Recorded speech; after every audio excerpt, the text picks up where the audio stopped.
Well, folks, we are so glad to have you here. We're glad your invitation reached you all well, and you look appropriately dressed, the best you could do, I assume. Welcome to the Masquerade, a Radiant affair. I am your host, Elizabeth, blessed by the patrons to be here, and I'm going to bring in our two of our lovely other broadcast talent. We have Light Rose and Thousand Eyes joining us today, with Pinecone joining us a little bit later. But it is a all Radiant affair. I hope you're dressed appropriately. I've dressed up. I've gotten the lip. I've got the mask. I have everyone else here joining me today. Hello, everyone. Looking gorgeous as always. The patrons bless you. This feels like a specific call out to me. No! Like everyone's dressed appropriately. Thousand Eyes comes in without the mask. No! Never. Well, first off, welcome. I know this is a lot of our first Deadlock broadcasts overall, and doing it for Radiant makes it even more special. Light Rose, I'm going to go to you first. I mean, this is kind of a very, passion project for Radiant that we're going to talk about a little bit later. Talk to me about what it's like being here, a part of this talent team. It's incredibly exciting. I mean, I've been wanting to be a part of Deadlock production for a long time now, getting in, just watching Night Shift for however many Wednesdays, and then now just kind of jumping on in with, I think, a lot of good talent both behind the camera and who are going to be watching play. And of course, our playing talent as well. Thousand Eyes, thank you so much for joining us. May the patrons bless you. Patrons bless freely. I mean, I'm same question to you. You know, you've spoken about Deadlock in the green room, talking about playing this game. Talk to me about what it's like being here with Radiant for the Masquerade affair. I'm really, really excited. I've been really diving deep into Deadlock lately. Just having a lot of people just start to get more and more into it. It feels like it's gaining a lot of traction, and so I'm like really excited to start, just dipping my toes into the Deadlock events and seeing where this community can go. The first of many rituals to begin, I think, because this scene is just getting started, as I believe, hopefully, the Masquerades. This is the first of many. But what is the Masquerade, you may ask? And I'm so glad you asked. So take a seat. Get ready for your, whether you're the Archmother or the Hidden King. Don't worry, we have some water. If you, there's a very Jersey accent that just popped out. I was gonna say. Water. Some water. Viper in the call. Yes, but at its core, this is an event for women and marginalized genders to have some competitive experience within Deadlock. There aren't that many spaces to compete in Deadlock, and for women and marginalized genders, even less. So to come into the Masquerade with Radiant doing this is exactly what it is, to give these folks experience to play. And that's how the bracket is formed. That's how everything here is formed. Even for us as talent, I would argue, being a part of that mission as well, to let people know that Deadlock is, and gaming in general, is for everyone. But about that format, let's talk about it, because this is a very simple format. Very simple. Hold my hand, come with me, follow my lead. It's very simple at the end of the day. It is a single elimination bracket. Very simple. It is starting with a best of one, going to another best of one, and then hitting a single elim best of three. Now, there is an optional lower bracket for gamers to get more experience for all of our lovely teams out here. I know we might have some recognition for Man I Love Fwogs out there. If you know, we have some pillow fighters. I see some Rem enjoyers out there as well. But this is, Thousand Eyes, to go to you to talk about that experience to get in the competitive scene in Deadlock. There isn't a lot of opportunity for folks, and this is exactly what I think people would be looking for in this space. Exactly. Yeah. No. There's a lot of people that I have heard just from a bunch of different other games that have been like, I want to try getting into this game and into competitive, and it's really interesting to see people that I know from multiple scenes just kind of converging in here. And some of them were like signing up for this, and I recognized some of the names in here, and then some of them were like, wait, that's a thing already, and they're like like now chomping at the bit just for the possibility of this becoming a lot more common. So I think it's super awesome that we have not just so many teams now, but so many people that are already excited about it. Yes, and again, this is single elimination, so if you do lose once, you're technically out of the tournament, but that's okay, because again, you have that optional lower bracket, so you can get that experience. Hey, the next time we maybe have a Masquerade, you can be ready for the next one. But we can talk about our first matchup of the day. It is Little Helpers versus Man I Love Fwogs. Man, I love him. Man, I love him. And if you're in the esports scene, especially the marginalized gender esports scene, you can recognize a lot of these names on the left, but especially on the right, you might recognize some very, the kind of classic Deadlock creators, Ziandici, Justine as well. I like Rose, like just looking at this, we have some heavy hitters on both sides of, each serving their patron. Yeah, and they meet very early in this bracket as well. We have, I believe it's best of ones until we get to that grand final. So you're not going to have really any opportunity to make a mistake in the draft or make a positioning error, not get an urn. It's going to be very, very important early on. And when you have two very good teams, as we get the Little Helpers type. Thank you, Little Helpers, for helping us. Yeah, they're so good. It's going to be very, very important that you come ready to play early on.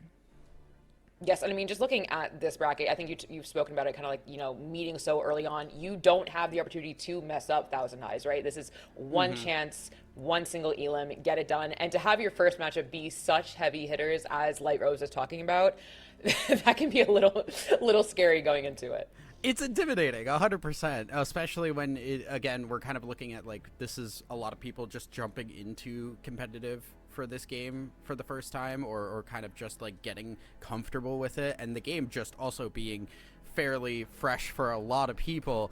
there's a lot of variables at play, and I'm sure the tensions are running high for both teams. Yes, and that is perfect because we have our draft ready, because we are doing a draft style. You've seen Deadlock Night Shift, you've seen College Deadlock as well, Deathies, Death Slams. It's always a draft. You always got to make sure how your team comps are building and what it may be. And I know we should talk about it. We should just bring it up. There has been a giant patch less than 24 hours ago. Yeah. That I think, just a little one that might change how these teams are considering their draft. Some characters got absolutely decimated, Light Rose, but others received a pretty considerable buff. Yeah, I mean, people talk about Paradox kind of being shifted more to a support. Lash, his tier 3 grapple, getting more air control and his stamina, that's going to be a pretty big buff for him. I like a meta shift. This is one that is honestly completely changing the game. It feels like, in completely tooling some kids to begin with. I love it. And already coming out with a Geist ban, that's different. Usually before this balance patch, you'd maybe go for like a Bruiser, a Billy, an Abrams, a Silver, and taking off Geist off the board combined with Wraith, we're really deviating from the norm that we have seen for months. It's interesting because I think if you, maybe 48 hours ago, you would have never even considered a Wraith pick or ban. You know, but moving into how she was so beautifully buffed yesterday, Valve listening to the cries of me personally. Gambling. Okay. 17 black. So does Wraith. Personally. And we come in right away, Thousand Eyes, with a Mirage pick on the side of Man I Love Flogs. Yeah, I'm honestly really curious what the team compositions just are going to be, because like we said, the patch changing everything. And I think what's really interesting with big patches like this and how quickly we're getting into games is everybody's going to have different reads on what power levels are going to be, what's going to be strong, what's going to be weak, what nerfs were really impactful versus maybe not being impactful, and how people want to read the power levels of things, so you can get some really different takes on the current state of the game this early on. And I think that makes it really, really interesting to see just how teams want to lean into their playstyles. Yeah, the difficult part about this being right after the patch, literally not even 24 hours, is we don't have anything to rely on. We don't have, a collegiate deadlock. We don't have the night shift, as you were saying, to potentially rely on as to say, hey, what are these very high tier competitive players going to do as the meta shifts? It's just going to be, what have teams been able to scrounge together? What is the general consensus in the last, I think it is now 22 hours since the patch has been out? So when we say they have had no time, quite literally zero time to really prepare at all. Well, 22 hours. In the general sense, that is not. Look, I'm just saying, when we say literally, right? Yeah, okay. Well, my bad, I guess. I mean, looking at this, Thousand Eyes, we see a Venator coming in, who also, I want to add, was not touched by Valve, despite how powerful he is. Celeste barely got, but I think I'm looking at the side of Little Helpers. I'm seeing a pretty strong draft inside of them, Thousand Eyes. Yeah, and you can already kind of see just the Venator is going to be probably a focal point here, right? You got the page to allow Venator to just kind of go and do what Venator wants to do, which is just mow people over.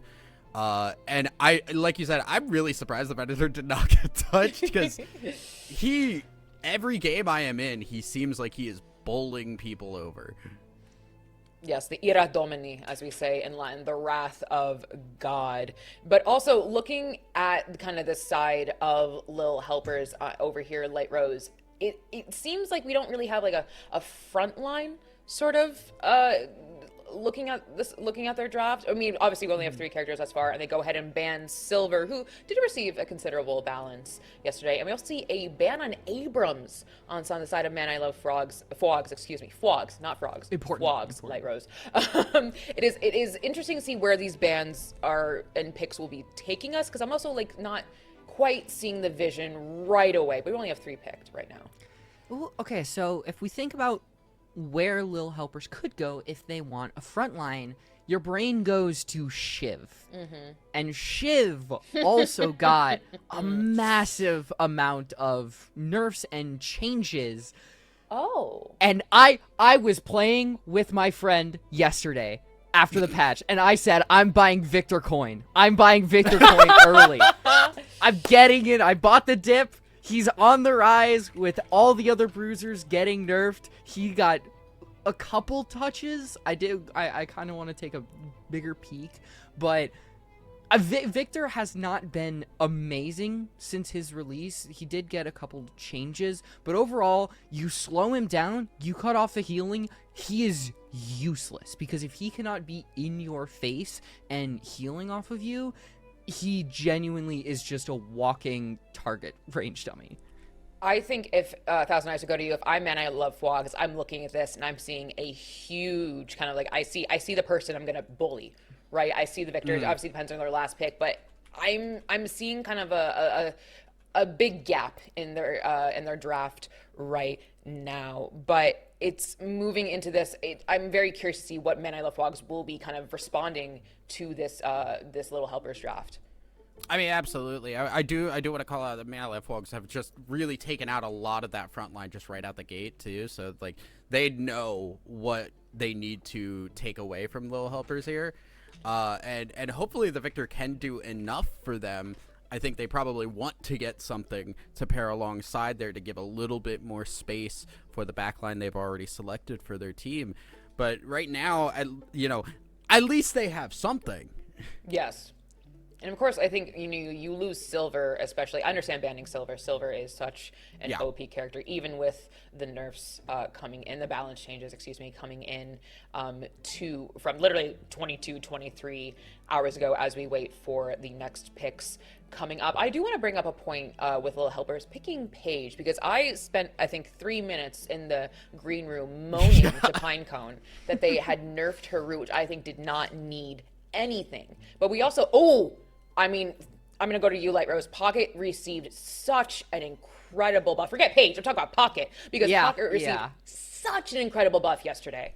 Yeah, tier 3 affliction now negates every bit of healing. So if you get hit, and there is one man, I literally said, if he gets hit with an anti-heal, he is useless. Victor, Pocket is coming for you, because when Pocket pops that, Victor is going to have almost really no impact. And I imagine that Man I Love Fwogs know that they can essentially focus the affliction onto Victor, Celeste, really completely shut out that long-term fight duration that Little Helpers can have with a lot of these really heal compy characters. I think it is one of those drafts where it's really going to come down to the last characters that are selected. I think that's why it is taking a bit of time while we wait for the last pick to come in. And Mo and Krill, Thousand Eyes, who now can bury into the ram tunnels, because that's what we needed moving forward. But the most out there change too. Like I don't think anyone was like, you know what we need? We need Mo and Krill in the tunnels. It's fun. But also, look, now we have a Man I Love Fwogs complete team, Thousand Eyes. So what do we see? Oh, now we have Little Helpers complete with Dynamo on the other side, who I would argue Thousand Eyes received a bit of a nerf yesterday. Yeah, definitely. But it is still frontline nonetheless for them, and it is allowing them to set up. You get the Dynamo alongside Paige being able to follow up with that pretty easily. Can hopefully get Little Helpers across the finish line here, and we see the 7 pickup as well. He received a kind of couple surprising balance changes yesterday, Light Rose, that I didn't see coming. I think the joke is, if you go to any night shift chat, it's like, nerf 7, and then Valve maybe took that a little bit too seriously. Except for the ult. The ult you're able to move in right away, kind of just off the bat. But we're waiting for Man I Love Fwogs' last pick to see exactly how they'll counter this snake draft moving forward. Do you have any predictions before it comes in, Light Rose? I want to say I feel like we need an M1 character. We have Mirage, but throughout the mid game, you're going to look towards potentially your Billy, your Paradox, and depending on if Pocket really does blitz that T3 affliction, I think that's going to be very, very strong. But I feel like we need more damage on the side of Man I Love Flogs, because otherwise Lil Helpers, they have the Venator, they have I get the 7 is going to be a form of damage, and Lash, that is going to be a lot of Spirit Burst damage. And honestly, it's kind of feels like a unique comp what Man I Love Flogs have, but there is just so much CC that I think they're going to be able to chain together that if they coordinate around it, there's not going to be a lot that Little Helpers can do, especially if Paige is really forced backwards and can't use something like it's not Defend and Fight anymore. It's Plot Armor. Plot Armor, and yes. something like Divine Barrier. Yeah, I mean, looking at this, I highlight something that Light Rose just said, Thousand Eyes. The CC, the crowd control, the side of Man I Love Flogs is massive. But then you also look on the side of Little Helpers. You have Seven's ult that could do a very good job of stopping that. Venator's ult, which makes you run and hide. There is same thing with Celeste, right? Moving forward, like there is a lot of variance in the comps and what we see and what they can do. Yeah, I mean, like, Man I Love Flogs have, like, a very clear game plan of, like, yeah, we're just going to, like, pick people out, with whether it's the Mo and Krill ult, the Lash ult, and just, like, getting kills either, like immediately in a fight or picking people off individually. Little Helpers have a little bit more of just, like, that ability to press forward with that Venator and just allow Venator to do his thing. But I kind of wondering what Man I Love Flogs are going to do if they don't have those, like, crucial skills up. All I'm saying is that 7's going to be in the air. Mo and Krill could buy Magic Carpet. Magic Carpet did get a buff. This could be the play if you don't have, maybe somebody running Knockdown. Knockdown could not be the play, and you could have Mo and Krill run Magic Carpet. I think it's the funniest combo on the entire Deadlock server, and I will always root for Mo and Krill Magic Carpet. I want that character deleted personally, but talking about but I mean, something I want to maybe bring up is just for people to maybe think about as Little Helpers is Dynamo's Singularity. I think that they're going to be needing a strong reliance on that, plus Celeste ult. I have a gut feeling that they're gonna have to wombo combo those two, which is a bit avant-garde, you might argue, I might argue, but I do think if they want to have a chance of stopping their CC, they have to CC first, if you will, Thousand Eyes, which I kind of see as maybe the anti for the anti, if that makes any sense. Right, I mean, like, you can't get CC'd if they're dead, right? Yes, like, exactly. You see my vision. Yeah, no, I see the vision. No, and I think you're right. I think the difference really becomes that, like, Little Helpers have, like, a couple of tools that they have to rely on, whereas Man I Love Flogs have a good number of opportunities here. Mo and Krill ult, Paradox ult, Lash ult, a lot of things that they can set up, like, throughout. I'm assuming they don't want to burn, like, all of these at the same time unless they know they're wiping everybody. But Little Helpers, on the other hand, they got Dynamo to set things up and probably, like, follow up, and the Dynamo plays seem like they're gonna need to be really big. Yeah, Dynamo actually, so the Singularity did get, I think, a big buff, and that's when it comes to damage per second, because it went from 40 to 75, and then the spirit scaling went from 0.19 to 0.28. So there is going to be not only, people getting clustered together for a good amount, it's also just going to take a lot of damage. And when it comes to initiations, it's probably going to be that Dynamo, exactly like you said. I think I forgot to ask the biggest question, everyone. I'm so sorry. I'm a terrible host. Who is buying the golden goose egg? Who is going to do it? Because that item came in and I went, sure, yeah, whatever, Valve. Yeah, sounds good. But I played with it a little bit yesterday, and I'm curious to see. I need to, like, stalk the builds a little bit and see what people are going to buy, because I can't tell if that item is going to be absolutely, like, OP, especially for early Souls needs and buffs, or if it's just going to be the joke meme, like, oh, I'm egging right now, like, I'm gonna guys, I'm laying an egg. Guys, I'm laying an egg, hatching. Team egging. Team egg. Ever get the egg? I never want to hear that call out ever. But also something we talk about beyond the draft is also how the walker's health has been, and the bounties have changed, of, like, on kind of all of the bounties moving forward on the map. So that strategy does change. And again, something we want to highlight that we said before, 22 hours, a little bit less of just, they have not had a lot of time to kind of adjust, not kind of, to absolutely adjust to these changes. Do you play it like the old Deadlock, which is now even a day later significantly different than the new Deadlock? And these are all very high level, high achieving players. So I highly doubt that they are just gonna be like, oh, you know what? We'll deal with it tomorrow. I'm sure they were thinking about it. And I'm sure they were theory crafting. I know Slandy on the side of Manly Fogs, I know she was thinking about this. Making sure that they were playing to perfection with what Valve put out with, again, 30,000 patch note. And we do predictions sometimes, once in a while, on the side of broadcast. I'm going to kind of ambush you two with the predictions.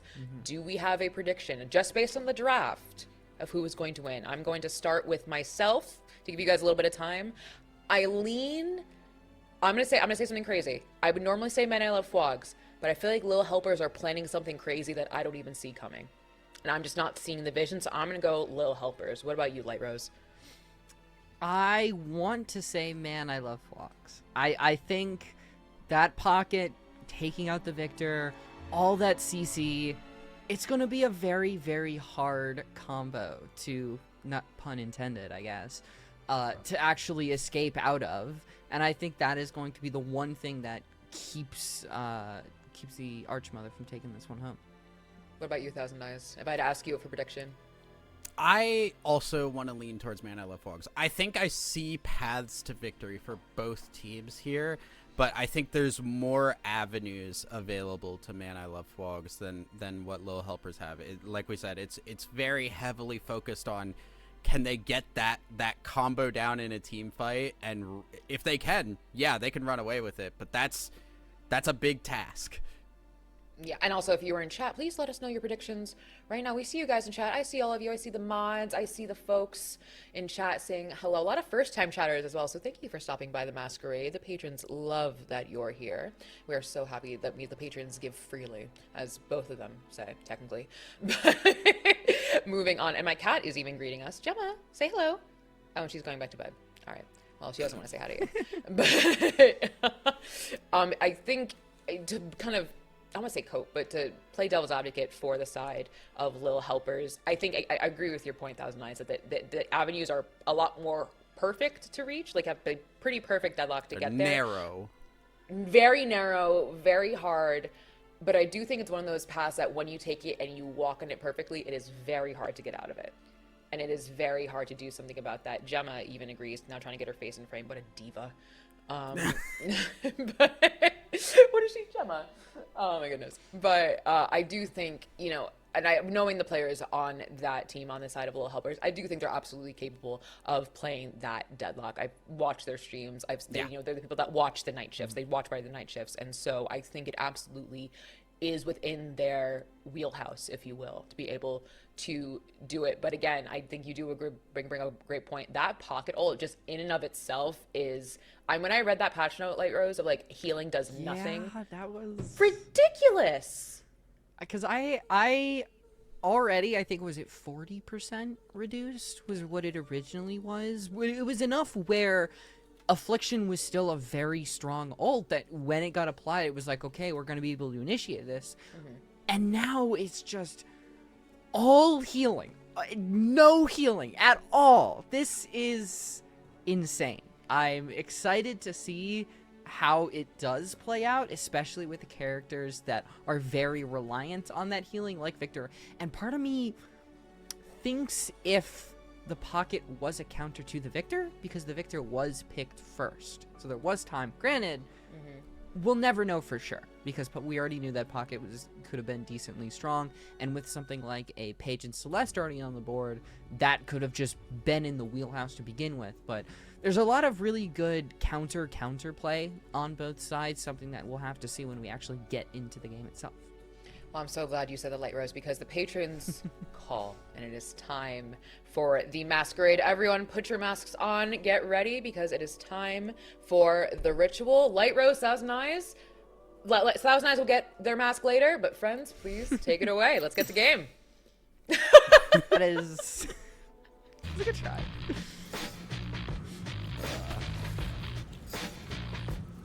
Oh my goodness, as we are getting underway into our lanes here. And right out the gate here, we're going to try and see what our matchups are going to be. Yeah, taking a peek on everything, you see some of the more sport-oriented characters. Dynamo, Paige, they're going to be labeled with your Victors and your Sevens. But then you look at your mid lane, those characters that are really going to be delegated to something like a box roam. Here's where we could see a Paradox, potentially a Venator or a Celeste start to potentially gank, as Celeste does have, even, I believe, her nerf was like plus 20, minus gravity and less air acceleration was the change that Celeste got. So she might be able to travel around the map less with air control, but she is still just going to be flying all around, and that's when you have to expect that she's going to either go to that yellow or green. Yeah, lots of mobility there to just make things happen, and I think that's a thing to keep an eye on, especially just with how active these players are likely going to be. Right now, mostly just a little bit of trading. Are there any lanes that you're looking at here and just worried about out the gate? Not exactly. I mean, Mirage isn't amazing in lane, and I think combining that against a Celeste and a Venator is going to be a bit of a struggle, but I think right now that one is playing this very conservative, being as far back as you can, just collecting onto those souls. An early engagement potentially, but Seven is just a little bit too quick and avoids so much of that damage, and especially with Paige on the board, I don't think you have to worry too much about extending a bit far. Yeah, as long as that shield is available, you have a get out capability, but it does now give the impression like, hey, you get a little too far forward, we're gonna make things really difficult for you. Well, we have hit 2 minutes. Not too much extending just yet. You did see Venator go for a little bit of a box run, as it is what you expect from players that don't rely too much on simply getting that solo lane farm. You don't have those big bruisers like Abrams and Shiv, Silver, that before the patch you really would expect to go onto Wonderland and have fun in their own mystical adventure in the Cursed Apple. That doesn't exactly exist anymore. So a lot of what this tournament is going to be is adapting to these balance changing, seeing who is now going to be delegated to going on box runs and trying to trade out some of these lanes by ganking. And already seeing too just aggression from Man I Love Flogs over in this right side lane, just really getting in behind them and making sure they can take away whatever resources they can. And they're keeping the lane pushed as well, so just all of those boxes in the lane are just free for them to take. There's one bad thing about having a bad early laner like Mirage is that you're really not going to be able to put a lot of pressure. One thing that we have seen with this Celeste and the Venator is that they're almost always at their opponent's Guardian, pushing this wave as far as they can, and Mirage getting a little too close. They got to be careful.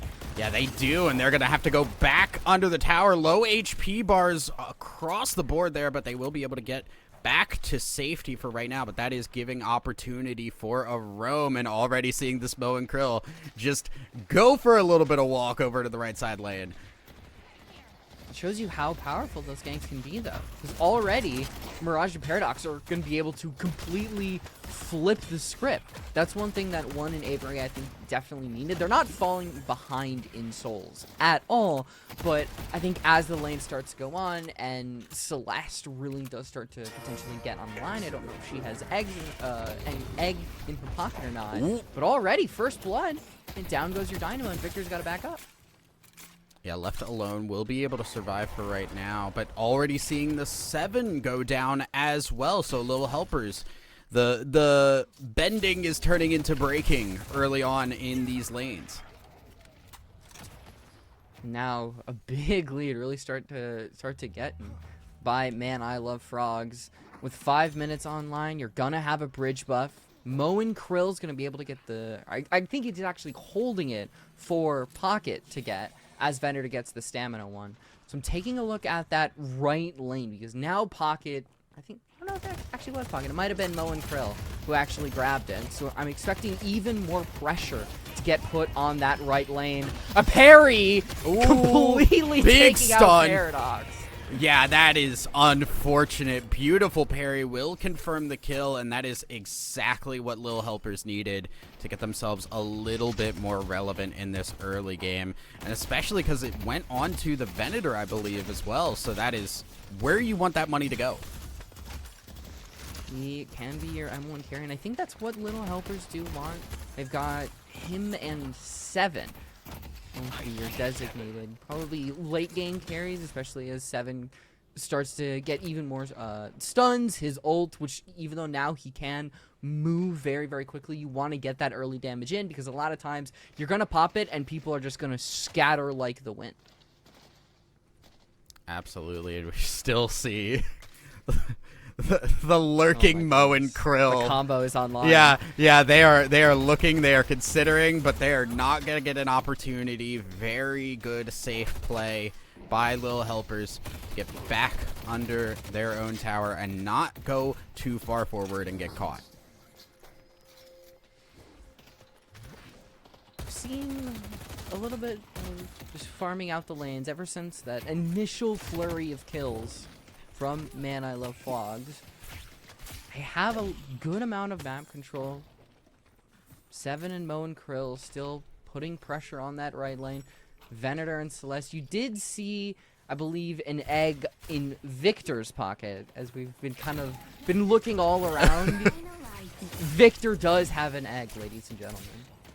We are hyping this egg up to unreal proportions. Speaking of, though, we got an engage onto this Page, and Page will be taken out. Easy kill, and that's the power that Mo and Krill ult can have. Yeah, shutting it down. The Affliction being brought in as well. Probably didn't need it, but I think wanting to make sure you got that kill. I will say that is a bold ult by VV, but really doing nothing much but providing that damage, like I said, before you immediately die, and pressure is just continuously being put on the tower by Man I Love Frogs. Yeah, and you can see already, too, this pocket already becoming a problem, and that's not good when we said how hard of a counter pick it was. Paradox going for the ult under tower, but not strong enough there. Mirage is going to pay for it as well. More kills going over to Lil Helpers. I can see what Ellie was trying to do there. Use the Paradox swap, get Venator directly into the lane of the Guardian, of which you just bring him up with the Dust Devil, but Venator and Celeste are very strong, and so you're going to have a lot of abilities being thrown your way once that kind of swap and lift combo that I guess is being brought their way. It's too much for that lane to deal with, and now there's a way for Lil Helpers to get really back in the game, and it is going to be on the side of Ndichi and Cherify because they're going to be a little bit emboldened on Souls, which is going to allow them to roam into these other lanes. It is going a lot onto the Celeste, however, which I think is probably not where Lil Helpers would like it to be. However, the Celeste having the mobility to get around and help lanes could be a possible better boon for the early game.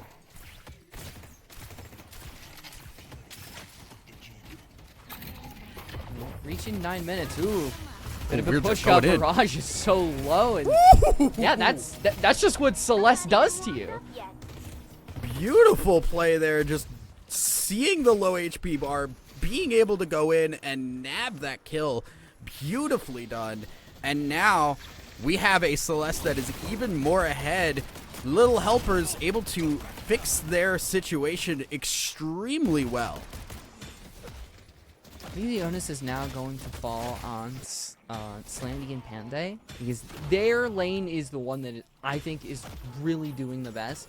We haven't really talked about Avery and Grego because we just haven't spent a lot of time over there. I mean, Victor is a very boring character to play with and to play against, but we have to keep worrying about this middle lane. The combo comes out, but that lift that Mirage has, Dust Devil, is still a very, very strong item even with its changes.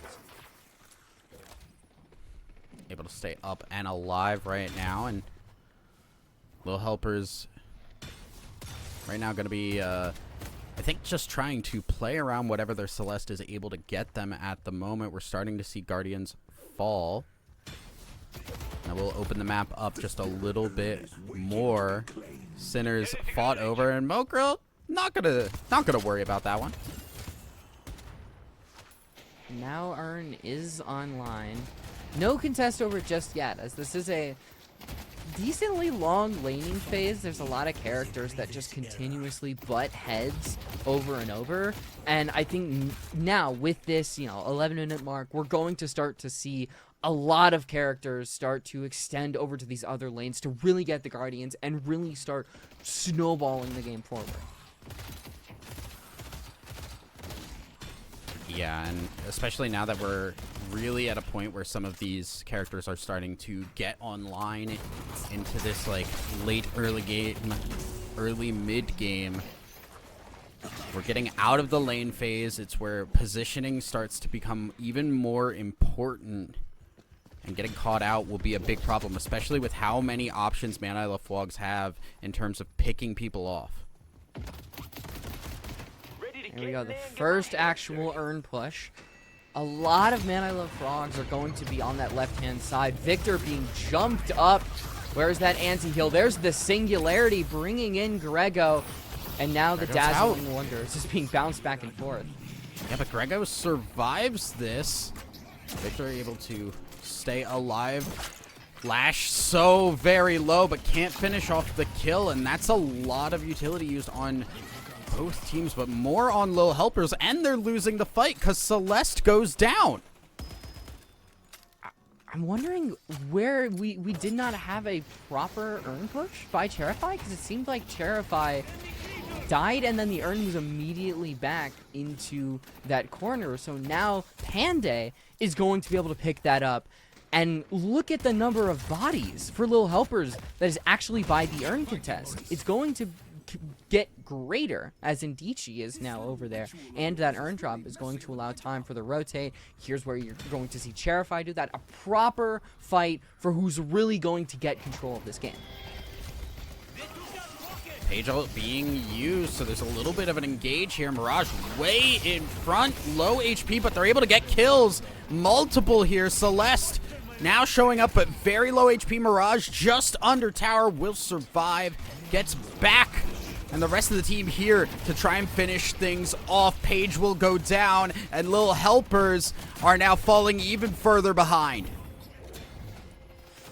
And Ariel joins the fight late, so that is going to be another body fallen.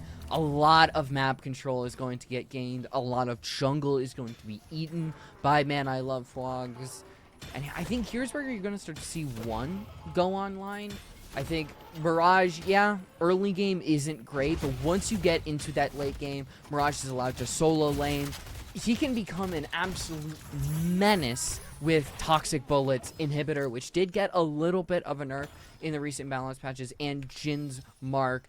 And Victor is not going to have fun with that massive amount of anti-heal that not only one is going to be able to apply, but also Slandy with Pocket's T3 Affliction. Absolutely here. So we see teams roaming around, trying to pick up the farm left around the map. And you can also just see too the fact that we have all Guardians up and available here for Man I Love Flogs. Meanwhile, Lil Helpers, their map is in a much rougher state. The waves are difficult, and that is causing issues like this where Justine gets a little bit too far forward, greeds to try and get that Guardian, can't get it, and now another big win for Man I Love Flogs. Okay, I know I was, big buy Victor coin. Here's what I'll talk about why you shouldn't buy Victor coin. Victor's kit doesn't really lend itself to a lot of burst damage. He is, damage over time will slowly kill you, I guess, James Bond villain style, with a laser being slowly pointed toward you.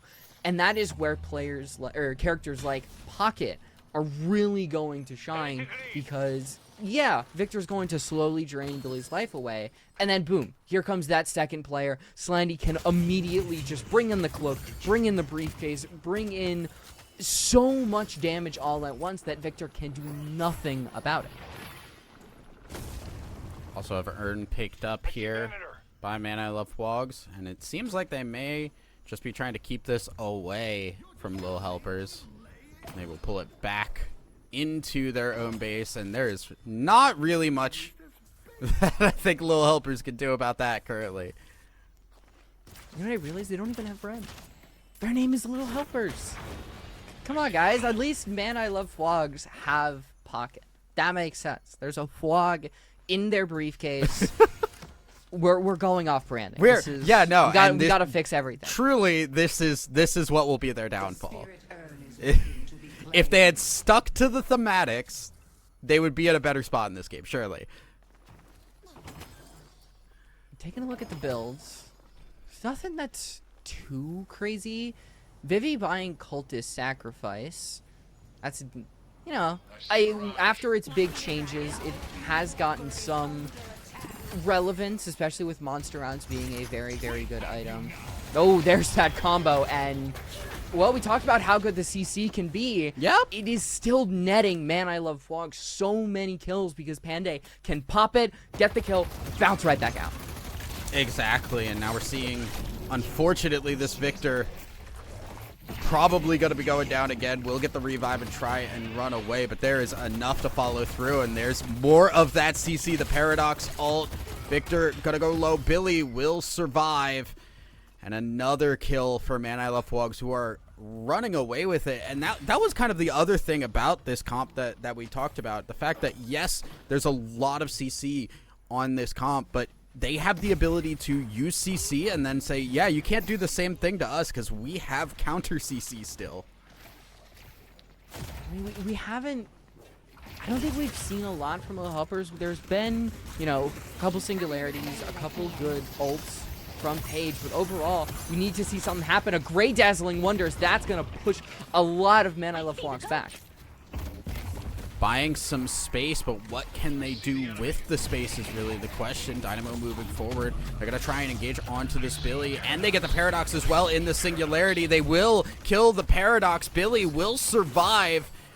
Celeste is on the chase, and she is very difficult to get away from. Pocket will fall as well, and a big turnaround here for Lil Helpers to find something in this game.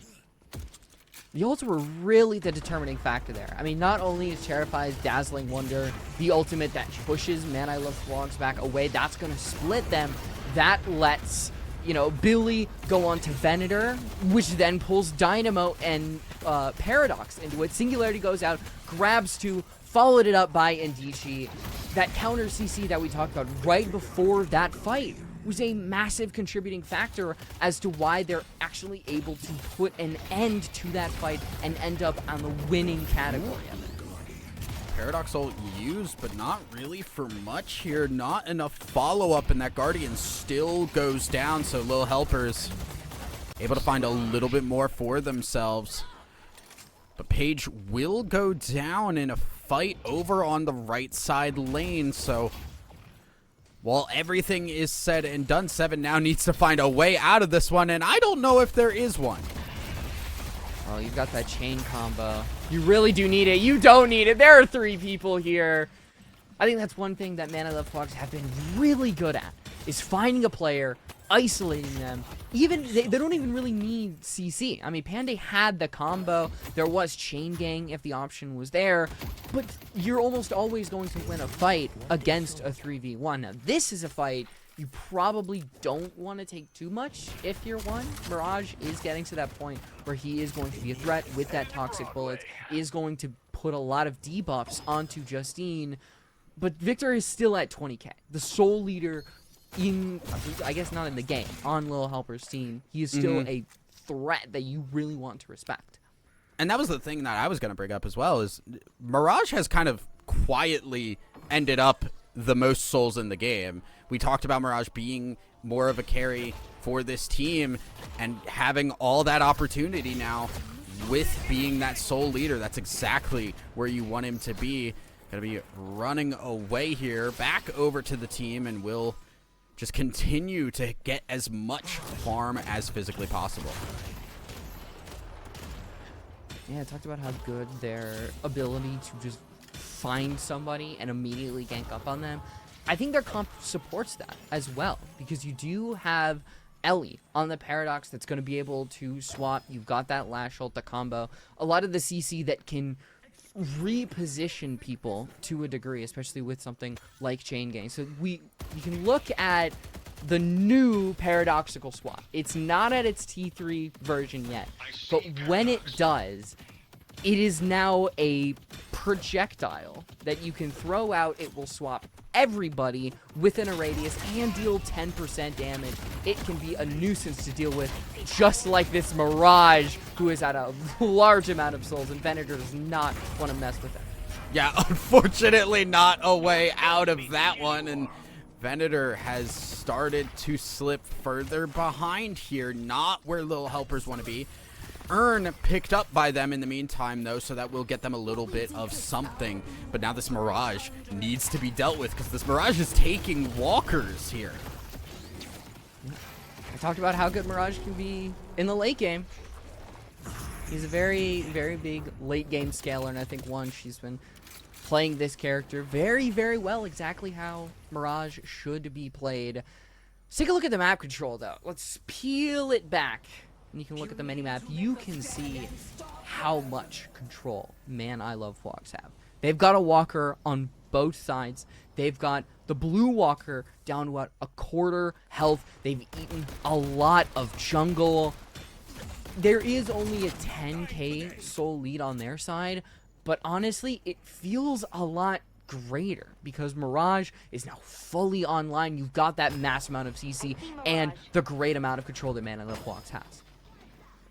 Yeah, it is now tough for Little Helpers to find their opportunities. Again, too, just because, like, every time you're looking for, like, your big engage, you got to hit that engage on everybody, because there is so much return fire that can come out, and that is not what Little Helpers want to deal with if they can avoid it.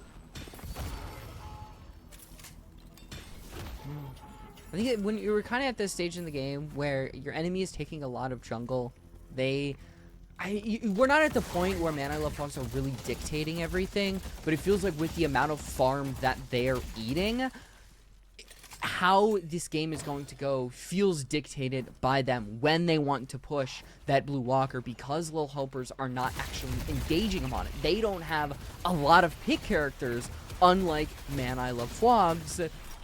We're just kind of waiting out the time, seeing who actually wants to engage upon a fight, where and when that is going to happen. It's just pressure building up and building up and building up, and it's Man I Love Vlogs who are leading that train right now. Yeah, and especially, too, once we're starting to hit this point in the game, and you could kind of see it in 7 right now, with so many walkers still on the board, item slots become a priority. You don't have the ability to continue to get stronger. You need to start getting those walkers down, and there's not really a pathway forward for that, at least in the current state of the game for Little Helpers. They've got to find a big fight first. Aerial through the veil. Ooh. Singularity is online, and I think Affliction is actually pulled. What a quantum entanglement!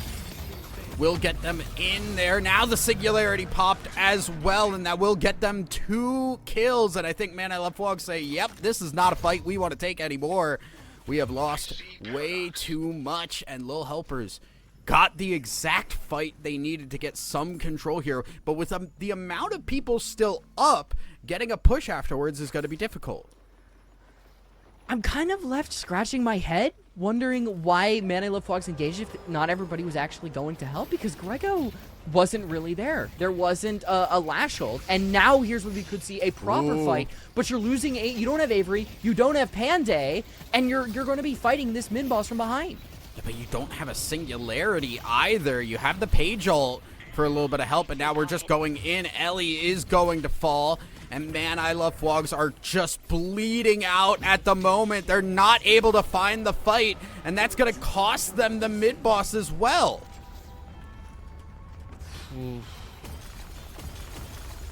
That is a rough turnaround for Man Fox. They had control of the game. They're eating up all the farm. Now they're And now they've behind. lost a fight. They're behind in souls. And they're going to be fighting 3 rejuve crystals.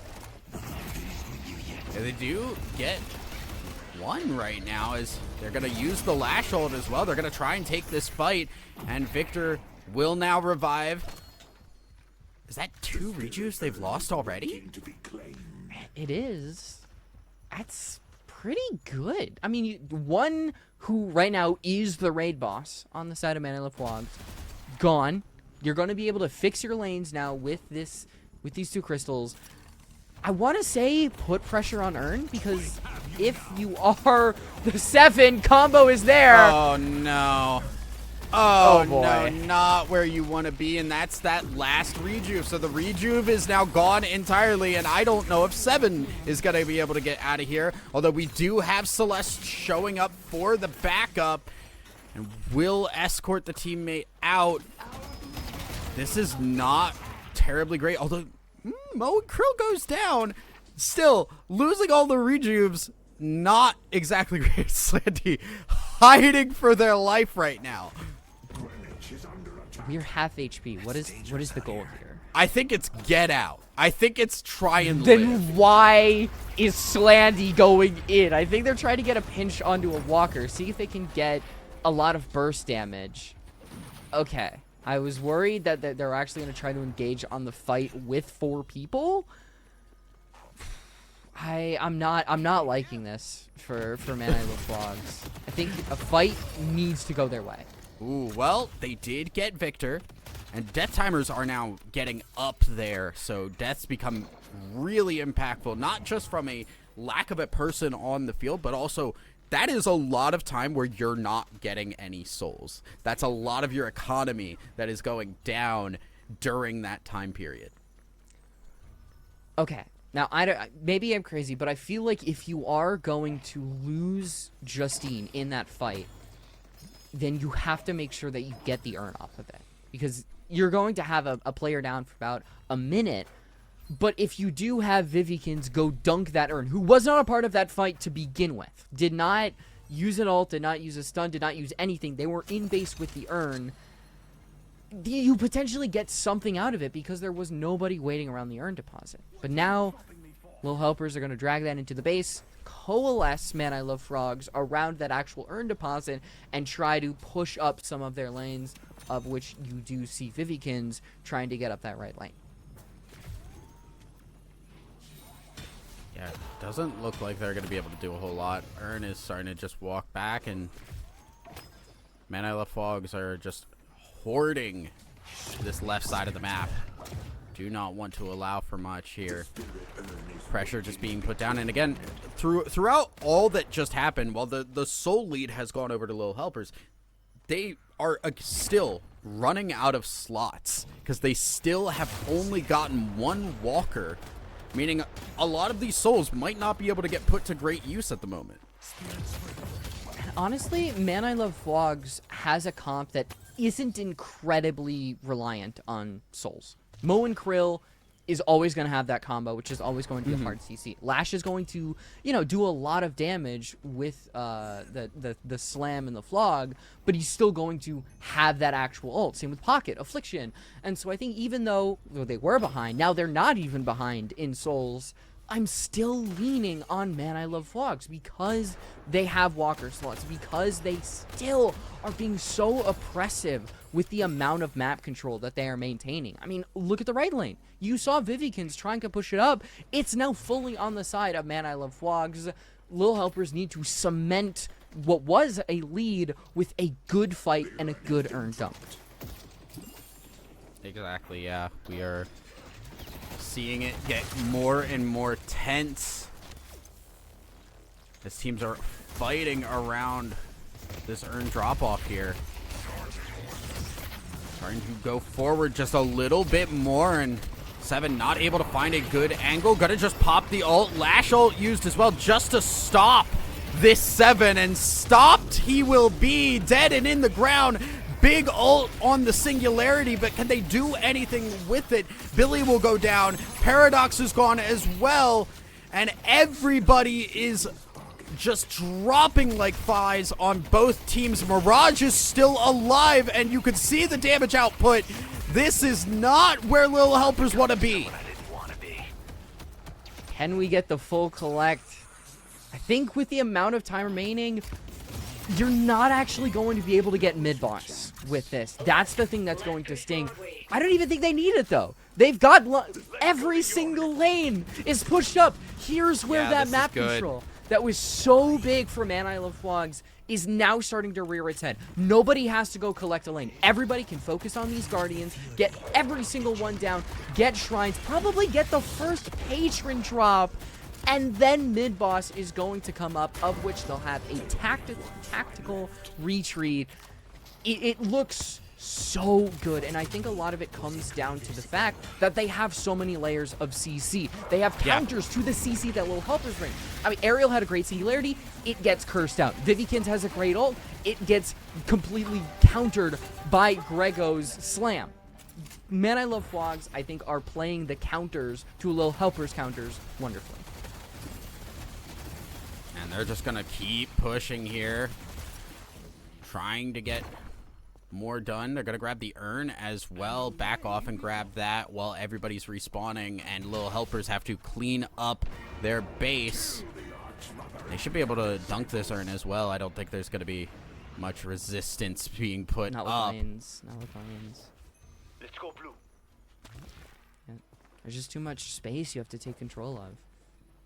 We're going to be able to get urn. Probably going to get, I would imagine, a really quick mid-boss. And Will Helpers are not ready for this because everybody is scattered to the winds. It's up. Mid-boss is already down. The Rejuve crystals are going to come down. I think you look towards... Little Helpers are looking for this. They're in They the have vicinity. to. They have to. This is the game if they lose this. I don't think they get there in time. There's just too much pressure put around, and the Rejuve gets taken, not even contested, and Little Helpers scatter back to their base at the hope of a mistake occurring from Man I Love Vlogs. I think the overall game plan from Man I Love Vlogs, even when they were fighting from behind, they still kept farming. They kept taking jungle. They kept taking map control, and now they have a massive soul lead. They have a Mirage at 45k. They've got 3 tiny Rejuve crystals at the top. They're squished. It's hard to state. It's not easy to state how dire things look for Little Helpers at this stage of the game. Everybody's ult is online. They've got all the counters to Little Helpers counters. Where is the fight left in this team? Do they have anything? It's not just all that. They also have to get 3 extra kills on top of that, and losing your Dynamo right at the start is not what Little Helpers need. That is their engage. That is their setup, and they are not going to have it for this fight. Billy is going to be the first Rejuve, another Rejuve taken, and Little Helpers are getting a little bit of something out of this, so they will at least push Man I Love Vlogs back a little bit thanks to the 7 ult. And they will survive another day. Wow, one man in the sky just vibing. What can you do against him? Because if you remember last time during the urn deposit fight, Grego had the lash ult to counter it, but it was used so early that there wasn't anybody to actually knock that 7 out of the sky. But if I'm gonna be honest, I think we're just delaying the inevitable. We're 35 minutes in. There's still 2 walkers that Little Helpers have to get. You are missing 2 incredibly crucial slots because I was looking at Vivekins and I was like, okay, you've got 6.5. What are you going to do with that? You got to sell something. You got to sell something. You can.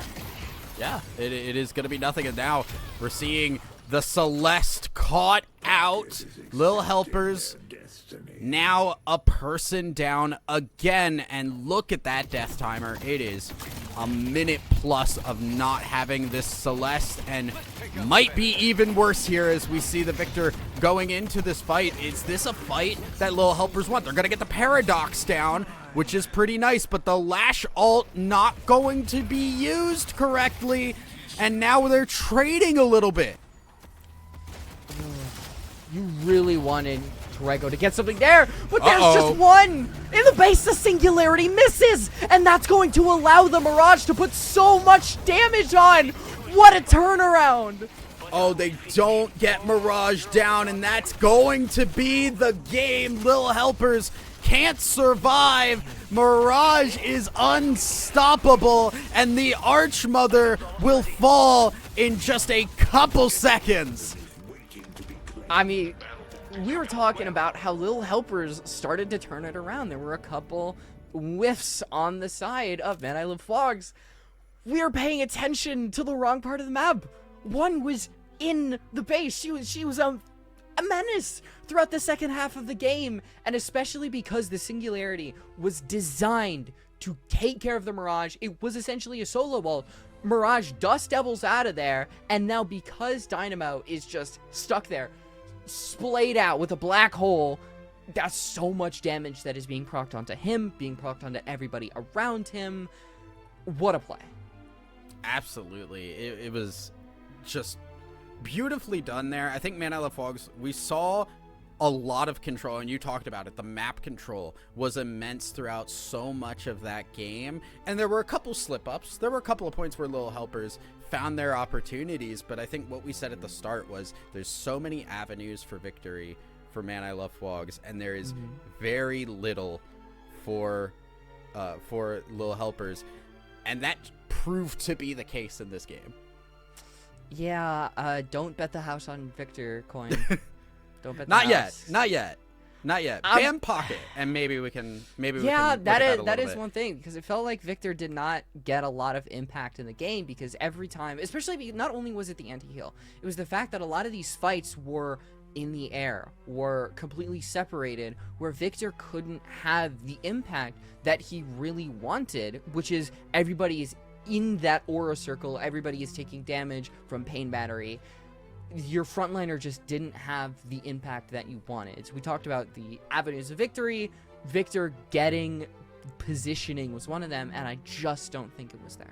Yeah, a little bit of road work that going on at the time. Maybe. But that was a banger game one, and that is only one of the two games that you and I have together, Light Rose. But we are going to take some time to set up that second game, guys, so don't go anywhere. We're going to set it to a quick break while we get ready for our next match.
Well, folks, one of the rituals has been completed. Mana Lefwogs take down Lil Helpers in their best of one. Welcome or welcome back to the Masquerade, a Radiant affair. I'm your host, Elizabeth, joined with Light Rose and Thousand Eyes. Did you see my growl on that? Like a Radiant affair. Like I was like, oh, The theater kid is ASMR. coming out. The theater kid came out a little bit. Yeah. Gemma See, didn't the like that thing at is all. I didn't know you did theater, but I did at the same time, right? It's like you don't know when how hot food is, but you see the steam rising from it. You're like, that's gonna be pretty hot food. Yeah, exactly.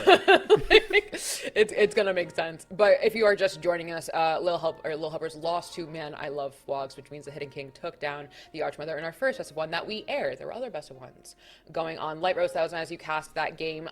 Light Rose, I'm gonna go to you. We gave a bunch of win conditions in the beginning. We said this is how you're gonna do it. This is how you're gonna win. This is how both teams can do it. Credit to Lil Helpers because they capitalized on a lot of mistakes that Man I Love Flogs were making, kind of, these one-offs, these fights that they were taking that maybe weren't as advantageous, but in the end, it kind of came down to just Man I Love Flogs being able to take it and run with it as the scoreboard comes up on our screen.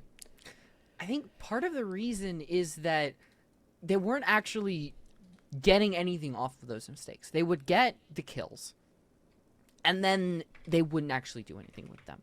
And they would give space over to Man I Love Flogs, who, with, Mirage still solo laning out of his mind, would be able to gather up stalls, regain map control. And so they would have some really crucial fight wins, and I think we did call it out.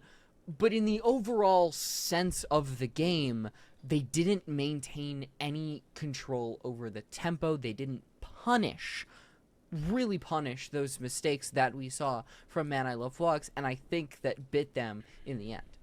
I think I went and quickly ran over to Indici's stream, who was the Venator on the side of the Archmother, and listened to their comms because they have a minute delay. They were talking about how they felt the lack of a pick character. They said, when we go into lower bracket, maybe I'd be willing to try it out. But it seems like immediately kind of they understood that they were not able to capitalize with the comp that they had, Thousand Eyes. Yeah, and we kind of said that going in is this Dynamo has to set up so much unless you're able to get a lucky page 3 onto somebody. But you look at the other side too. It's okay, if I'm playing against a team that has a Lash and you use the Lash ult and don't get much out of it, you're oh, we could go in. But then you've got Mo and Krill ult, you've got Paradox ult, they had so many different opportunities to not just make picks, but even if they did use those pick tools, have more in the pocket to make it scary to engage.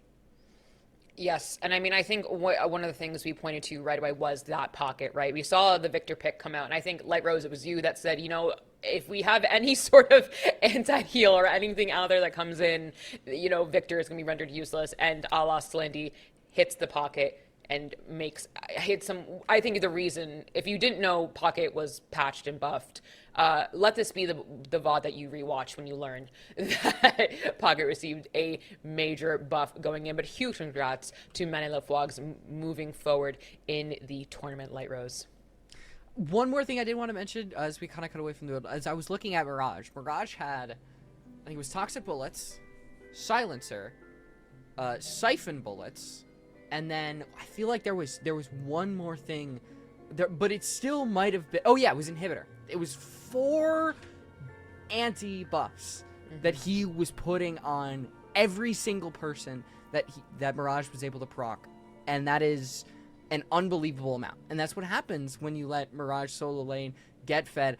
That's why one was able to absolutely run the lobby by the end. So I guess if we had to, maybe crown somebody the MVP, personally, I would say it's her, but I know when it comes to a lot of those other CC characters like the Mo and Krill, there's a lot of options, but obviously our minds go to the flashy, high number damage character. Big number must be best player. Absolutely. Yes, of course. Right. We're professional esports analysts. Yes.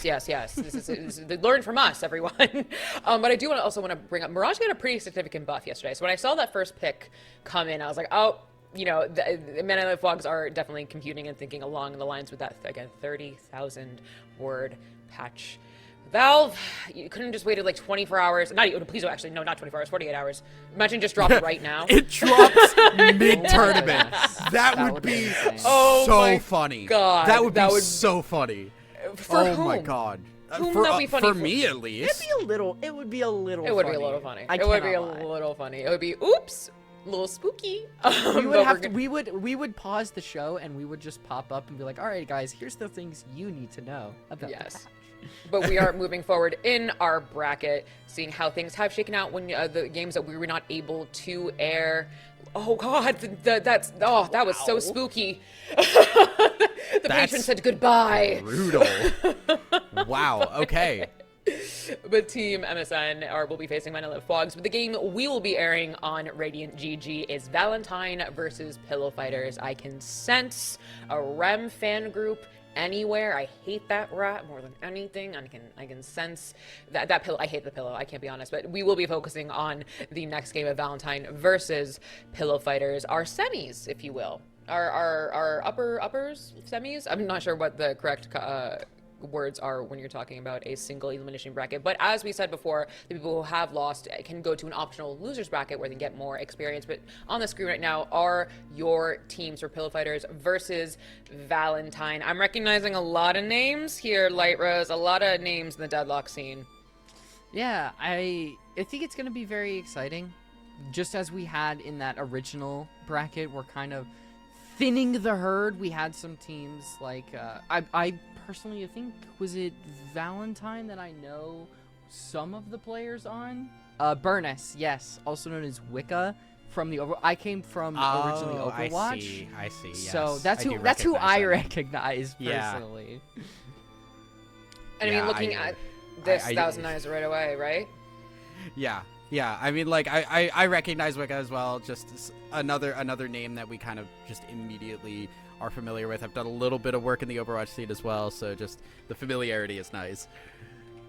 I think we have some people who are recognizing benevolence as well. But if you also, everyone in chat, please participate. If you see someone who's your friend, who is, your enemy, please name don't name and shame the enemies. But moving After what just happened to all the teams that lost, naming enemies seems like a threat. Yeah, please don't do that.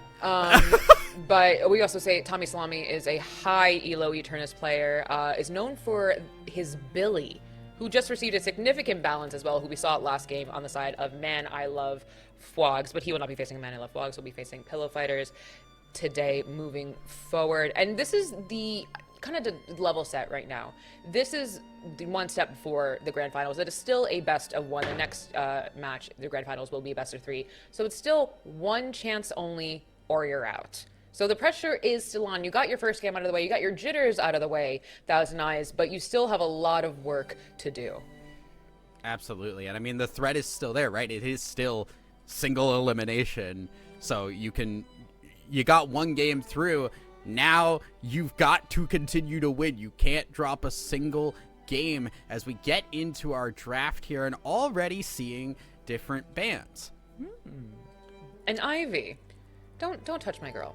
I saw her balances. I know we also had we had a lot of name changes in the patch, a lot of like nomenclature adjustments as well, and a Wraith ban coming in. Light Rose, we saw one last game. I just peeked over it, and DG Stream, there was another Wraith ban there as well. It just seems like we're just trying to avoid that hyper carry there. Yeah, I'm trying to think, because that ult change is very, very good. The ability to lift somebody and drag them, combined with those cards getting like buffs as well, it's gonna be interesting to see how she folds out in the meta.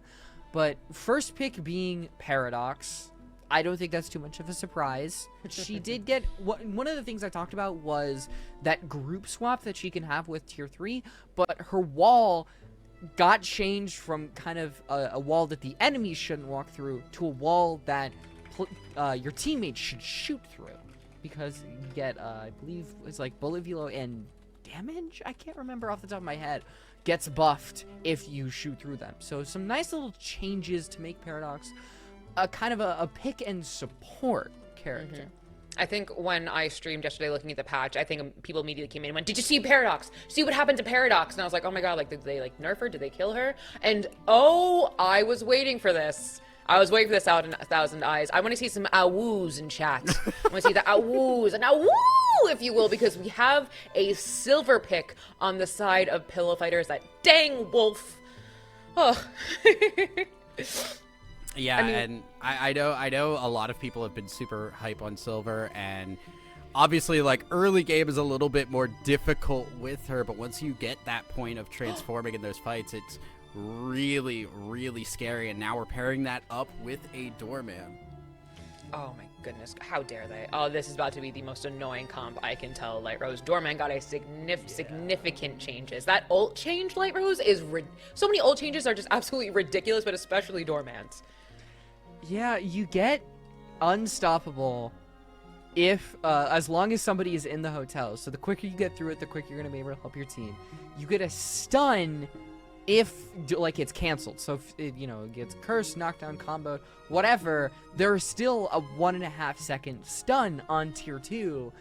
A hotel guest, I don't think it really had its place because a lot of times you would get through it, the damage would be negligible. So it's changed from something that can have a really big damage impact to something that is kind of a test of skill, because Doorman is just going to be very, very strong while you're in that hotel, while you're not contributing to that fight. And there is that Billy that we were all talking about, definitely going to be played by Benevolence. Imagine it doesn't. Imagine it. That would be. Imagine Tommy Salami's just like, no, I'm actually playing guys today. we're gonna change it up. We're gonna get a little bit silly, but moving forward, kind of weird. Again, the comps are a bit early. Seeing how things are gonna shake up. We see. Oh, I should have seen it coming. Let's go! Okay, all right. I want to Let's make go! Rat Soup. Ratatouille is a documentary made by me. But it's, I mean, to call it, the reason I hate Rem so much, Thousand Eyes, is because Rem is so dang good as a support character, but also providing that carry aspect with that pillow. Yeah, has the carry potential with the pillow. Also just has the ability to take a lot of really good actives. You're able to utilize them while you're on top of somebody else on your team, and that is so influential here. I'm also I love Rem. He's just a little guy, and it's just very fun to watch. He needs to if there is a Moe and Krill that gets picked up, I am terrified for my tiny little idiot child.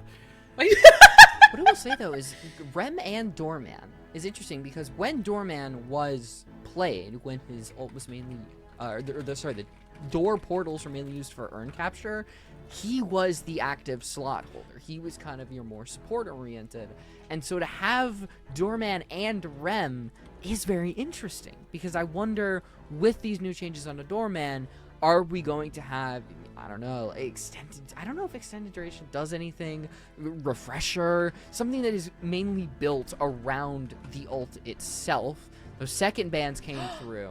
Paige, and I know you and I are very, very sad about this. That's nice. The Drifter ban. How could it happen? I'm heartbroken. But that ult is terrifying now. 10 meters per second of sprint speed. It is disgusting. It is gross. And it is like the trade-off was that we lost the lifesteal on the maxed out claws, and that does feel a little bad in terms of just like trying to like stick and take people down after the fact. But your burst potential and your ability to get in on people, plus the ult change to give isolation, is really, really good. I'm sad we will not get the Drifter. However, we do have a lot of frontline here for Valentine. I mean, I do want to bring up, I'm a Paige main. You cowards ban her. I'm sick of it. Bring her home. She deserves to be home. We also have a Yamato on the side of Pillow Fighters as well, and a Dynamo coming in on the side of Valentine. We saw that Valentine last match with Men I Love Wogs versus Lil Helpers having as much impact as they could, definitely making some opportunities happen, but just couldn't quite get it done. How cinematic the shot of the Baroness Hotel right behind the doorman. Sorry, I love that shot. But we're moving into our last picks, Light Rose, and is there anything you want to see specifically? Can I be brave? Can I be brave? Yes. I want to see a Sinclair. I want to see a Sinclair. I think a Sinclair would fit very, very well, specifically on the side of Valentine with this comp. Do you see my vision, Light Rose? I think I do. I'm wondering, sorry, I saw this question be asked on Twitter, and it was, does Sinclair get that unstoppable buff when he gets to, upgrade the copy even more, exclamation point, exclamation point, exclamation point. Because you have Hotel Guest, you also have the REM sleep, and if there was a Sinclair, and combo as well, so there's a lot of good CC ults on the side of Pillow Fighters as we finally get the full set. Their frontliners probably going to be something like a Silver Yamato, maybe a little bit of the Mo and Krill. I look at the Mirage and shot called. There is the Sinclair. So, I would like to make clear they cannot hear me. They actually cannot hear me. Correct. But I mean, Sinclair is a very high, for those of you, because I know we have some new folks in chat who are learning Deadlock in chat. Also, welcome. So glad you're learning Deadlock with us in this space provided by Radiant. Sinclair is a very hard character to get right, but stealing that ult and how many ults have been buffed on the side of Pillow Fighters, very smart pick in my opinion, Thousand Eyes. Mm-hmm. We did get the Mo and Krill. I was worried about the Mo and Krill true. existing on the Valentine side of things, but going to be on the Pillow Fighters. So we are going to have multiple little guys running around in the tunnels here. And that does kind of make it scary in terms of, like, where is everybody for Pillow Fighters? They could come out of anywhere, and both the Rem and the Mo and Krill will want to roam around. I want to pick your brain, Light Rose, about the Yamato. Something we didn't really talk about during this draft is we didn't see a Yamato last game. We don't see Yamato too often in general, in my experience with watching competitive and just playing. But to see Yamato on the side of Pillow Fighters is I'm quite excited by this pick. Yeah, she got a good amount of changes within her ult. There's nothing that's, I think, kind of leaps out at you and is like, oh, this is going to be something that's going to completely change how Yamato is played compared to something like Dormant's changes, Pocket's changes, anything like that, or Paradox. But it's more just how is Yamato going to be able to find her place in a meta that is currently shifting? Because even if you pull up the balance patches, it's just a lot of number changes and, slight T3 changes that feel more built towards Yamato being in your face with something like melee damage, where, Crimson Slash is now on hit 30% melee damage, and I think Flying Slash is now light melee damage instead of Spirit. It's kind of shifting the character a little bit to be much more in your face and building around beating people up. At the end of the day, if you die in this game, you die. Except you have a rejuve, technically, or you're Victor. Or, I mean, there are a lot of ors in this game when it comes to that. But moving on, looking at this, I'm going to ask for predictions once again from both of you. Again, I will go to myself to give you guys a bit of time. Looking at this comp, I'm going to give it to Pillow Fighters. On Doorman and Rem alone are enough for me to say Pillow Fighters. That, because a lot of if you're new to the game or you're new to just gaming in general, something I say is if it ticks you off as a character, there's probably a reason why, and those characters tick me off. But at the end of the day, that ult, the Rem is just such a powerful character to have a support, especially on the side of Mo and Krill. I would give it to Pillow Fighters, Light Rose. But what do you think? I want to say Valentine. I think you've got Benevolence probably on the Billy. You've got a good amount of, I think, sustain at the top. Lady Geist is a good M1 character. And then Sinclair. We talk about how good some of the ults on Pillow Fighters are. Sinclair's just going to be able to steal that. It's, I think, a great combination that can be overcome by Pillow Fighters. We'll see the impact that Silver's going to be able to have after those nerfs, how Rem and Doorman, combined with Mo and Krill, all the CCs are going to be able to play around each other. It's not going to be, jumping out at you like we saw in the last game with Man I Love Vlogs, but my heart is still going to stay on the side of the Hidden King for this one. Well, folks, there's the Archmother versus the Hidden King, Valentine versus Pillow Fighters in our semifinals. The ritual must begin, and you must help. Thousand Eyes, Light Rose, please take it away. As we are going to get underway here, game already getting going. And honestly, I'm looking at these teams. I do want to lean more towards Pillow Fighters. I think it does depend heavily on how this Sinclair works, how the silver nerfs are impacted. But part of it is I just want to see Rem succeed. He's just a little guy. Oh, he is not just a little I will guy. be biased. He's throwing pillows at you. He's Look at him. giving nap time. That man is a menace. The little creature. Don't call him a man. Look at him. He's 2 feet tall. that is a beefy boy, and he has a pillow laced with bricks. I will call him whatever I want to call him. Things that I probably can't say on broadcast. We are just going to get underway in the laning phase here, and we saw in our last game just how much the laning phase could impact things, how much of a lead we saw Man I Love Fwogs get just through their early game prowess and how well they could shove lanes. Are we going to see anything similar here, you think? There's not, I think, a composition on anybody's lane or anybody's side that's going to jump out and have an inherent advantage. I mean, Silver's going to be combined with Rem, so you're going to immediately counter something that might be, you know, a Billy directly in your face, but it's not going to be able to take out really aggressive plays and simply good deathlock plays to begin with, pushing out hate, pushing out benevolence, and just crashing on everybody here. Wait, we are unfortunately dying to the tower as well. Yeah, you might lose nostalgia here too. That is really tough in the early game here for Valentine, but beautiful play here by Pillow Fighters. Sinclair very low HP and has to be very scared. You can see just barely peeking out here, and they're going to try and go for this. Engage on to the Sinclair, who is able to get back out, and here comes Billy. Parry not going to be able to stop anything. Billy's now low HP as well, and this is not exactly a great spot for Valentine, but they're able to stay alive and get the extra healing through pushing their lane. And Rem is available. Tag along is there. Little helpers have a very slight heal, have that spirit resist. So a lot of these, what can be considered mistakes, can be simply negated by the fact that there is going to be a very large burst heal that is going to come from the side of Pillow Fighters, and that's just the inherent advantage that you get with something like a Rem. Sinclair's real power isn't going to come online until a lot later. Ooh. And Billy's aggression is just going to be something that's going to get caught out unless you're just going to have a bunch of melees over and over again. Oh my goodness. It worked out, but it should not have been that close. We do get the Bola, but not going to be able to confirm anything just yet. Silver still not online. We're also seeing Abrams extremely low HP right now.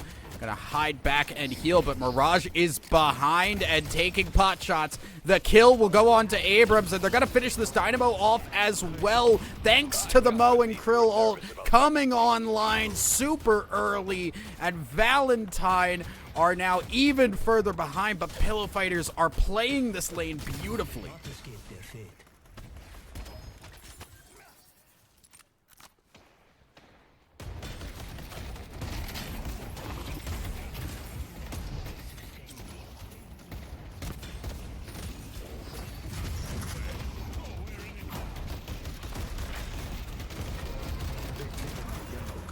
Uh-oh.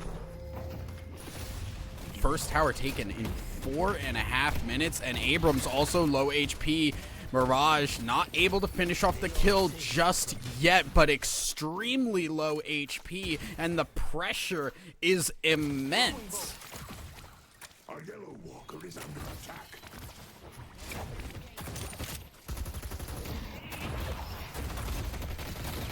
Oh, 100%.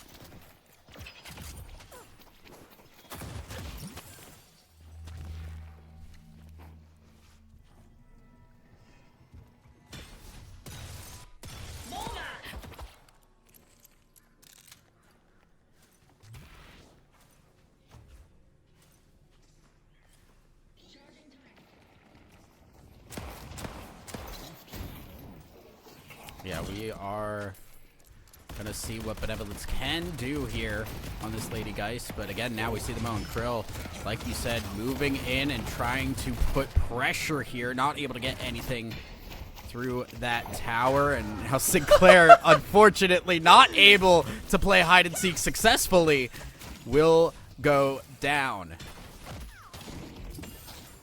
Here's where we could see a bit of restructuring. We do have Benevolence going over to that left side. We've got more pressure towards that blue lane. That is where we see Leafy helping with the tower. Another one falls. And look at the soul lead at the top. It is getting dangerous. Hotel Guest is used, Strato Transformation as well, but it's all just trying to push Valentine further away from their targets. Abrams now trying to run away. Mo and Krill now starting to get very low as well. Will back away, hide, and try to see if there's a little bit of over-aggression. Now gonna go for the ultimate. Gets a bunch of healing as well. The Paradox ult will interrupt it, but not before Abrams has gone down. That is another kill for Pillow Fighters, who are still moving strong. So far, Leafy has been the person to watch. She has been a really good initiator with a lot of these combos. I saw it as Abrams was checking out of the Hotel Guest. It was about 6 seconds online, and because Valentine was still trying to have some fight left, they initiated. That's exactly when Leify used the combo and completely disengaged, and now helping with another fight. Got the Billy ult popped here, now moving further into more lanes. We have the transformation used, the Lycan Curse, thanks to Sinclair, but will not be able to finish anything, as we do see Silver heal back up, taking these camps, but it is difficult now for Sinclair to do much more, as Mo and Krill are just continuing to put pressure around the map. And like you said, I don't know what you do when there is a Mo and Krill that is this strong at this point in the game. Yeah, already 60 seconds towards that next combo. You imagine that the tower is just going to be preyed upon by all three players here. Sinclair is up on top. Realistically, you cannot root out Nostalgia. It's exactly why Pillow Fighters have to disengage from this. And Ship has to play so dangerously, and it's Leify! It's always Leify! Leify is going insane this game. The Yamato ult popped as well. Will survive just barely. Throws the pillow. The bricks are good. And that is going to be Tommy Salami going down. Pillow Fighters living up to the name right now. Oof. I think last game's lane phase was pretty rough. I think it was it 4 Man I Love Frogs who struggled a little bit? One team was a little bit down. Can't think of it off the top of my head. This feels way worse. Not only are you down 7k souls, you've lost 2 of your Guardians. You are now having your jungle potentially invaded. You're having a Mo and Krill who is at 8.2k souls. You have a Lady Geist at 8.5. That is where Benevolence and Grace kind of have their solo lane off, where all of them just try to, you know, I'm going to put pressure on this lane. No, I'm going to put pressure on this lane. We could actually see that solo lane push into potentially a dual lane or a triple lane with Burnus and Blake. Ooh, we are pinging out the Lady Geist, and we are hitting the combo on it. And that is going to be a dead Lady Geist immediately. Not even room for retaliation at this point. And that is just how far ahead Leify and the rest of Pillow Fighters are. You just, if that Mo and Krill ult is up, you cannot do anything. I also want to point out, too, I don't think, have we seen a Mo and Krill in either game go through these tunnels yet? Here's the thing about it. It's on like a cooldown. It's not like Ava where you're going to be able to stay in that form. You can only do it when you're in Burrow. And so if you go out while you're in Burrow, you are just going to have to wait it out. And now, I mean, they have decided that Leify is going to die in the Singularity just to confirm it, just to try to change the tide of the fight, maybe get the tower if you can. Yeah, and that's actually a huge fight for Valentine there. Big singularity will get Valentine a bunch, and yeah, get the urn as well. So finally able to get a little bit of something. Billy ult being used, chained on to the silver, who does get the transformation at the perfect time. And this is not where Billy wants to be. Very low HP, will go down, and that is a kill for Chip. I worry that with that kill, you're going to have to abandon urn control. Persenia does fall. Wasn't really going to help with the urn control. That just means that Valentine can gain mid control.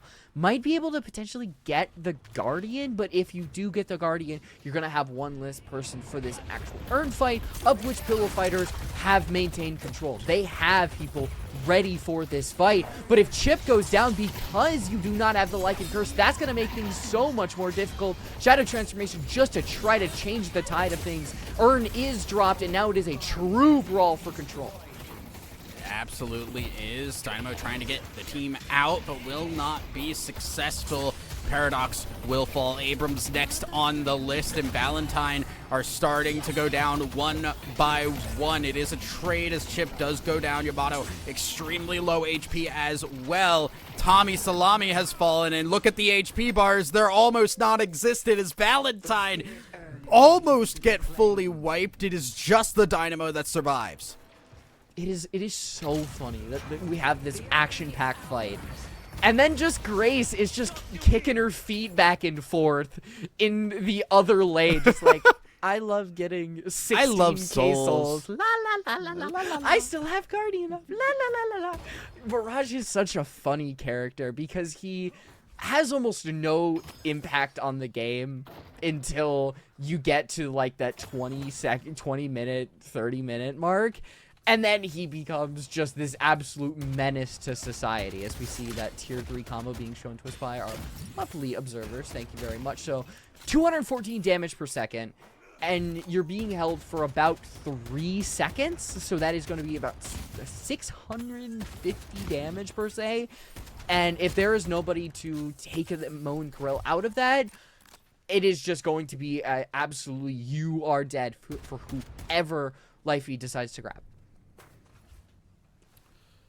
Yeah, it is difficult now, and we like we kind of said earlier too, Lifey was kind of controlling the game, still is controlling the game, but in a different sense. It is not through a soul lead and a damage capability. It is through the setup potential that this Mo and Krill can have, especially when this Mirage is as far ahead as he is. So now Paradox ult being used as well. Mo and Krill will go down, brought into the Walker. Beautiful play that will allow Valentine a little bit of breathing room. And that is just a beautiful pick there, by the way. It's what the advantage of the Paradox can do. As both ults being used, not really going to do too much, but potentially just make some space. And now we see a Guardian, the second Guardian for Pillow Fighters. Whoa! Somehow, and Uh-oh. that is not amazing. And that lead that Pillow Fighters had, you're only down 4K, and now a lot of map control is going to get to be gained by Valentine. They're going to start to really take some of these Guardians, and if Grace can die, it just makes things so much better. That's just a straight up mistake too, just getting caught out at that low HP. No reason to be there, as now we're seeing a dive onto this Mirage, trying to get the final kill, will succeed. Combo comes in to get the final shot onto the Paradox, so it is a 1-for-1 trade at the end of the day, as Doorman will support Lifey as they hold this Guardian to a little bit longer in this game, and they're going forward here. I don't know how much they want to take this fight. You see the disarming hex constantly being used on that Mo and Krill just to make sure that he has to keep his distances. Yeah, Lifey is not going to be that much of a threat with the gun, but it's the idea that because of this disarming hex, you're going to be helpless. You're going to not have any impact. Another big swap completely takes out a character. Blake has been huge with this. That down goes Randy, and honestly, Valentine have done a wonderful job at completely flipping this game into And you might be able to get the gun buff, but I think it's going to be Pillow Fighters who are going to be able to grab that, but they're going to potentially change it for Earn. That is a huge turnaround now, as we have now gone into the point where the game is even, and in fact Valentine have started to take a little bit of a lead, but are they winning the fights is the question, as Billy is going low HP. Silver also falling. Big hit onto Silver as she falls, and Valentine have fully and completely taken the lead back away. Probably get this Earn, because Mo and Krill is going to be very late to the fight. Does have combo, and so maybe nap time is what you look for. Hotel Guest on Hercinia. But there's just a lot of potential options. That you could have a very quick dunk. You see Blake is extending this. There is the Hotel Guest, so Earn is going to be dropped, but very quickly going to be escaped. I say that actually drops out, and yeah, that is a large chunk of damage. Not the way you really want to start this fight. Definitely not ideal. Yamato gonna pop the ult as well to become that beast. The Earn fight just getting to a lot of poke. Nobody really wanting to fully engage. Now we're finally seeing it engage. Big stun from the combo, and that is Lifey once again bringing life to this team, and the Earn will get dunked by Chip. Pillow Fighters still alive. I think when we compare ults on either side, I feel like Pillow Fighters are going to have that inherent advantage. K goes down early, so you don't have that hard CC. Sinclair maybe gets something, but realistically has been only going on 2 chips. You don't have a CC for that. Meanwhile, Pillow Fighters are going to have that combo, which we saw used on Burnus, takes down that Warden. You're going to have Hotel Guest, which was used on Blake Stake to drop the Earn and deal about 600 damage. I can't exactly say what that name is. Dude, Fern has Nap Time, which is going to be able to shut that down. There's Chain Gang, one of the really big ults that is going to be able to flip a fight, get you that advantage, and honestly, Billy, Tommy Salami, I think is going to be the character that we all are going to have to keep our eyes on when these big team fights happen. Yeah, I mean, I'm looking at this too, and it feels like this game has just had a very strong curve of like Pillow Fighters were ahead and were feeling completely in control of the game and taking control of the game as we see Doorman fall here. And then we slowly saw Valentine not just get better, but I think Pillow Fighters didn't respect how strong Valentine were getting. And after that last fight, it feels like Pillow Fighters realized, hey, yeah, we actually have to take this seriously. We have to play with full concentration here. We are not as strong as we were. We've got to make sure we are taking good fights now. Can't forget Blake as well. The paradoxical swap is another. Oh, the paradox. Yeah, the paradoxical has been disgusting this game. It has been honestly crucial. And I think it was shown by our observers. Is at T3. It is at the T3 level, so we are going to have a very big group swap. I'm so excited. I cannot wait until we get something like that.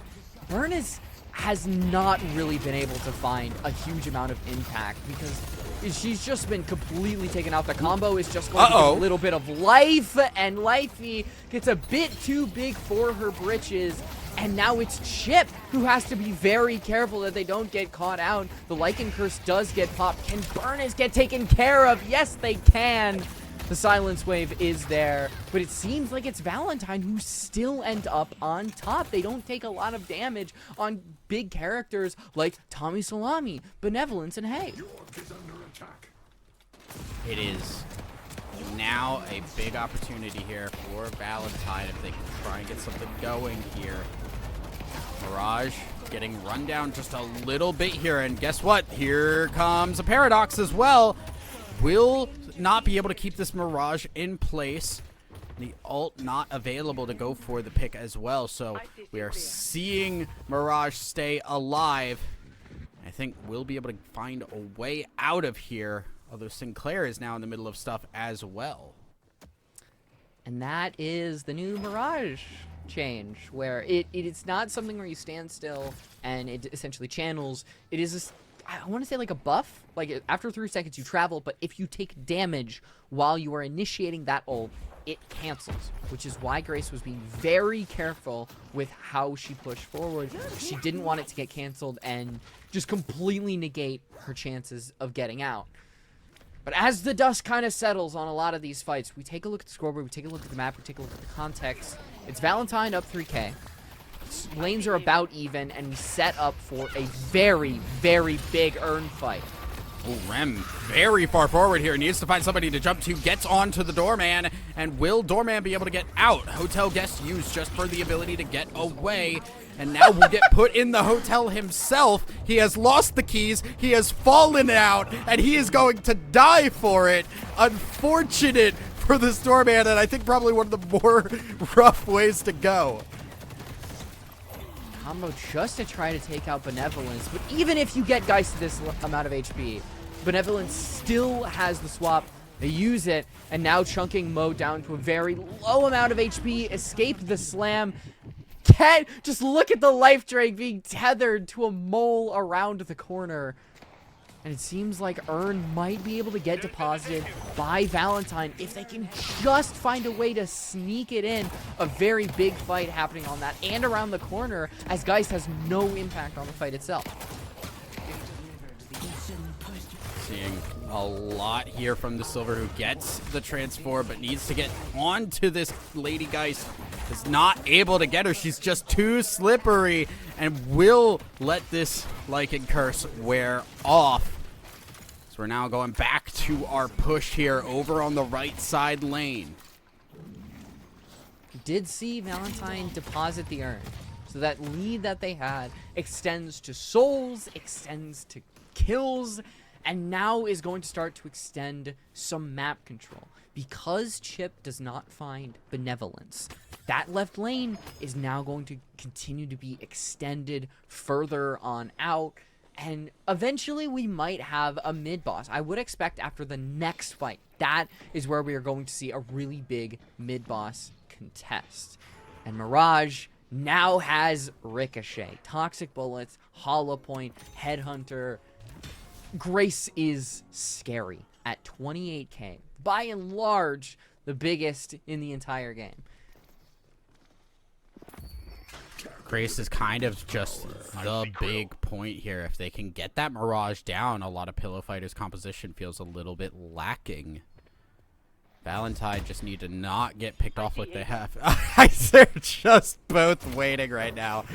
Just looking at each other, and now the go button has been called. Abrams able to get away. But that does mean now that there will be a little bit less map pressure for the time being. Look at the lanes. Look at the some of the jungle just came back online, so that's where we're gonna see some of the characters for the time being. I'm very interested because Lifey had such a good early game. And now as I think HP bars have increased, as counters to combo have increased, Lifey's impact has decreased on the game because it hasn't been that crazy. She's had to extend very far out to get that combo, and Valentine read perfectly into that. That's when you see some of the not hotel gas, where you see some of the swaps used, where you see some of the chain gangs, the singularities, charges, anything to get this character out of position and fully capitalize on just a complete pick. Oh, we have a Feral Magician on the loose, and he is going to go in onto this Mirage, who is going to fall, and that's a lot of Pillow Fighters' ability to fight gone. Now it's just going to be a full-on engage as Silver goes down as well. Sinclair opening up opportunities. Oh, 4 seconds to Singularity. You have to think that Kay is trying to use it, and just when is the right time, but with not a lot of help, not a lot of damage, you can't really do too much about it. Getting in position, there's the Singularity, finds two. Are there going to be any kills? No, there aren't. The combo turnaround. Down goes Kay. Down goes the Walker Shadow transformation. Just a breath of HP, and Tommy Salami, 6 kills. Billy is screaming at the top, and now mid-boss is going to be able to be killed by Valentine. We have seen a comeback happened so far in the Masquerade. This is going to be a very difficult one for Valentine. They do have a lane pushed up. That Walker that Valentine still have to get, which you imagine they're going to get with this 3 Rejuvenator Crystals. Unless, no, not happening. Lifey gets crushed to smithereens. That is, wow. I blinked. That is really unfortunate, especially to get nothing out of that. As when you're already so far behind, it is a hero play, but unfortunately the heroes are only on the side of Valentine at the moment, and I'm really kind of worried right now with how Pillow Fighters are going to try and come back, because Mirage has been getting caught out. The Dynamo ults have been used to not great effect here, and it's just looking pretty darn rough for Pillow Fighters. Imagine they're trying to, maybe if they can engage somebody with an urn, get a Hotel Gust on a Blake stake, which was actually in one of the big fights that we saw Pillow Fighters win. It did get started with that. Sleep. The urn does get dunked though, and I worry that it was just a little bit too late for everything. Gonna see Hotel Baroness not going to keep another visitor.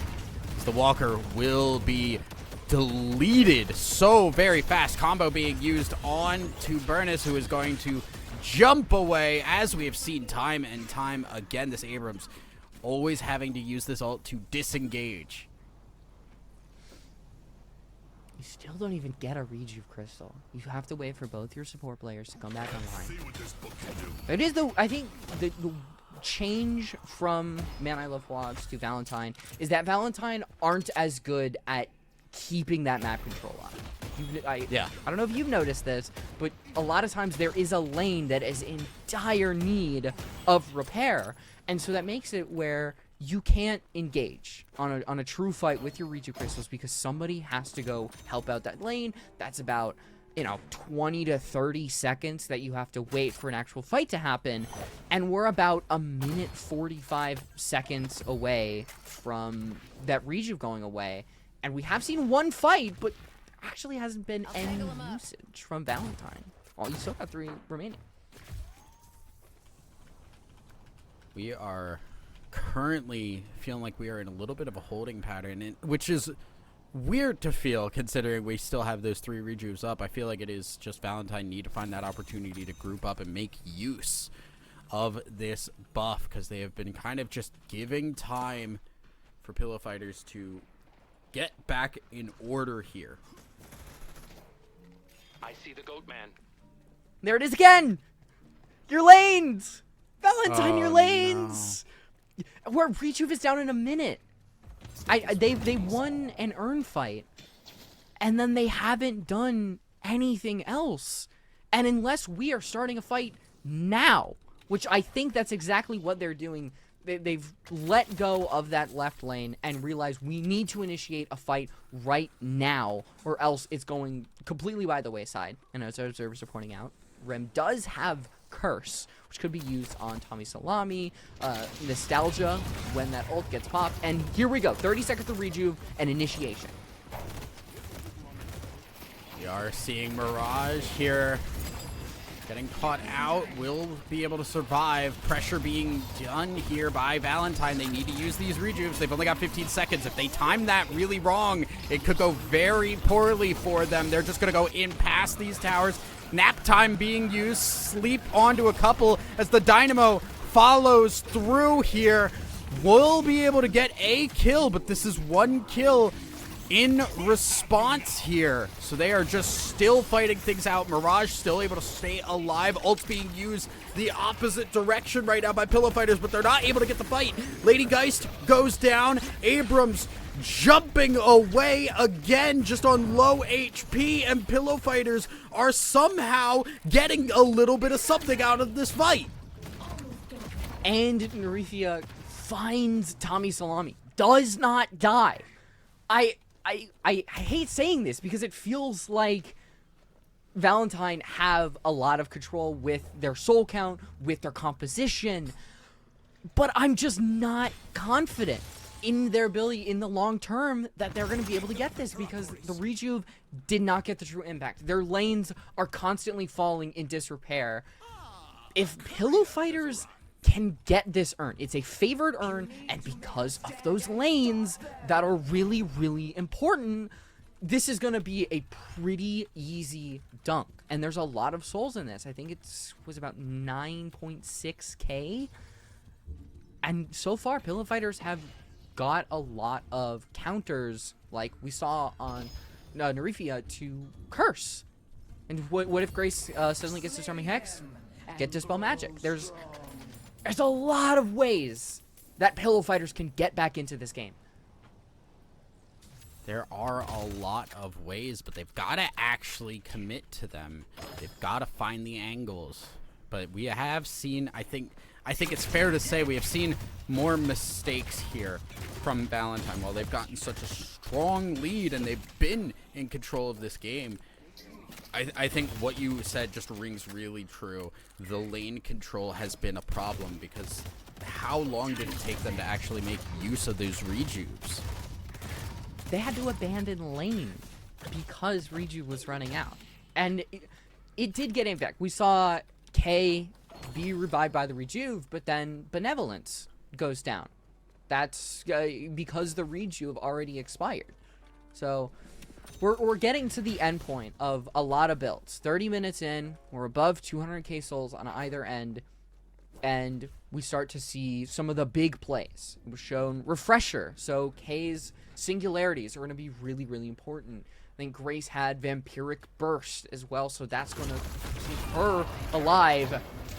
And this has been a problem, I will say, for Hercinia, is Doorman is constantly the first one to go away. Can't dispel magic that Disarming Hex. Not going to be too much of an impact. I say, as there goes in the Billy, a 3-man slam. Unbelievable.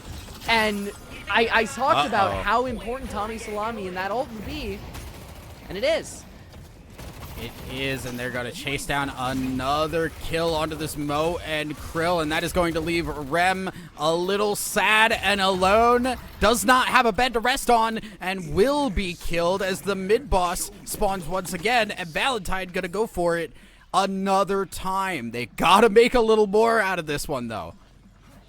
Yeah, you cannot just let these Rejuve crystals expire and continue to farm. If you find Chip as well, which it seems like they will, 3 players, can Lycan Curse get activated in time? I wasn't even halfway full. While 3 players are in the mid-boss getting those Rejuve crystals, everybody else is going to be able to get those shrines. They're going to start initiating this really quickly. I imagine if that first patron drop is very, very quick, they're going to try to stay here and finish that fight.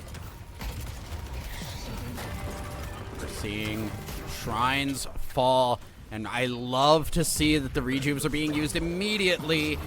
We are getting into the hotel, as unfortunately will not keep this doorman alive. Doesn't even get out, but it does not matter. Enjoy your stay, because there is a lot of pressure being put on to the Archmother. I see Krill. Everybody alive. You have 3 Rejuve crystals. Hercinia is not going to be on the board. It'll be a 5v6. The Paradoxical Swap gets something good. Ooh. 2 players are there, and so is a combo. Sleep does hit, and Abrams will be the first Rejuve, as we are going to see too many people fall. Pillow Fighters don't have anything left in the tank. There is just a Mirage and Yamato to try and save the game, but it will not be enough. Valentine complete the comeback. Oof. Looks a little scary early on. You had Lifey running out through the entire lanes, being an absolute menace. And then slowly but surely, we saw Hercinia get caught out. We saw Grace start to get countered by those disarming hexes, and Tommy Salami started to really get activated. Those ultimates by Nostalgia were great at pressuring everybody back, and of course, at the end, AFKs, singularities, double singularities with Refresher. I think it was a little bit scary. Those lanes looked not great, but those CCs and the composition, I think, were really the playmaking at the end of the day. Absolutely. Beautifully, beautifully done here. And I mean, like, I think one of the things that I do want to call out too is just the resilience for Valentine, because it was a very rough early game. How often were we saying Lifey's name in the early portion of this game, and how dominant it looked for Pillow Fighters, but did not see Valentine give up, and they were able to not just find a way back into the game, but to take it. Yeah, and they will cruise right on to the grand final, a best of 3. And I don't know who they're playing just yet, but I think we'll figure that out once we get after the pre-show. It'll be a fun little one, and unfortunately, we have to say goodbye to you. Yeah.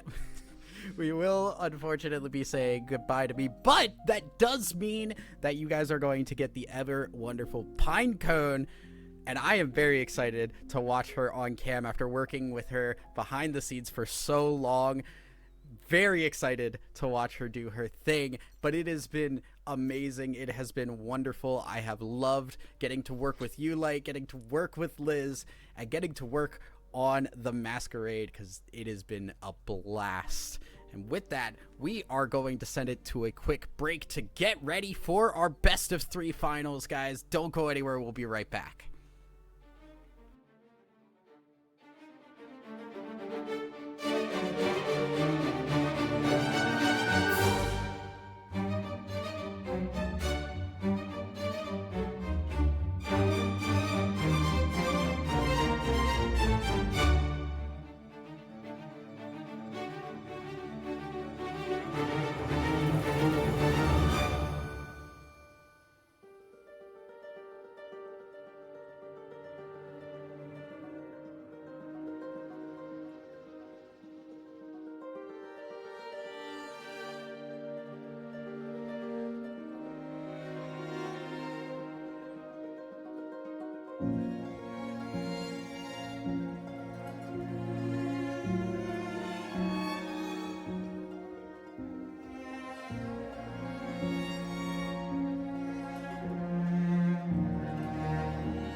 Well, folks, you have done such a good job completing the ritual, but your job is not done yet. We have grand finals of the Masquerade to get to. Welcome or welcome back, everyone. I'm your host, Elizabeth, joined with Light Rose and also a very special guest who I am so excited to introduce. Please, I want to see laudits and screams, woos in the chat.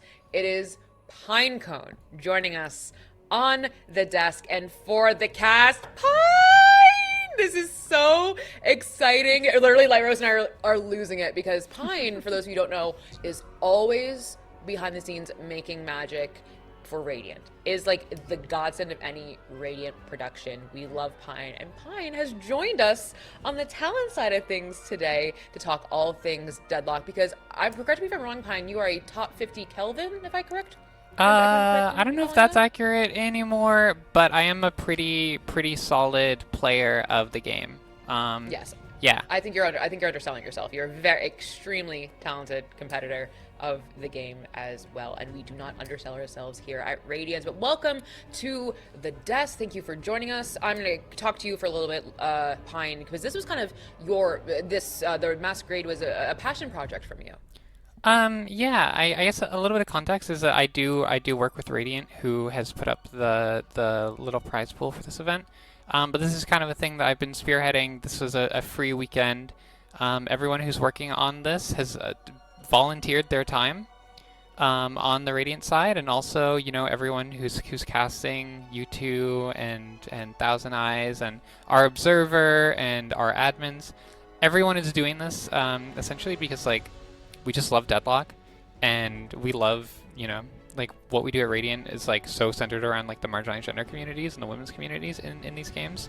And I'm someone who used to play a lot of, like, women's Counter-Strike, and I'm someone who played a little bit in Game Changers before working on Game Changers, and, like, I don't know, I love Deadlock.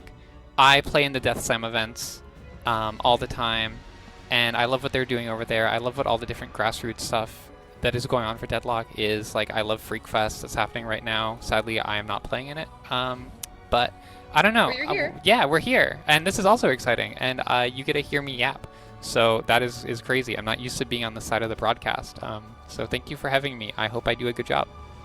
I just want to say everyone loves Pine, and everyone was thrilled to find out you would be on the desk. This is everything for everyone, a part of this broadcast. But I also wanted to ask you about the Discord, because I know some folks in chat are newer to Deadlock or just newer to Radiant in general, and might want to get involved just in Radiant in general, but especially in the marginalized gender scene of Deadlock. And I believe there's a huge resource for them available with a special command in chat, correct? Yeah, so someone, maybe me, maybe it'll be someone else, will type !Deadlock Discord in the chat. Essentially, there's two real places to go as far as, like, women and marginalized gender Deadlock is right now. There's, of course, the Radiant Discord, so we're putting on the Masquerade right now, which is very cool. But also, we would like to do more of these. I know this is the first one. I know we had best of ones. I know that this has been a super fast day, and I would love to do more. I hope we get to do more. I hope the powers that be grant us the ability to do more of these. I hope you folks are having fun. I'm having fun watching. Oh, yeah. So It's up. May the patrons bless us with more masquerades, many more masquerades. And I'm not just saying that because this mask costs $55 and I want to have an excuse to keep on wearing it. But no, genuinely, I think this is a tournament that's the first of its kind. I did a little bit of research. I could not find anything like this, Pine. yeah. So if you want to learn more about this kind of stuff, the Radiant Discord is a place to go. Also, I will add that there is also a Women of Deadlock Discord, and they do great things as well, they're spinning up to the process of doing great things. So I want to shout them out too, because they are a grassroots effort who are trying to, like, also create a space for femme-identifying Deadlock players, and they cross-promoted their stuff with us. I want to shout them out. I want to shout like the owner, if I butcher your name, I'm sorry, Chixa, who actually was a Rocket League caster on some of our previous Radiant products. They run that initiative. I think they're all super great. Everyone in the Deadlock scene, because it's so grassroots, supports each other. Also, you know, shout out to, like I mentioned, the people at Death Slam events. They are incredible with the amount of stuff that they put on, and Yes. a lot of the, Deadlock broadcasting stuff, with like how to observe and everything comes from like Kashi, their producer, and these resources help make the scene better. So yeah, shout out those people. Apparently we have a bracket.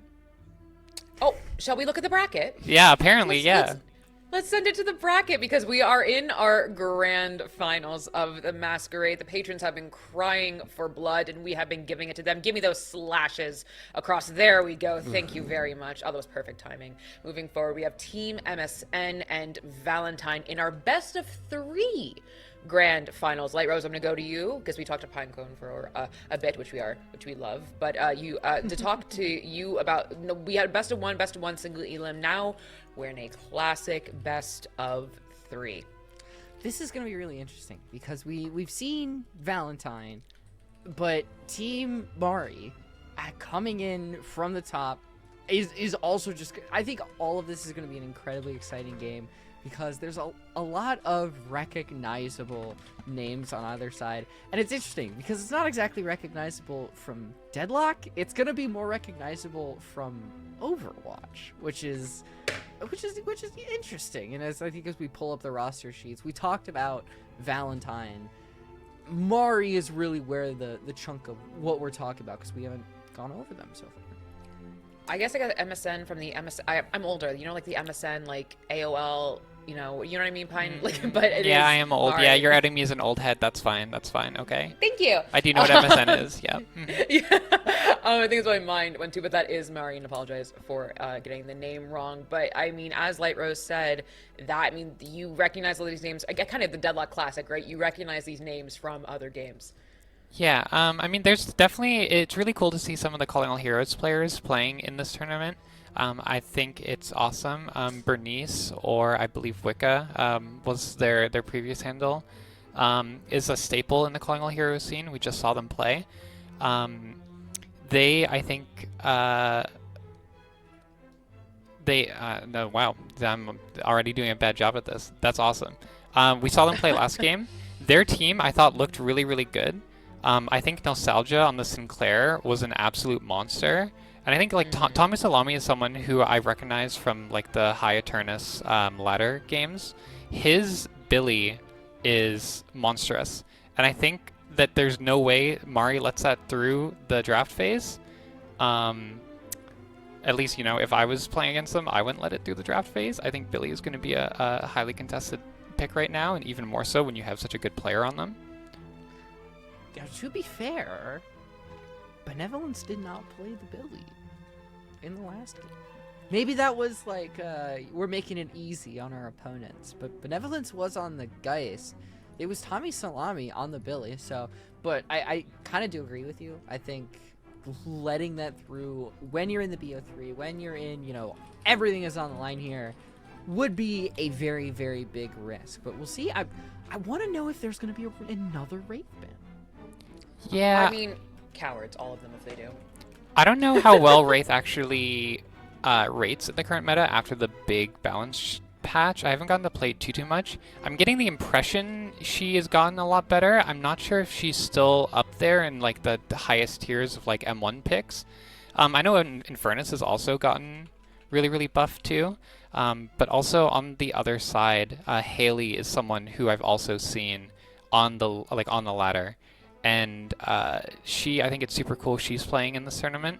I believe she's known for her Ivy play, if I recall correctly. And Ivy did just catch quite a few changes, which I perceive to be a buff. So it'll be cool to see if that goes through. Yes, also, again, a nomenclature change as well. We saw a lot of nomenclature changes, coming through with My Girl Paige, with Ivy, with so many changes coming through. If you guys have not read the patch, we are trying our best to get through them with you, but it is a 30,000 word patch, and it is going to take, I think, a while for even all of us to absorb that. I do not envy anyone playing Deadlock Night Shift this Wednesday, having to figure this out and put this all together, especially because they have best of ones as well, showing our other fellow Deadlock esports broadcasts out there. But moving forward, I think apparently Paige's new ability names were taken from a Reddit suggestion.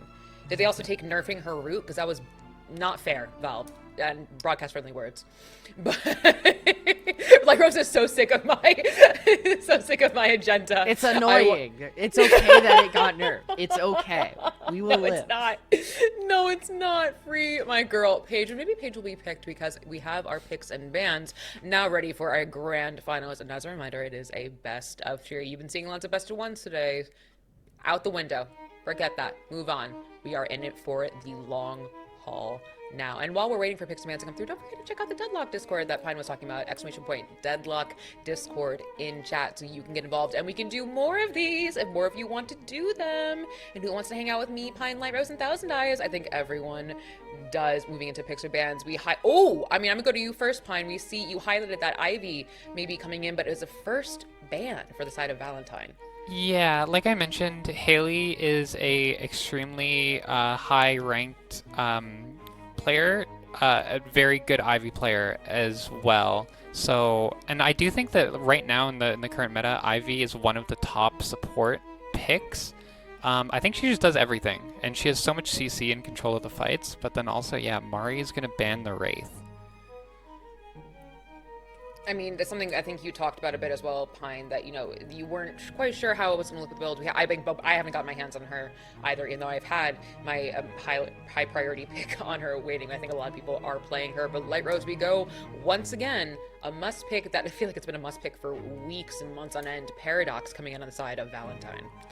Paradox is always going to be pretty good because her swap, unless it is nerfed to the ground where it just has no radius at all, is almost always going to be something where you can insert it into a comp and it will have value. So there is one kind of pick character on the side of Valentine.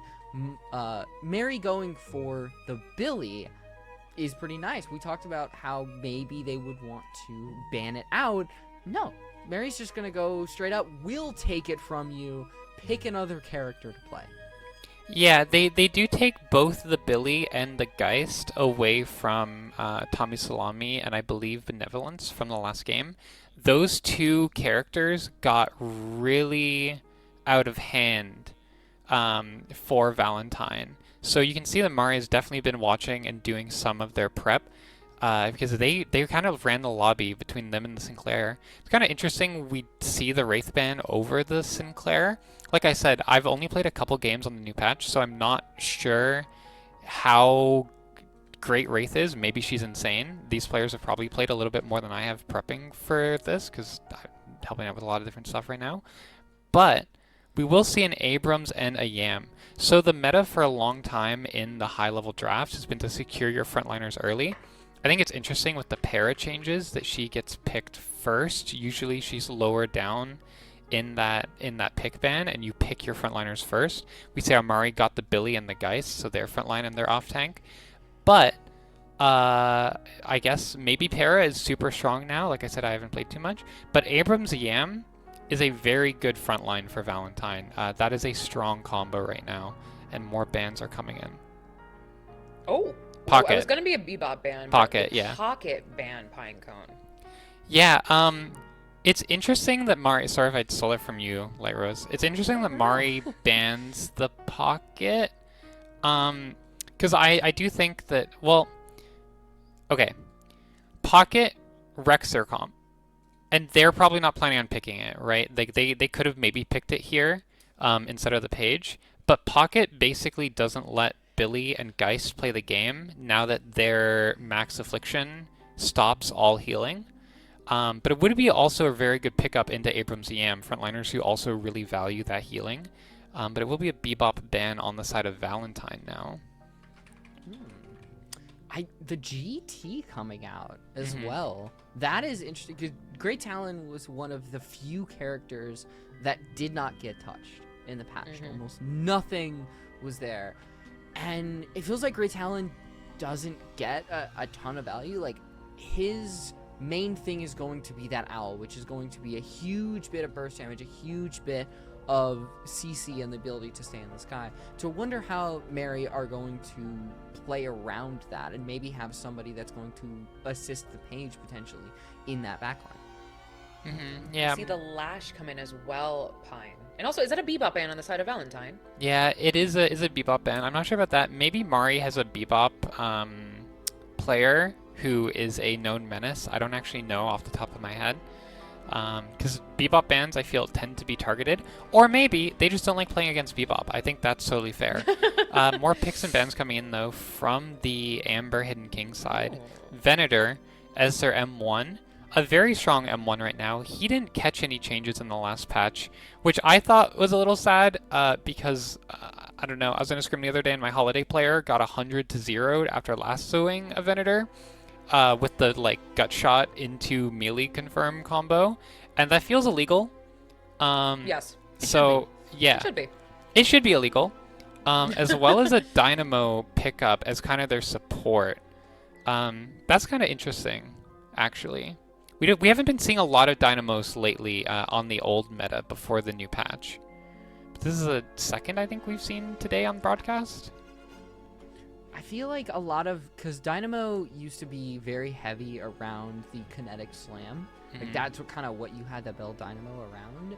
But now that they've shifted him a little bit to where Singularity can have a lot more value, I feel like that's where you can probably start to bring Dynamo into the fray, where kinetic slam could simply be avoided by jumping. A lot of times you wouldn't get the value out of it that you wanted, but now that you can use him as a very hard CC character that can change a lot of these fights, compared with something like an Abrams and a Paradox that can really position people in the right direction, I think those are some really, really good combos. Yeah, and there's Oh, I keep No, on cutting you're you off. I'm sorry. We're just bouncing back and forth. I'm not letting you do the host thing. I just think it's really interesting. Talking about draft is really cool. Calico has received a lot of quality of life changes and a buff, which is insane because I didn't think Calico needed a buff. I think the AoE team fighting of Mari will be really cool to see. They have a lot of big kill potential by hitting a fat lash ult or a fat chain gang into just Grey Talon nukes, into Calico full combo, into Geist bombs, into page roots and horses. There is a chance to do huge AoE teamfight nukes that could just end the teamfight before it begins. And on the other side, we do see the Sinclair being picked up again. I thought the Sinclair found a lot of value last time around, and I guess we get to see it again. Yes, I believe the Sinclair was the MVP of the last game, despite not winning the game. So I think maybe Valentine saw that, was oh, we will move forward. But also, I want to go back to your point, Rose, about the Grey Talon. Kind of talking about that spear damage, that burst damage. It's not a character you see picked often, but when they're picked, there usually is a great game plan behind them, and I was so incorrect. Sinclair did win the game, hence them being the MVP. But I do think the Great Talent pick, as I don't want our audience to sleep on that pick specifically. Yeah, Pine could kind of put it perfectly. I think the burst damage CC combined with a lot of the Calico slashes and Billy slams can be really, really good. And it's not a flashy pick. It's not something that you're gonna see on the board and be like, ah, yes, of course, Grey Talon. Why did I think of that? It's just, Heiko said it. There is a game plan. There is going to be a reason behind this, and it's not something that is going to be very obvious. We'll have to actually see when we get in the game, when we see Grey Talon, if that is going to be a pick that makes sense within the comp and within how Mary are going to play it, or if it's just going to be, maybe we could, learn something else here. I've been seeing a lot of Ido play Calico during Deadlock Night Shifts. I remember the first time he picked it up, there's kind of this grimace in chat of why would you pick up Calico, and then Ido being Ido absolutely carried. So I wonder if it's 13. Or was that there was a rough one. There was a rough one that Ido made happen. I remember the one. Oh, I don't know the exact stat line, but I mean Ido is an incredible player. So I'm excited to see what Team Mari do with that Calico, but also we see them I think doing that prep work, or even just very good guesswork of taking away that Billy from them. And I think it is something we didn't really touch on is we've seen the Abrams pick a couple of times coming through. He received quite a few changes, Light Rose, yesterday. Now, literally 24 hours ago, that I think I've had some Abrams fans who are mourning him, but also some fans who are saying, it's all fine, it's all good. I'm not set on how I Okay. feel about Abrams. It feels like Siphon Life really got some decent nerfs. Like the DPS got cut by 7, the range no longer increases, charges stun immediately I think got decreased, so now I don't even know if you can light melee. I think you can light melee because it's like 0.3 seconds or something that's really, really small. So overall, clearly we've seen with Abrams being picked in every single game, he still has his place. You have the ability to use items when you're going up for that slam. That is a really big quality of life change that I think is going to be impactful in a lot of situations. So I still think he's going to be good. Not as oppressive, probably, but still good. Before I ask you both for your predictions, Pine, anything after now that we've seen the draft kind of complete and come to fruition, any final thoughts about the draft? I guess I'm interested in seeing just how the Sinclair uses the alt copy and how that's changed now that some of the alts have been changed. I know that Max Lash alt has like a huge cone now, even bigger if you have greater expansion, but it is like massive. It is like your entire base basically. So I'm interested to see like if the Sinclair goes for that alt max, to get that max copy of the stolen ultimate, to see if there's huge Lash alts on the Valentine side, or to see if there's huge Billy alts with the unstoppable follow-up. I'm not really sure how these interactions around the new alts will change with Sinclair, but I do interpret like the buffed alts across the board to be a buff for Sinclair generally. So I think it'll be interesting to see how that plays out. That's kind of my like fleeting point. Well, now that we are here, we're still waiting for one more player to log in. We thank you for log in to get into the game. Thank you for your patience. Moving into our predictions that I have decided we are going to do. This is a bit of a tougher one. We're in our grand finals. You know, these are the teams that have risen to the top. It is a hard gamble, or a hard prediction, but Pinecone, I'm going to go back to you first. Anything... Are you leaning any which way, or is it too soon to call? What are you seeing prediction-wise? That is really tough. This is a horrible place to put people in. Why do people ever ask casters to make predictions? Why would you do this? I don't do pick'ems anymore. Oh my gosh. I only want to be asked them for work. I don't want to do anything. It's terrible because everyone goes, "Wait, you said this," and they you don't get the nuances of the prediction, and also it's really they keep score sometimes, like track of how, and I was at the bottom for VCT Americas. Okay, I think I will say, without having seen Mari play, because I have not seen them play at all, let's say Mari 2-1, and my reason for that is I think Valentine has some really, really good players on it. Like genuinely, I thought they played really good in the last game. There was a couple of things that stood out to me on kind of like an organized play macro side. There was one point where I think there is a comeback urn that was just dropped and not contested. And maybe they could have went back into the game from that. So without actually seeing Mari play, maybe we see a 2-1 because there was a tiny macro thing that ended up not mattering. But yeah, predictions suck. How about you, Light Rose? Looking at these comps, looking at what we've seen, I want to say that this first game might be taken by Valentine. I think their pick play of the Paradox, I think, is great. Here's my whole issue, is that there are so many question marks on Mary. The Grey Talon and the Calico. The Lash. There's a lot of... I don't know how this is going to fit in this playstyle. How is this character going to actually get use?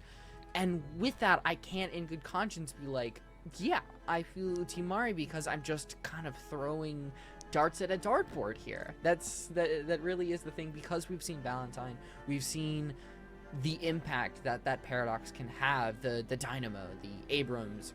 I want to say Team Valentine will take the first game. that's where I'm gonna draw the line in the sand. I'm not gonna call it for the series, but Valentine and Game. Well, folks, the game is ready. Our best of 3 grand finals of the Masquerade. The ritual is beginning, so Pinecone and Light Rose, please take it away.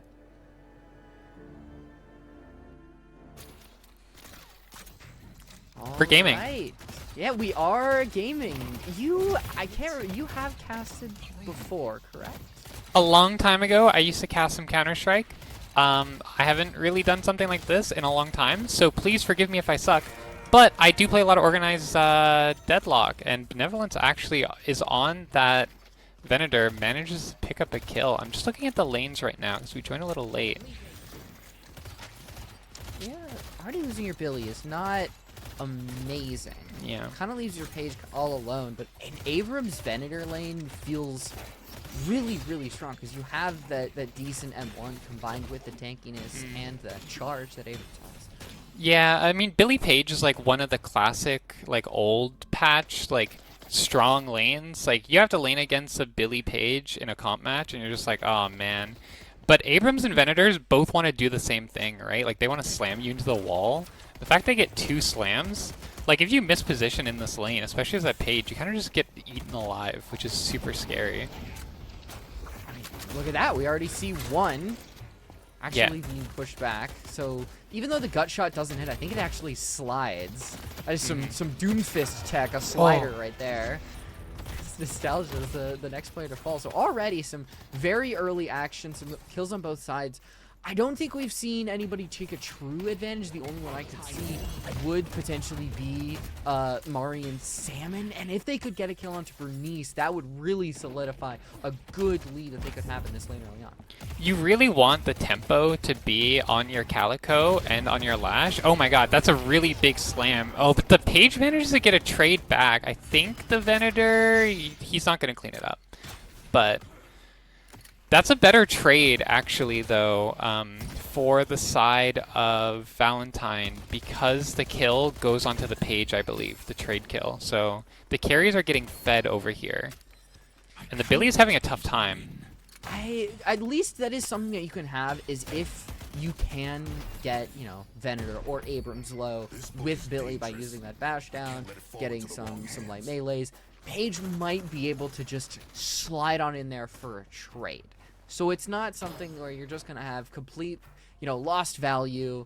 Billy gets completely run over. That's the idea, at least. So we'll see if that actually is true in reality, as so far Billy just has constantly been just getting rushed over and over again, because that is where Billy finds actually success in lane, is being in close, and being in close is not great against 2 characters that love to be close.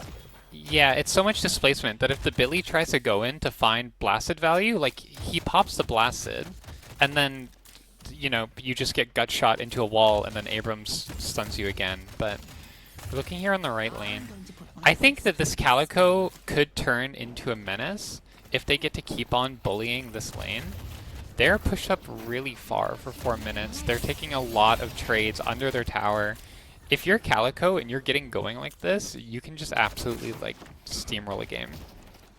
Yeah, and we saw the impact that the Calico can have. Salmon goes in quickly. He immediately heals right back up with that, with those claws that Calico has. But it's hard not to talk about the elephant in the room, which is that left lane. Just Abrams, Venator. It's so good. Yeah, the Billy, I feel like at this point needs to stop interacting and just accept that you're feeding the, you know, benevolence on lane, that buddy. Venator. Yeah, it's the benevolence already has that Iridomini at like 4.5 minutes into the game, which is crazy. We actually see an early Calico roam also over to the right. And here we're looking at more trading. Yeah, there's that Iridomini getting popped. We're absolutely just chunking the Page. Oh, and Yep. the idea was that maybe with how low health Tommy Salami is, the trade could be there. And it doesn't happen. And now Benevolence has the gloating portrait 5 minutes in. And a gun buff. Around 5k souls. Gun buff. In all 3 of our games, we have seen one person a lot of the times just start really getting going early, and it seems to be Benevolence looking into that right lane. Yeah. Salmon has that ult, already pops in, and already going to do a lot of damage. Oh my god, the bird is flying all the This way would be downtown insane down. tech. This is some crazy bird control, no? Like, this is a sick guided owl. Flown through the subway, does manage to hit 2. I did notice the Calico gank, the long Calico gank, did not actually find that much value in that right lane. It looks like the lanes actually have been reassigned a little bit, unless I'm capping. Haley is going to get a good kill as well onto the Dynamo. I think they've been mainly the same, at least on the side of Mary. Yeah, I think there's just a Calico Oh, roam, and I'm like yeah. lying on the internet. Yeah. We're fighting over the small camp. I don't know about interacting more with this Venator. Yeah, it's not something you want to do. Gutshot is there. Doesn't Oh, it get the doesn't stun. Yeah, that's the big one. Is you're okay getting hit by with Gutshot as long as it doesn't stun. Like maybe you miss out on a kill, but if you get stunned against that wall, a melee is coming toward you, and Abrams is going to be able to decrease that distance between you two.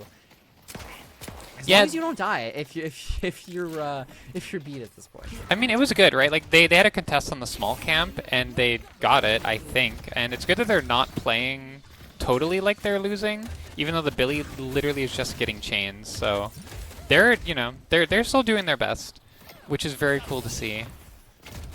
Yeah, we love people doing their best. Even in bad situations, because yes, Biscuit may be down in lane, but it's shown today that if you have a bad lane phase, it is not the end of the world. You can turn it around. You can still have a great game. All right, from downtown, can we have an amazing guided owl? Staley hits That's a stack. Bernice, and that Right, is it's- unbelievable oh. because that is going to be the kill. I think that's a stack. I think the linger on the owl made that a stack. I'm not actually sure. The Yam lived for a long time with the shadow transformation, but that will be left tower going down. Oh, a big swap from Para into the sky. She manages to get out. Oh, never mind. 15 HP. Yeah, Blake's Sake has had some crazy swaps, but the fact that Hazel is able to save Haley really makes a huge difference there. Because I don't actually, I was looking at the stacks, I think there might have been something. Parry happens, Chain Gang is there, so is the gut shot, and now another stun Irdamini, and Biscuit wants to be as far away from these characters as possible.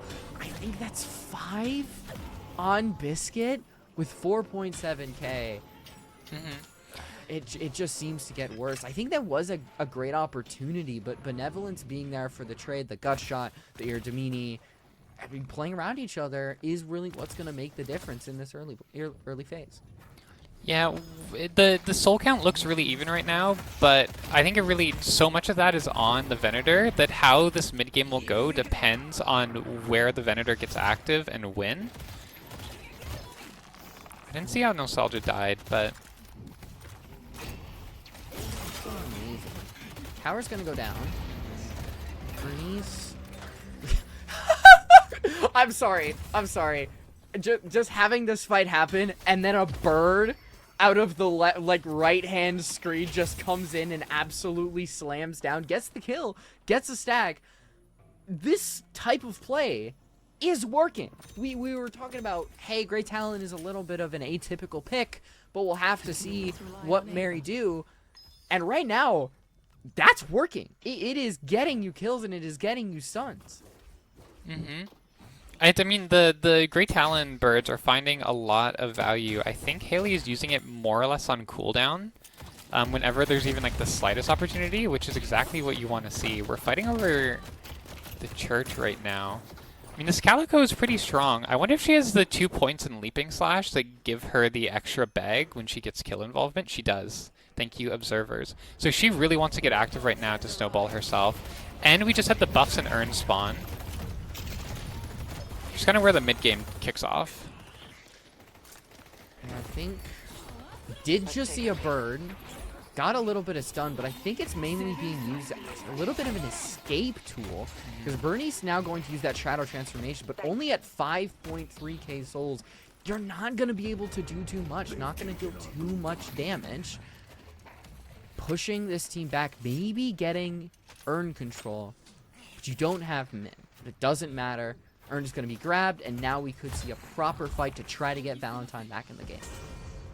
Yeah, I mean, it's going to be a little bit of a runaround with this Urn just because the lanes got pushed in. We did trade 2 Guardians, but the fight is breaking out in the canal. Yam might be a little bit ahead of her team, so she's going to go down. That's actually an advantage for Valentine, which is what they need to look to actually turn this Urn in favorably. But it might get answered back on the other side. The Calico's looking on Nostalgia, manages to find them. But the whole team is coming. The cavalry is arriving. Here's where we'll see if the new patch Calico is any good. All of this happening, and Salmon cannot do anything about it. Urn has been dropped, so it's going to take a little bit of time to actually grab it. And that is going to allow Biscuit to actually contest for it. Here's the bird. Homing missile has activated. Is it going to help the fight? It is going to get the kill. Not actually get the kill. It's going to assist onto Blake's stake. But I think that might be a really good Urn contest, especially if you're able to use all this movement to get away, and Biscuit just bouncing around and increases the lead for Team Airy. Yeah, Haley's bird control is actually really impressive to see. That was such a cool bird, finding value from across the map while also getting fed. While she's still behind the Venator, she's getting these stacks. She's getting the farm in the side lane. It's really cool to see. I think she's going to be potentially someone to be looking out for later on in the game. The Calico looking on the Venator. Dude, the Ava buffs are so cool. I don't know if you know about the Ava buffs, but I think at max level. This would be a perfect time to talk about the Ava buff. Yeah, she gets damage amp now. I believe it's at max level, but the damage amp. Oh, we're looking on their doubles. We're very sneaky. Cat on the rope. What will it do? It will escape. That would have been a really good kill onto Bernice, who has been struggling, but I think there was somebody right around. Yeah, the Paradox was hovering. I think the Yam rightfully asked, I think Bernice asked Blake to hover them while doing the doubles, which is a really good call, because it stops them from getting blown up by Calico. This could be a pretty important fight. Two of the strongest characters in the game having a little 1v1, but Blake is there for the contest, has the swap, so could initiate and see if they can take out a really good character. They do. Benevolence gets stronger. Salmon, he doesn't get weaker, but still is very, very dead. It's Hazel. Yeah, it was a really good counter pick from the Paradox to take out that Calico. Blake's Sake is doing a great job of hovering their carries and making sure they have a good time farming. So that's really cool to see. Meanwhile, Nostalgia does actually win the 1v1 against Hazel on the right lane, which creates a lot of pressure. You actually see that Haley is moving over now to catch that lane. We have a minute until buffs and urn spawn, and it will actually be on that right side. So with the game even right now, how the next like 2 minutes go could really determine where that big first lead gets created, and for who. Yeah, with I think assassin characters like Calico really been roaming around the map as Ava, trying to go onto the Yam, go onto the Venator, just to try to increase those stacks, increase those, or not stacks, the amount of souls that Salmon can get with that Spirit Slash.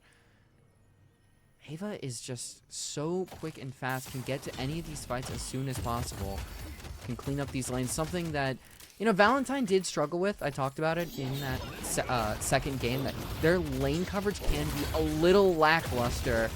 But now Bernice in this 2v1, able to get away, and probably for good as the Death Slam does fail. Meanwhile, on the other side, this is actually the fight for urn control. The Hidden King team is strong over here, which is why they kind of left their Yam on an island. Oh, no! But, Ooh. walking into a bear trap. Isn't amazing. Sinclair's able to copy the chain gang, bring him all the way into the bunny, and now might be able to escape so quick and fast. Billy is actually potentially caught out of position if Tommy wanted to press. Does not, realizes that it is probably best just to keep distance, play for earn, and that's exactly what Tommy will do.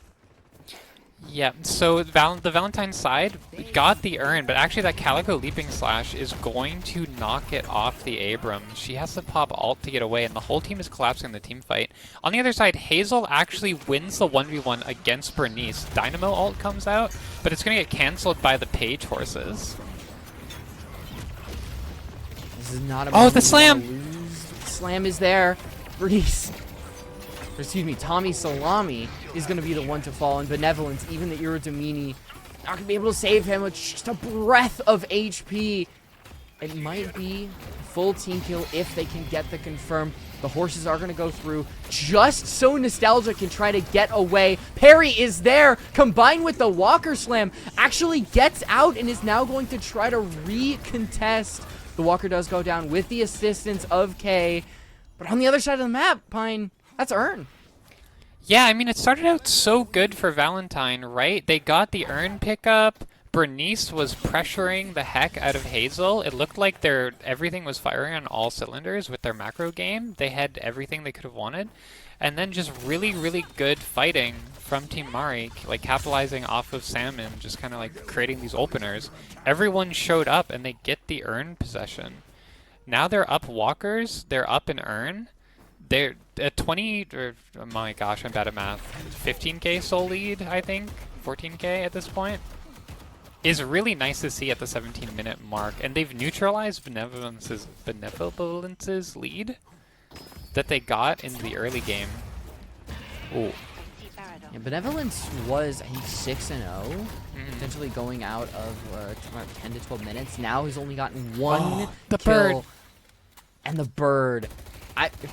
It's so funny just seeing Haley have these impacts from so far away, and you start to understand why Mary really did bring in that great talent. But now in that juke room, Salmon is all alone. Venator is coming in, trying to get back into the game. The grenade is going to deal some healing reduction, so that melee lifesteal is not going to get as much. And Return to Shadows, just used as a bit of an escape. And it seems like Salmon's quick moves are going to be able to get them out of that team fight. I think that was actually a Magician return from Shadows we just saw. Or maybe it was both. Yeah. It Was trying to get the confirm, but I think it was just Calco's too quick. Yeah. Yeah, I don't know. Haley honestly picking up that kill from across the map. I mentioned that her soul count is even up basically with the carry on the other team. Benevolence, but like what's super cool to see, or not cool to see, but something that isn't tracked is the value of the stacks, right?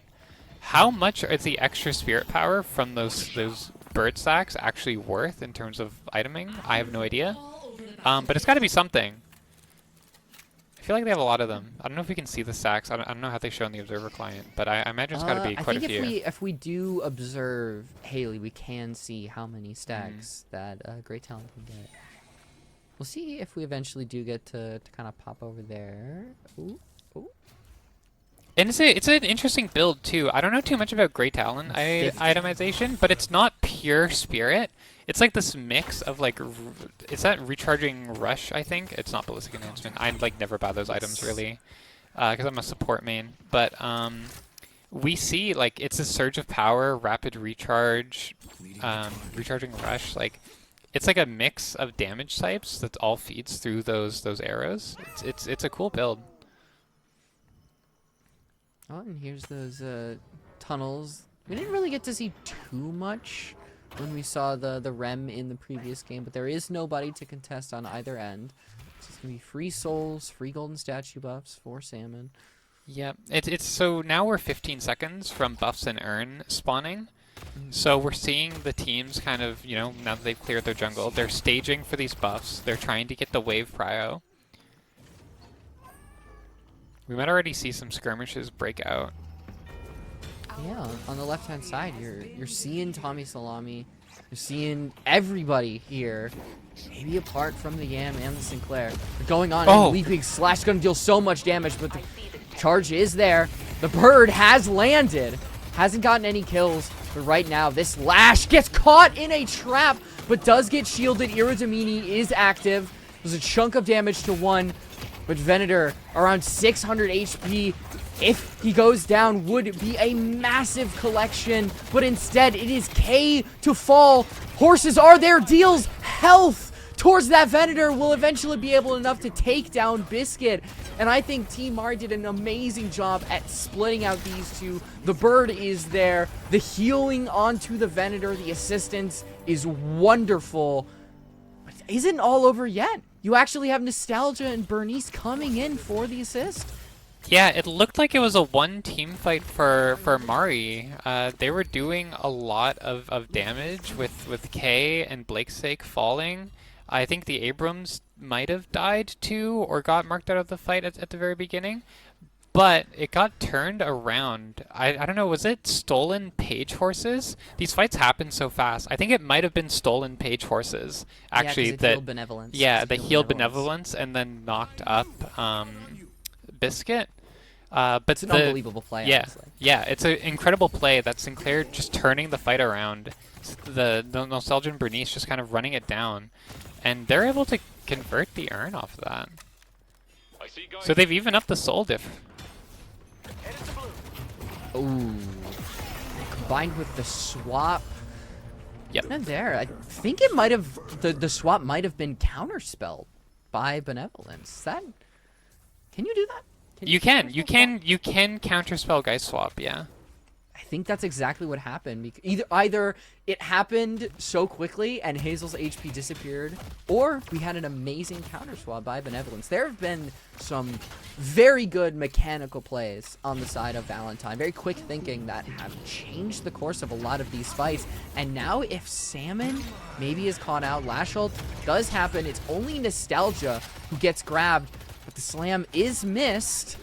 And Nostalgia decides to take a trip through mid, get away, take some distance from that Lash and Salmon and Paige. Everybody is on the run for that Magician, but he's able to get away. Yeah, on the left side, we also have a little skirmish being broken out between the Billy and the Venator. Iridimini is getting popped. I don't think it's going to be enough. Abrams comes off the top rope, and they're going to get the trade, so they go even. That's good.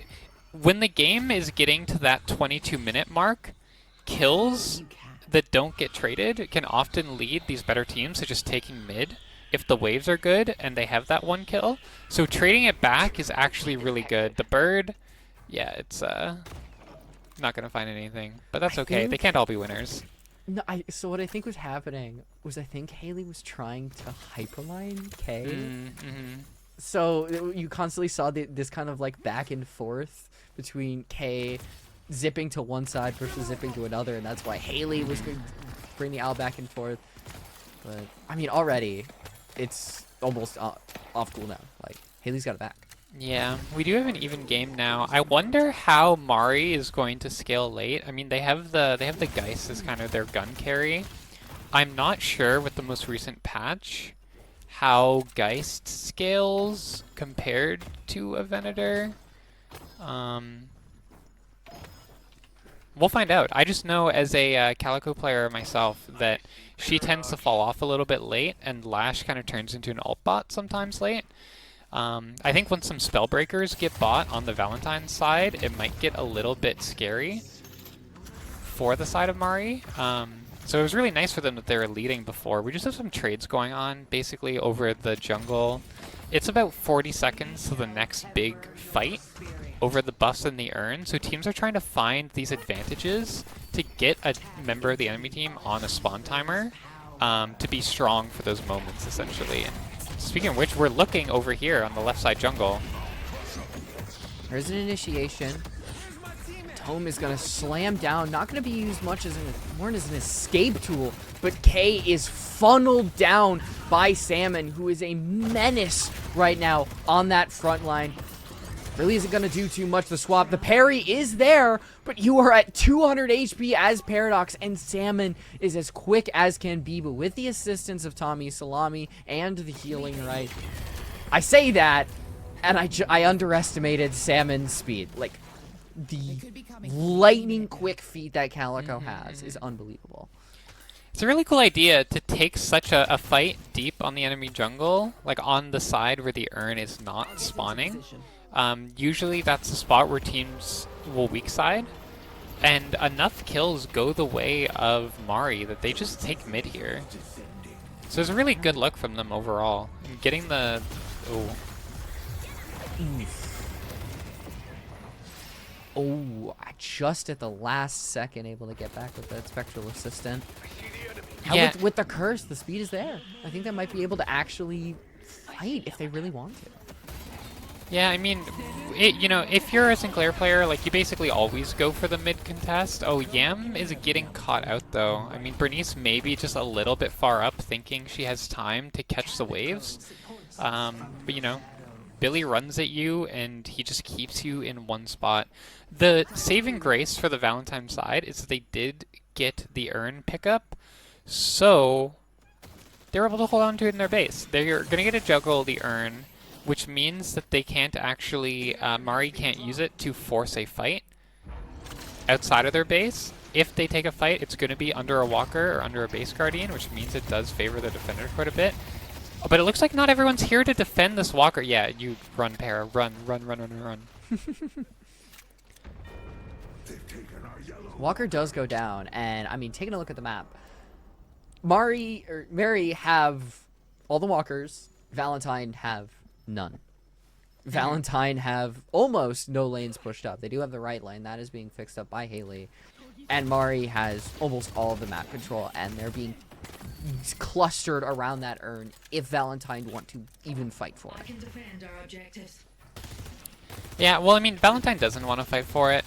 There's no world in which... I mean, I think maybe, like, if everyone was at the left walker before the gold got all evened and spent, there was a chance they could have tried to make a defense for it.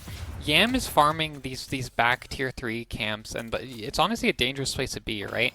Like, at this point, Mari owns their jungle. They own everything on the map, except for the urn. And that's the only saving grace here, that they don't extend their lead even further than it already is, but... yeah, I don't know. If you're Team Mari right now, you have to think, like, when do we get enough jungle to hit our spike, like our 9,200 soul Calico? When does she get enough farm for us to actually shop and try and crack the base before these rejues expire? Escalating exposure, I mean, that's a big pickup. Yeah. It's going to just increase that spirit damage even more. Because already, Salmon has come in a lot of these fights and just deals a third of your health immediately. It's followed up by Haley, who's going to throw in the bird. And then you have Biscuit, who's going to be bashed down. And then you have, I think, Naden, who's going to have the horses being followed up. There's a lot of damage that Valentine can't really tank. And that's why these fights are really quickly and why people die so quickly. Yeah, and that's kind of what I was talking about in the draft, about the promise of this Team Mari AoE wombo combo. By getting the escalating exposure, I almost said Mystic Vulnerability. By getting the escalating exposure, when the Calico engage comes through, it's going to just create more damage for Haley by doing that Spirit Shred. Looks like we're starting to crack the base. We've decided we've done enough farming. We hit our spikes. We're ready to go. And we're just walking in the front door. Yeah. You lose late stake already for Valentine. You're not going to have any swap. You're not going to have any, AoE bombs. It's just really going to be, what can Nostalgia get with this old comp? What can Benevolence do with this pure amount of damage that he has? Geist is going to be immobilized. Going to be taken on to a 30 HP. Singularity is there, but so are the horses. Bernice is down.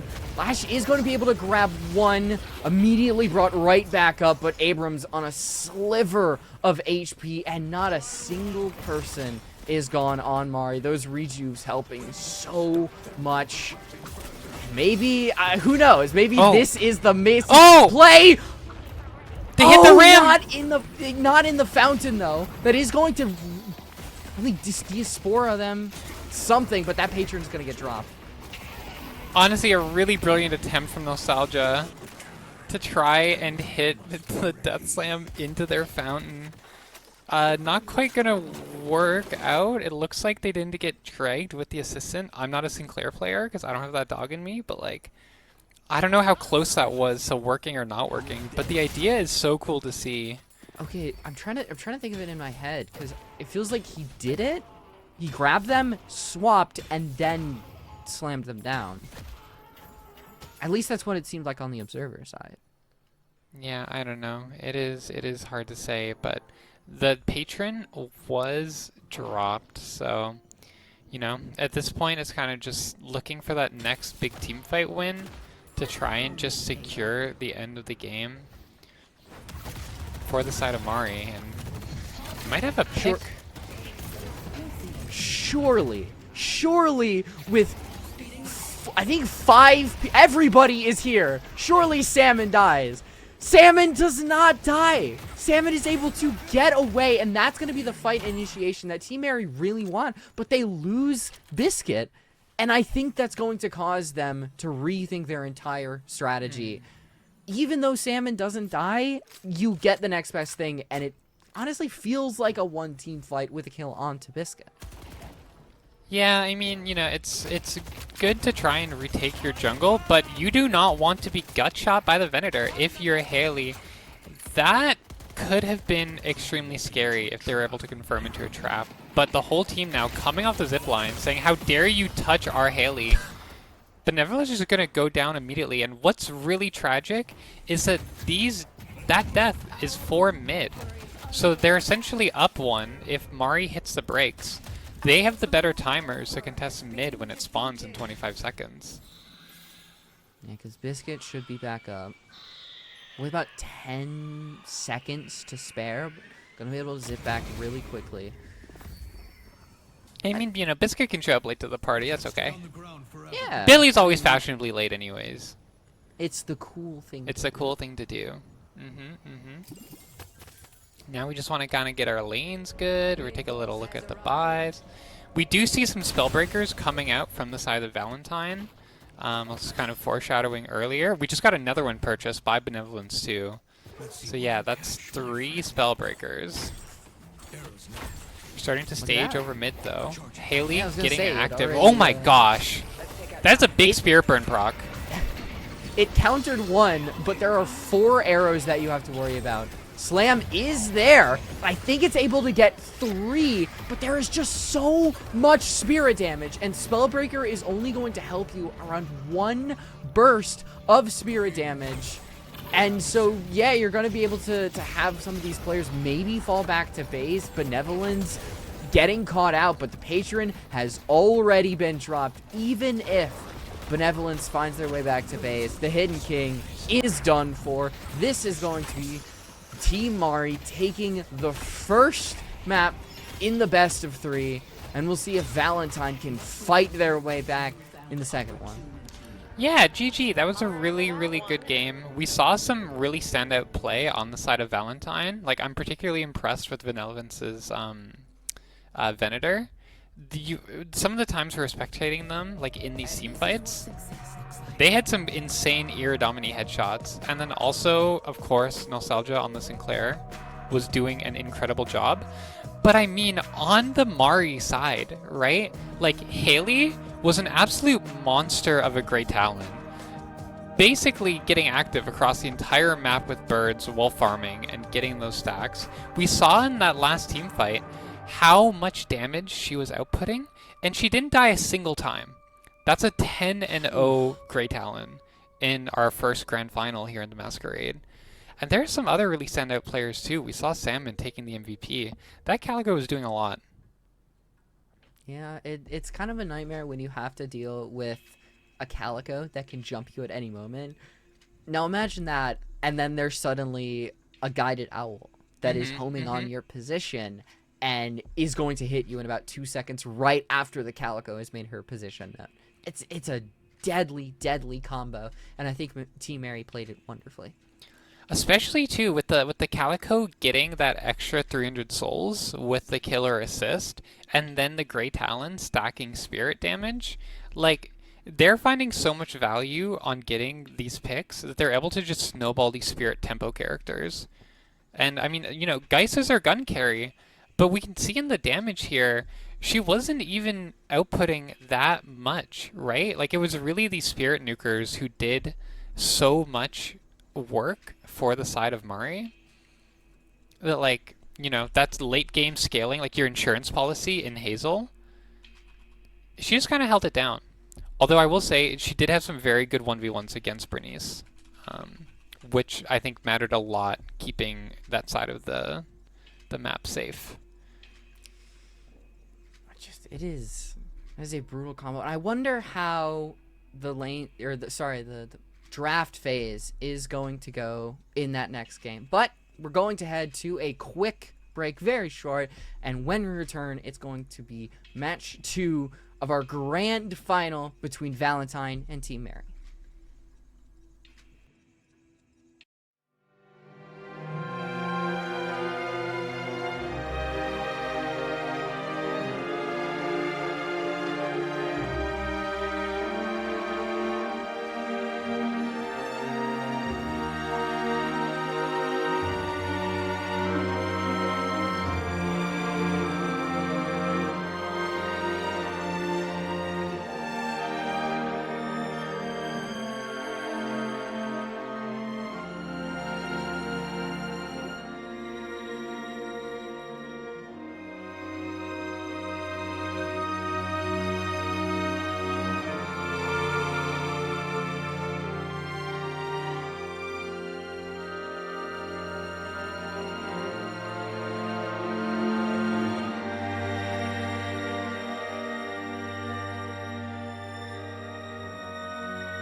welcome back to the Masquerade, a Radiant affair, everyone. I'm your host, Elizabeth, joined with Light Rose and Pinecone on the desk. And if you're just joining us, Team Mari take the first game in our grand finals, best of 3. I mean, Light Rose, I'll go to you first. We saw an interesting draft. We weren't quite sure how it was going to go. I think I asked for some preds, and it was kind of like, oh, we don't really know how it was going to go. And then Team Mari just said, oh, well, wait, we'll show you how it's done. We'll show you. Don't worry, we got this. And Team Mari take the first game. Yeah, in my defense, I said I had no idea why, like the idea of the Calico and the Great Talon, and I was shown why. If I had known that that was going to happen with the double wombo combo, of course I would have choose Team Mary. That was an undefeatable combination. I think something you highlighted right away, Light Rose, was the Great Talon, kind of that spirit burst. So did you as well, Pine. So I'll go to you, actually, kind of the Great Talon spirit burst, the homing missile, etc. I mean, talk to me about what we saw from the Great Talon on the side of Team Mari today. I mean, Haley's Great Talon was just something that was incredibly cool to see because she was able to find value in basically like every, or like not every, but like, I don't know, I want to say like 80% of the fights that were breaking out on the other side of the map, well under the safety of her own walker, farming up and growing into a big and strong Great Talon. But I don't think it was all doom and gloom, right, for the side of Valentine. We saw some really good plays from them too, on some of those individuals, like Benevolence, like Nostalgia. So I'm interested in really seeing how the second game shapes out, because while it looked pretty one-sided, especially when you see like a 10-0 Great Talon, it really that mid game could have gone either way if, you know, a couple other things shaked out differently. So I'm excited for game 2. And I think the thing, it is a best of 3, right? This is no longer single elim. You know, you've made your mistakes. You are now able to correct them and capitalize them, which also means you can change your draft. Light Rose, going into the second game, we know what maybe they're most comfortable picking. If you were on the side of Valentine, how would you be looking to take this next draft phase? See, it's hard because you're probably not going to be able to pick out Calico Great Talon because you probably don't have somebody on your team that's going to be able to play them to the efficiency that we saw Salmon and Haley. And if you do waste a ban on either of those, we need to disrupt the combo, or both of them, you're gonna leave up some of these other characters that you felt were really, really strong, and so you're really put into a bind. I think you gotta start playing in the game potentially differently, less so in the draft phase, and more, okay, we always have to keep in mind, I think when we were in the game and we saw Bernice be hovered by Blake, I think was really, really good. And I think if we have more of that, that's a really good way that you could shut down this roaming Calico. I'm going to pose the same question to you, Pine. Is it, I mean, I'll adjust the question a little bit. Is it a draft thing, or is it more of an in-game thing that you think Valentine needs to adjust?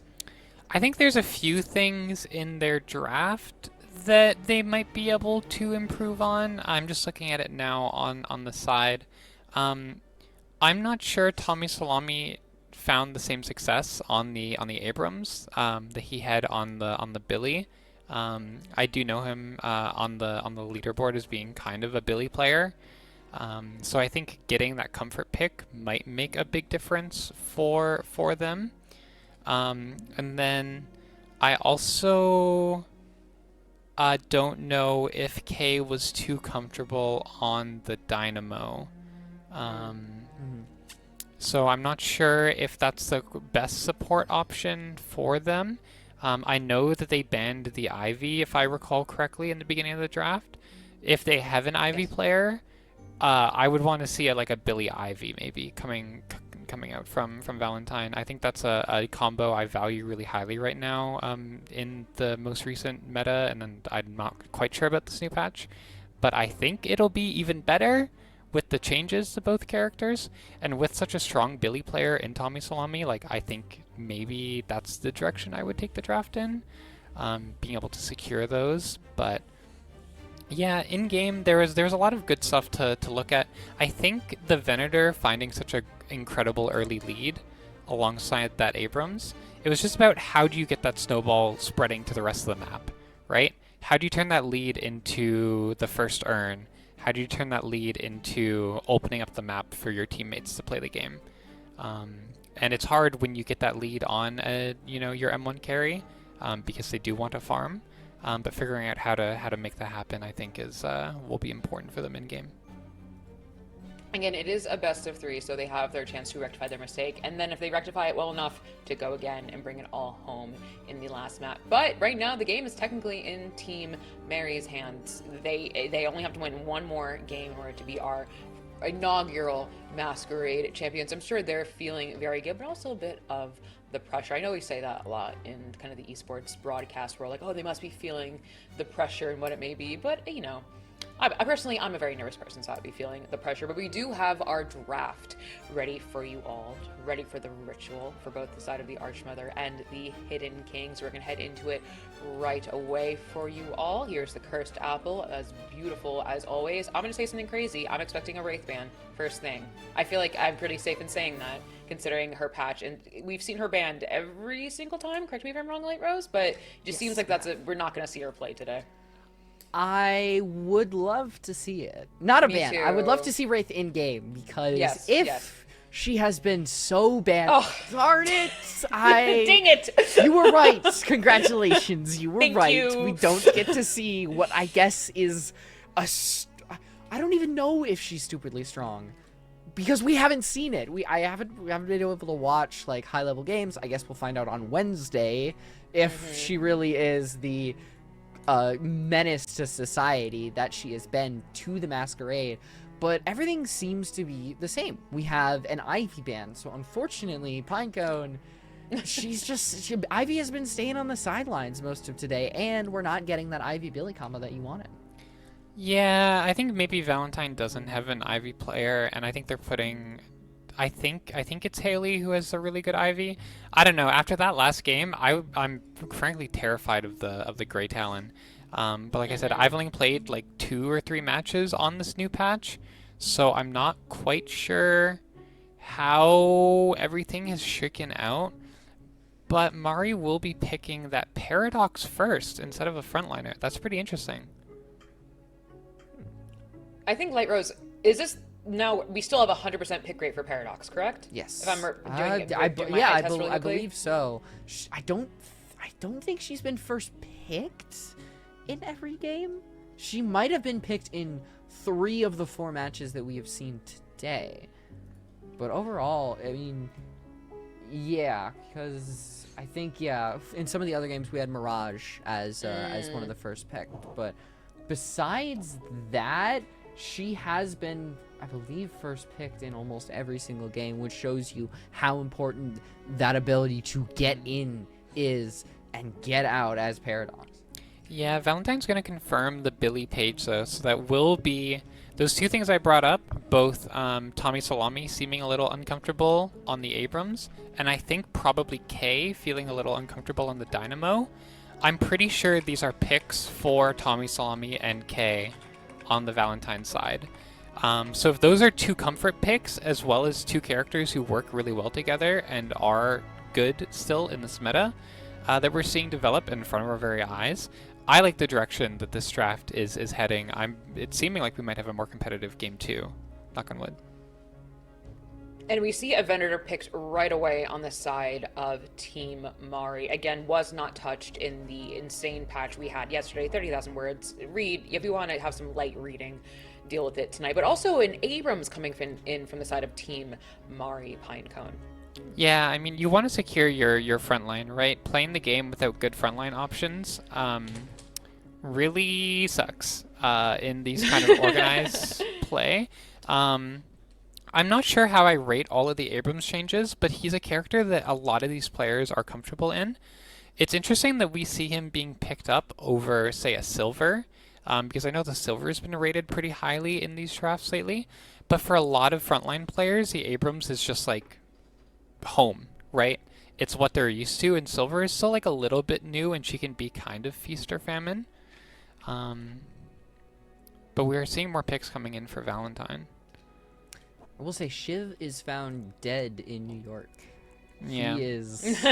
You literally. Thank you. He is. Thank he you, has Yoshi. Not existed. Yeah, it's okay. Shiv has had his time for a long time. It is okay if he is not meta, and we'll exist without him for now. We'll have our Billy. We'll have our Abrams, and I know that you are happy, Liz, with the Rem ban. But the Rat Sinclair, soup! yeah, we're making rat soup, but the Sinclair ban is really, really interesting because it is completely different and it feels completely earned.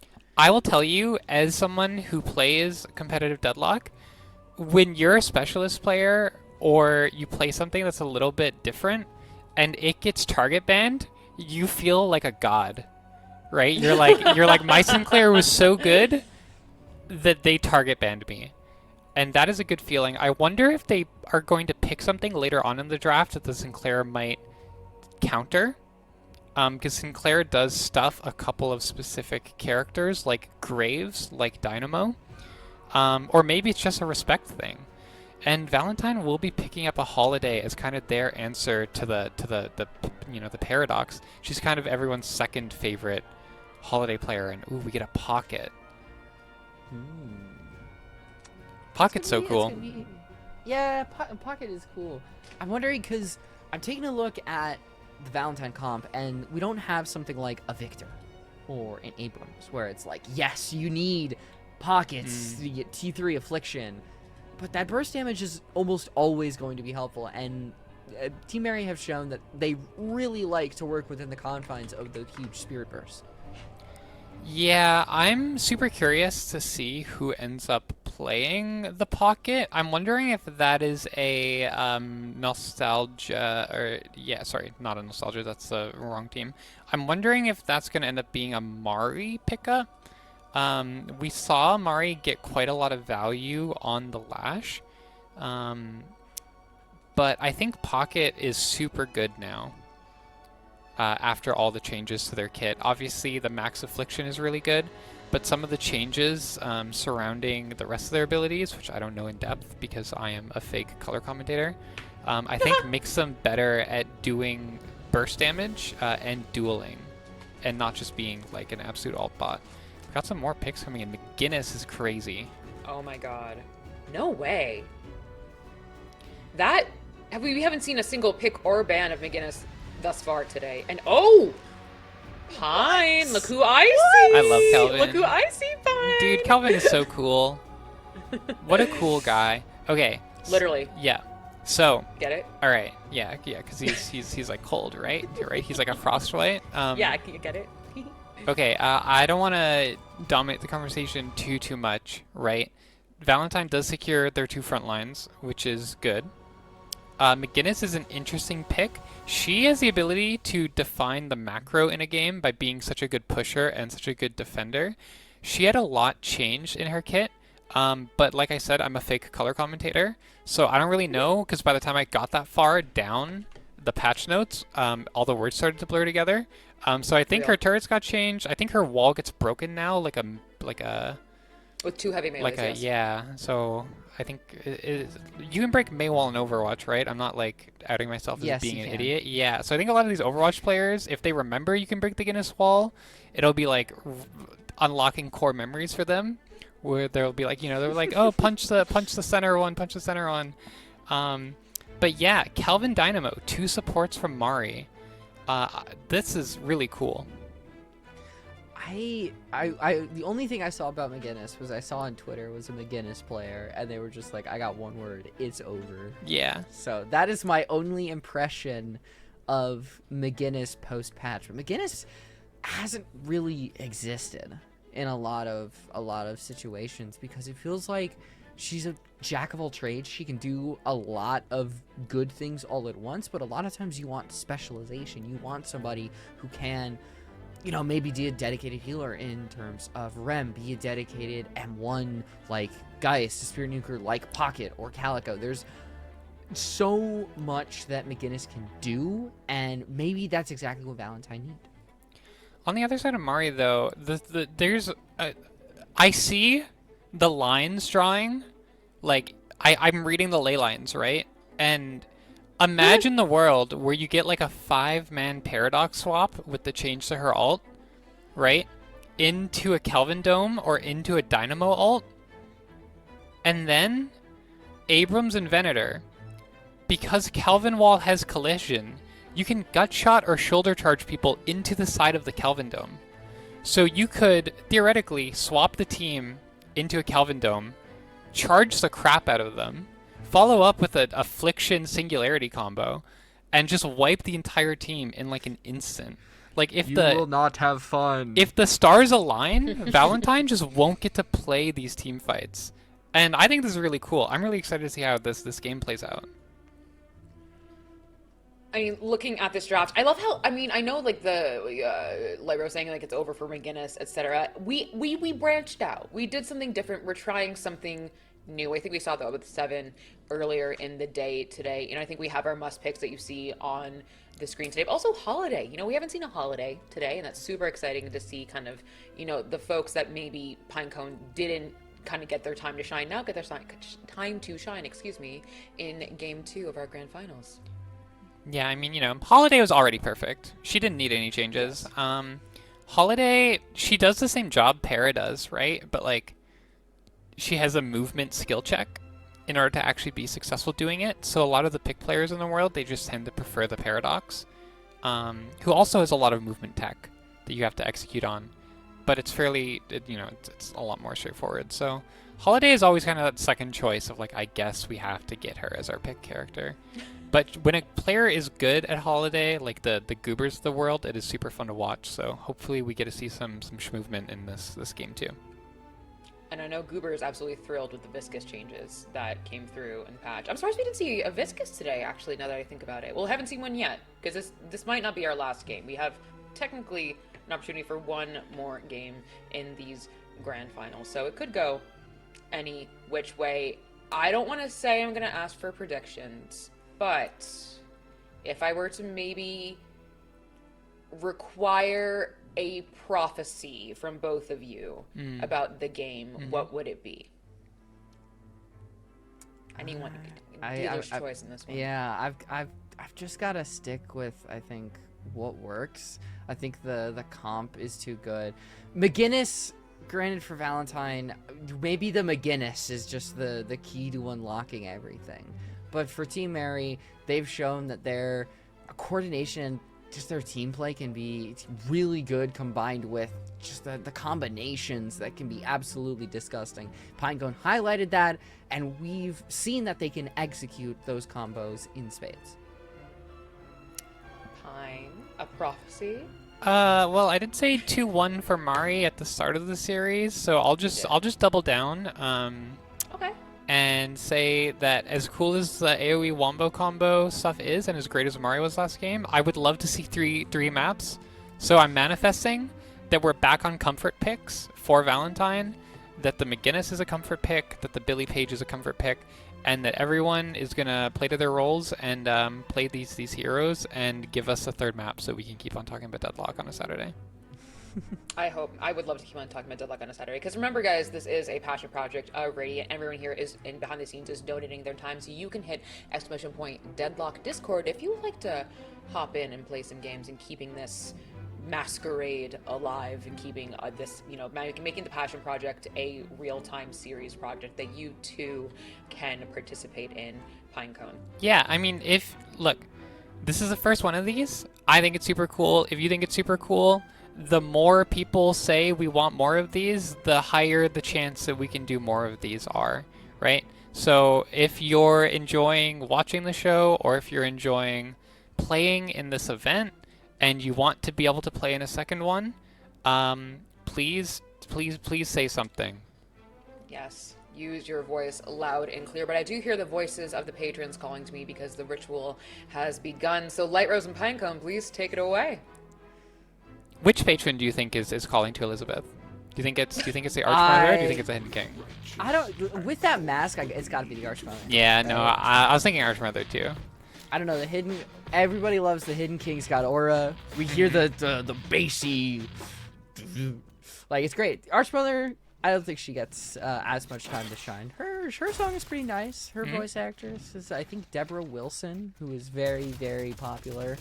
She was in like Jedi Fallen Order and all that. That's cool. She's great.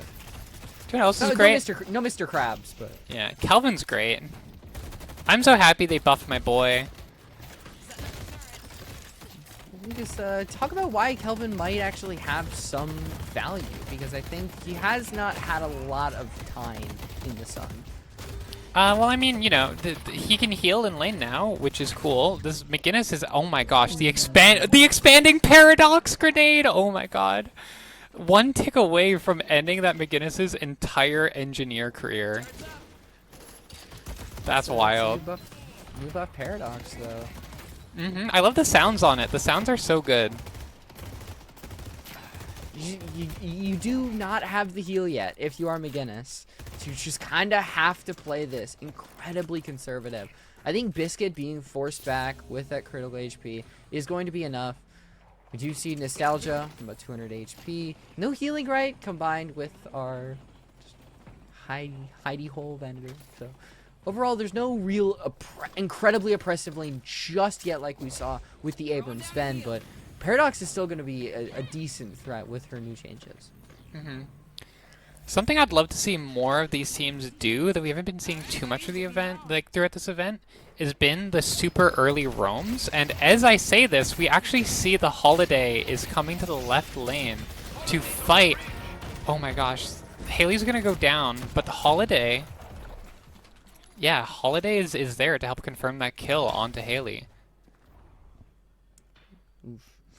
Well, Haley isn't going to have those crazy bird plays like we saw. More going to be support oriented, you know, like we saw from the Kelvin. A lot of those Healy grenades, a lot of the ice beams, the domes that can actually detect collision like we received probably from the gut shot and the charge, which, you know, that's later down the line. We'll pick that point up when we probably get to it, because I think it's going to be pretty defining in a lot of these fights where teammates can be separated. For instance, Kay is going to be really far back so that she can give out, you know, horses she can give out that plot armor.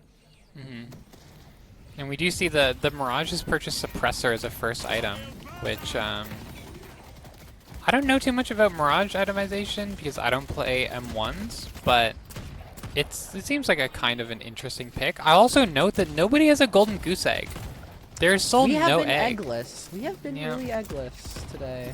Yeah, I know in pubs people have been buying it like crazy. I guess kind of exploring the idea of sitting on their little golden goose egg. But these players are all, I believe, like Ascendant to Eternus, to High Eternus. So they've done their pugging and they've realized that having 10% less damage is actually not very good for you unless like maybe you're playing Rem. And even then, it's a little bit unfun too. Yeah, sometimes especially you feel that. Even when lane, I was trying it out as Celeste, and it just, like, even destroying minions felt a little bit more like a chore than it usually does. But the rewards at the end are nice. The golden statue buffs can be pretty cool. We'll have to see as the meta defines itself whether or not the golden egg will actually have its place among some of these spirit characters like Mirage, maybe like Pocket. I think someday someone's gonna like theory craft a build that like times a golden egg purchase with like a crazy spike. And they're like, follow this build order left to right exactly, sell your egg at this moment, and then spike like crazy, win the game. That'd be fun. That would be fun. I don't know. I don't like the call out of guys, I'm laying an egg. Guys, I'm laying an egg. Guys, I'm going to get active at exactly 19 minutes, 30 seconds when I hit the shop, buy the exact combination of items with the spike, and then win the earn fight, convert it into mid, and then win the game. Yeah, that would We'll be see. very funny, but I mean, 5 minutes in, we're starting to see Yo. some rotations. This is... Ooh. Yeah, we're sending 4 to contest the left earn. The Holiday thought about it, but decided she didn't want the smoke. And she might actually go down in her jungle. Billy gonna come from downtown, though, to save her. A swap comes through, though. It was the gut shot there. It is! Okay. Tommy Salami really would have loved to save Blake, but Getting the 1-for-1 is okay. Would have loved for Biscuit to even stay alive, simply because as the Venator, you want to stay alive. You want to get those souls. You want to keep that map control with Gut Shot that Venator can really establish over his opponents. Yeah, I mean, it's cool though to see, like, my comment about people not really looking too early.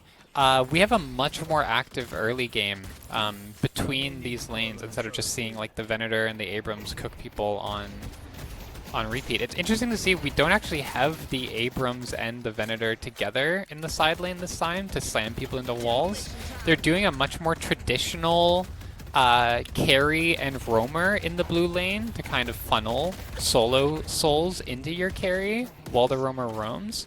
We do have some trades going back and forth here though. Oh my god, Billy chains are coming in and the wall confirms it, and that is a dead looking paradox. Takes a little bit because of the wall, but eventually, that is Hazel gone. I think so far, we're seeing the impact that the McGinnis can have. The wall, even though, yes, you're going to be able to break it, it's still just such a powerful ability. Lasso is there, being brought lasso. all the way back. The Paradox Grenade is going to provide some assistance in just trying to pressure this Holiday and McGinnis back, and it actually does the job. Biscuit is going to be put back up to about 75 HP. Unfortunately, just doesn't have the damage to confirm the ult by Blake. Yeah, it's tough, but we have a Kelvin Dome going down with a charge slam on the other side of the map. A lot of boxing back and forth. Billy's going to get parried. Billy players do love to get parried. The Seismic's charge, I think that's what that's called. Slam? I don't know. It's going to be good. It's a long stun now, but yeah, very dead Billy. Look, surely the next time you heavy melee or the next time you light melee, they won't parry. I've played enough Billy. I've played enough Abrams. Surely, it's the next time. I think Blake has got to be careful. Getting the confirm onto Haley was the goal. Even if Blake does die, which is not a guarantee. Because at 136 HP with the page, Mary is going to actually make the choice to back off. So far, Valentine has done a wonderful job at trading everything out. Mm-hmm. Yeah, some really good plays from all these individuals, like as the trades go back and forth. I don't know, everything happened so fast. I'm trying to determine if there's like a clear winner. I don't think there is, and I think that's okay. No, yeah, I think there is. There wasn't really, and that's okay too. But this Holiday is getting so active. The shield from the swap almost keeping them alive, but it's not going to be enough. Here comes Tommy. Will Haley be able to get those parries? But I think Tommy recognizes that with that low amount of HP, with some potential assistance coming out from the rest of Team Mary, it is in the best interest to fall behind, let the Guardian do its magic, and get back into base and to heal. But you look at where everybody is on the map. Biscuit is having the Venator's ideal solo lane, and everybody else is just ganging up on each other, trying to see who can get that first advantage, because as United decided, there's not a real definitive leader just yet, like last game. Yeah, every like both teams here has players who are getting very, very active, which is very different from the beginning of early last game. And it's super cool to see the Holiday is on fire actually right now. She's making stuff happen all across the map, and this Billy is showing up everywhere too. I do think that these are more comfortable picks for the side of Valentine. So I think it bodes well for them having a better game overall. As we start looking to this, buff and earn play, we see the Holiday hiding. She's looking for a pick on this buff spawn timer, but it's going to get shut down by an Abrams charge almost immediately, and it might not even get answered back. It's a great play by Mary. With that Kelvin Dome, it's going to shut down the page assistance. One melee will do the job. That one will not get parried. And honestly, it is an amazing play by Mary to shoulder charge into the lasso so that Hazel does not get pulled back, does not get focused by the rest of Valentine. We've talked a lot about counterplay in this entire day, and we have seen that in boatloads in this first, 10 minutes. Yeah, both teams are firing on all cylinders here. The Yam is going to go down after getting afflicted. She's not going to go anywhere.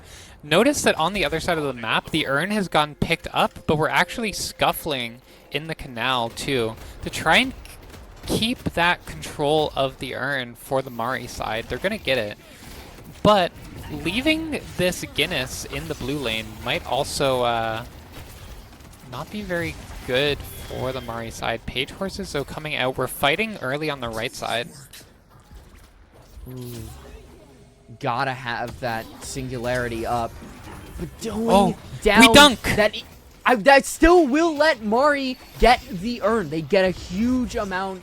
And even if Hazel does fall, and it already did go down, there is a victory found in this, and if you can actually get some reciprocal kills, like on the Tommy Salami, it would be wonderful. Blake is the next to fall, as the rest of Valentine. They're able to pressure Mari back towards the Guardian, but there is no victory here for the Archmother. They went down to, they lost the urn, and now we can clearly say there has been a definitive leader in this game right now. Yeah, I saw that they did make an attempt to punch the urn off of Haley when she went to dunk, but I think Nanan was body blocking with that wide dad bod Dynamo has. And just, they die actually. Like, the Dynamo dies for the body block, but it manages to get the urn, which makes it a very good trade. 2 for 2 with the urn is something you'll take every day of the week if you're playing Organized Deadlock. And we have a bunch of players looking on the blue wave. What is going on here? Para's trying to find a pick opportunity. She's thinking about it. She's really thinking about it. She's almost like a human ward. You can tell Blake is wanting to go in, potentially get Venator.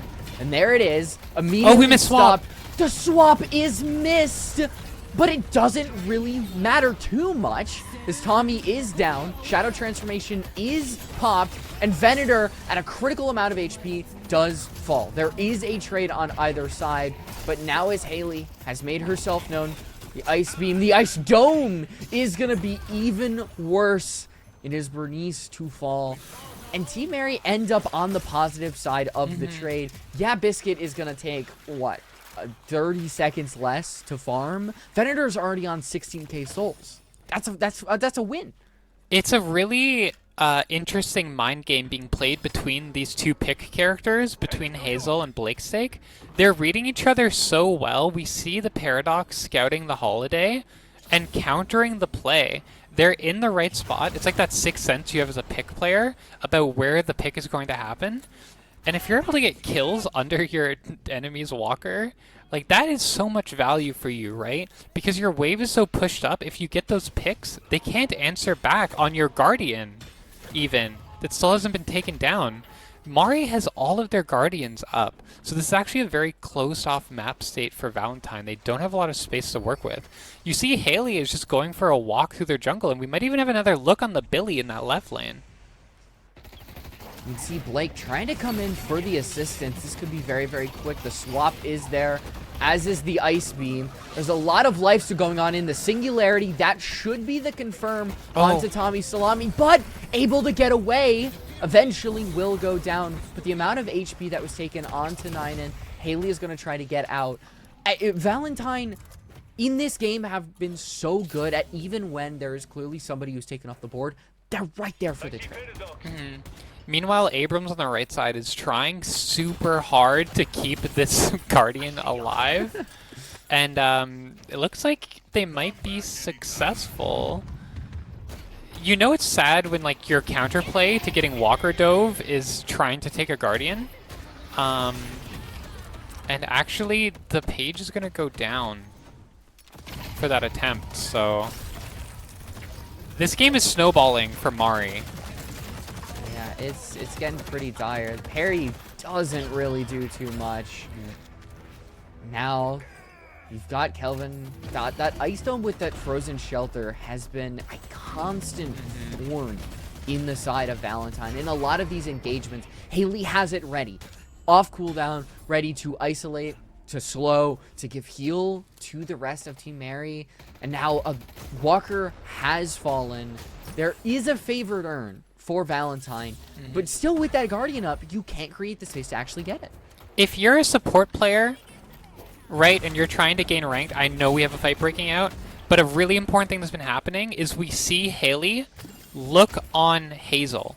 We see her following Hazel around with these Kelvin domes to essentially confirm her swaps, and it's really cool to see. If you're trying to improve your own support gameplay, find your Fed pick character, follow her around. But meanwhile, though, we have a full fight breaking around on the urn pickup.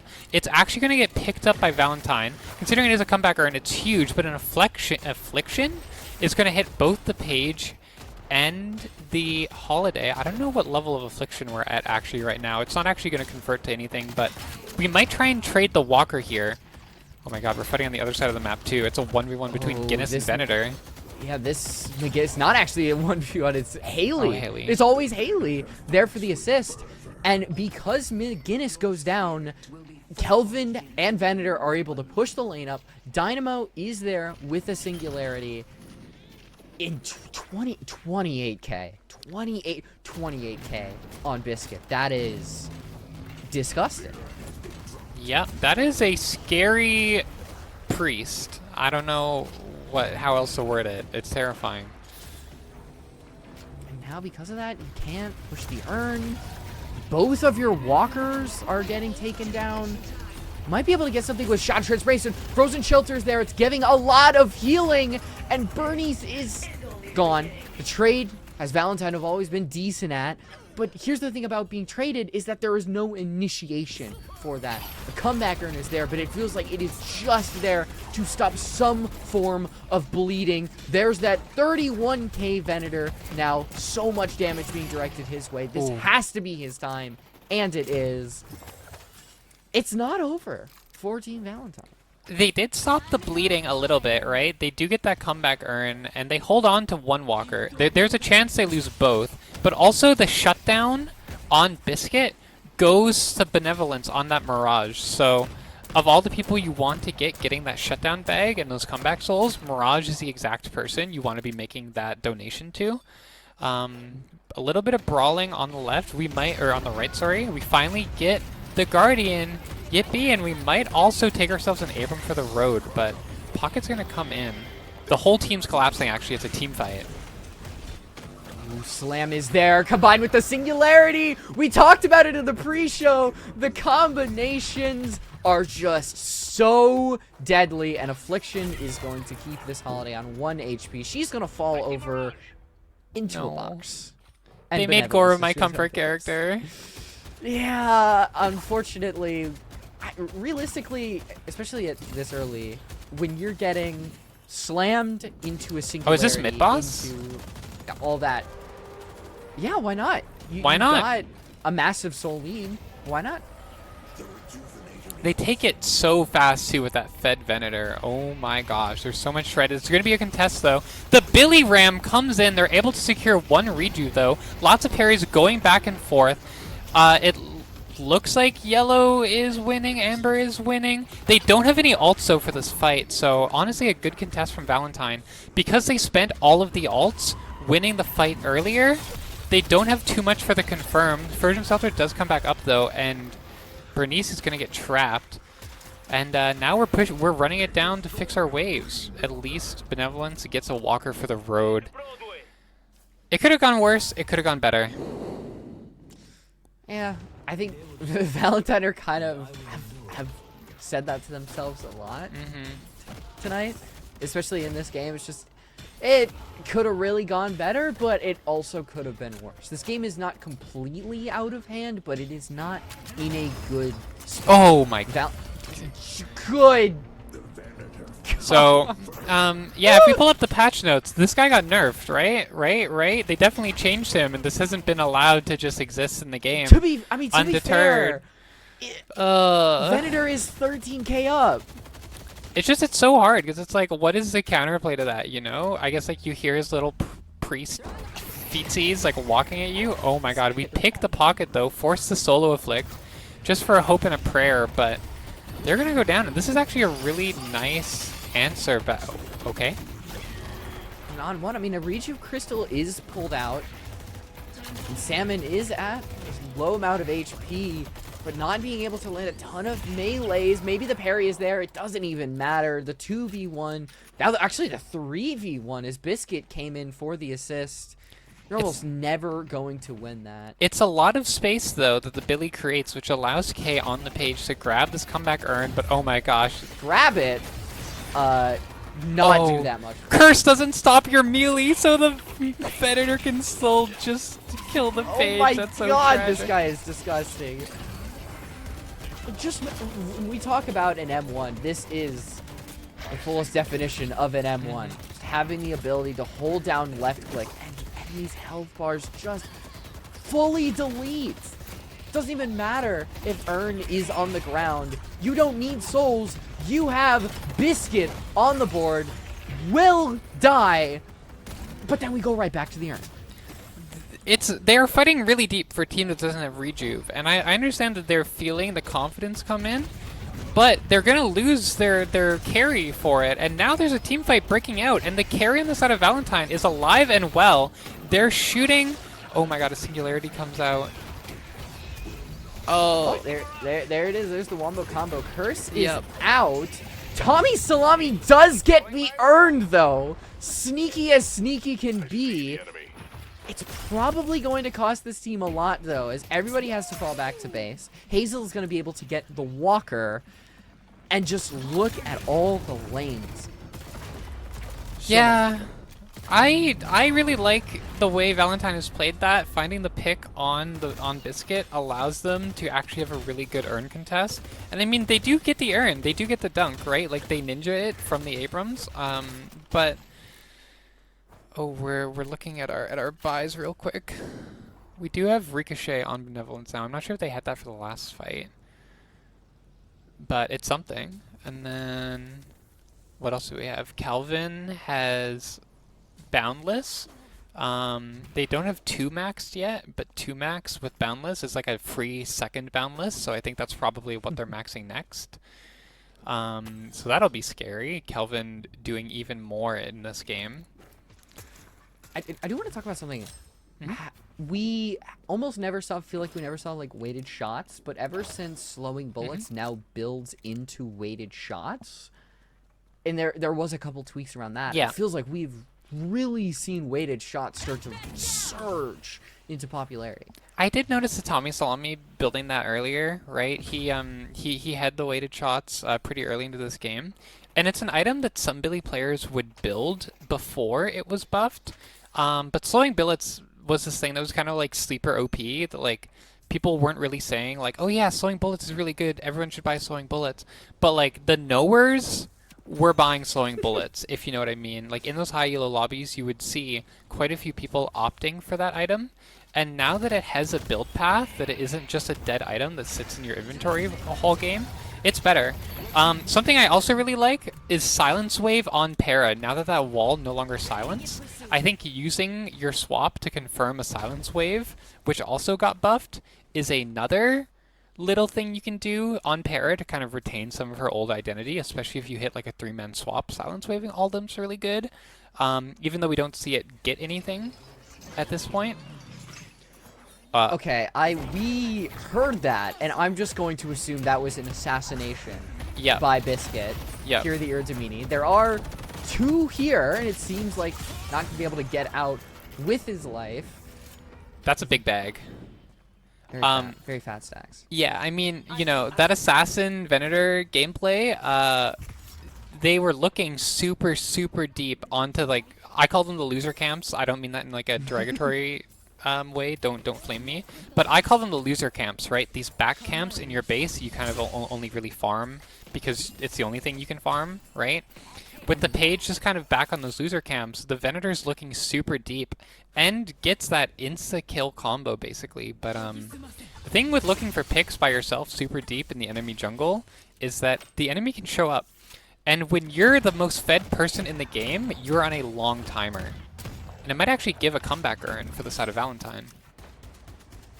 Look, Biscuit, she's very strong right now. And sometimes when you're really strong, you think you can take on the world. And we've seen that Venator can take on, you know, the world, especially in a 1v1 with Iridamini. but it might cost you some positioning when it comes to this favorite urn. So they're all gathered around mid, but the speed at which Blake is moving, they might be able to get this dunk before any team Mary players actually get there. And I think Mary are just giving it up. They recognize that so don't really have too much. Mid is up now. Yeah, mid boss is spawning right now. They decide to just say, screw the comeback urn. We're just going to do mid off of cooldown and combine our ultimate wombo combo ults of deadliness to win the fight. But the dome is forced out early by Bernice on the Yam. There is no dome for this fight. Dynamo Pop's unstoppable. Affliction comes in. But oh my gosh. Wait. They managed to get one. Yeah. No, I think they did get all three. But Valentine have just bursted that down so quickly. Iridamini! It's a terrifying ult combined with the gut shot. And now the Mirage does not stand a chance in hell. Even though Valentine are able to burst out the crystals, there were still 3 lives that you had to go through, and there's just so much damage on Biscuit. She is a menace, and now there's going to be somebody sent to 2 lanes. You're probably going to pop the first patron. Yeah, I mean, it looked honestly pretty good for the Valentine side, right? Like, with the dome forced out, they were converting all the damage they got in the pit to getting a couple of rejuves from Mari. So there's no rejuves now. You can see it's all been equalized. But then just the Venator in the packed hallway, piercing with that Iridamini, like gut-shotting people, it's so much damage. It is so much damage. And that's going to be a dropped patron. And now we begin whether Valentine can complete an unbelievable comeback. With 2 walkers still up on the side of Team Mary, it would be absurd. But we have seen crazier things. I think. What do you think the path for Valentine, if they can get back into this? What do you think they can do? I mean, it's tough, right? Because I feel like usually the epic comeback games come from coin flipping mid, right? Like, your way of getting back into these games is just forcing a mid coin flip. We are fighting outside of our base on the Valentine side, thinking we can maybe pick a Hazel, but Haley says, no, I have the anti-int beam. Come back home. You're not dying today. Yeah, that was you know, bullish from Hazel, really trying to force something there, getting a little bit too far. I want to say Biscuit has been absurd with these grenade shots. It's not something we talk about a lot with Venator, but that shot there, she's hitting them, and it's kind of cool to see, honestly. I mean, a good Venator player is actually just terrifying. It's so scary. I would agree with you. Yeah. Valentine would agree with you. It's yeah. I mean, you asked how does Valentine get back in the game, right? Oh yeah, 8 stacks. That is a max stacked glass cannon. Thank you, Isaac, on the observing. Yeah, that is a lot of stacks. Almost an ungodly amount of stats, to be honest, for the priest. I don't really know what you do about that, other than I guess pray that you lasso and curse him. Does Biscuit have unstoppable? I wasn't looking. I was blown away by the glass cannon. I don't think so. I think sometimes you see a character like that, and you see just how late in the game we are, and you start to wonder, is this comebackable? With somebody like that, 8 stacks of glass cannon, 51k. Okay, but we're going to look early. Wait, this is an amazing play by Valentine, right? They correctly identify that the rest of the team is farming to hit their spikes, and they hit the go button, and they say, we see half the team here and half the team not here. Let's just send it down the zip line with speed and say no. Say, no, you don't get to play the game, Biscuit. You're on an 80-second timer. We saw the wall, too, on the side of Nostalgia. The wall shuts out any retreat because there was nobody there to actually melee the wall. You know, we talked about it in the pre-show. It's like a May wall. You got to beat it down. I feel stupid for talking about, you know, is there games where you say, is this comebackable? And then Valentine making an amazing play like that. Well, and it's the exact right read on the situation, right? They say, hey, this is a limp push. They're just bouncing the waves at us, right? Like they're not actually trying to get anything with that. The rest of their team's not here. So let's just go. And the worst thing that happens is we lose a game we're losing already. But the best thing that happens is we get a pick before the urn spawns, and we can get a comeback urn, get the shutdown on Biscuit, get these death timers, and then even up the game before the next mid spawns. And even though their patron is dropped, they have a chance to be in the driver's seat if the next mid fight goes their way. I want to believe. I want to believe that this is possible. Still, I think the difficult part about this is if Valentine had those 2 slots, I would feel so much better. Yeah. Because not only they're having to work with 2 less slots, which means they're having to sell potential items. It is possible to come back, but you are working kind of with your arm tied behind your back. Yeah, and it sucks because like a lot of the value on having that McGinnis is having her split pushing pressure, where if you look away for a moment, she can just take a walker from you, but she hasn't been able to activate that at all this game. And we're going to actually silence wave and then lasso the Kelvin. Are there some CCs, but Frozen Shelter immediately This is scary. bailing Haley out of it. And just look at the pure amount of damage being thrown towards Blake Stake. Another one onto Bernice. Is this the game ender? A singularity still in the pocket of Nanen, saving it in case of emergencies as the Frozen Shelter is back up, forcing the Billy backwards directly into the wall of the Frozen Shelter. There is a lot of resistance on the side of the Billy, but it's not enough. And of course, it feels like we have to end it on the side of Biscuit with a melee, with a gut shot. That is going to be Team Mary winning match 2 and winning Masquerade, a Radiant affair. Well, that was memorable.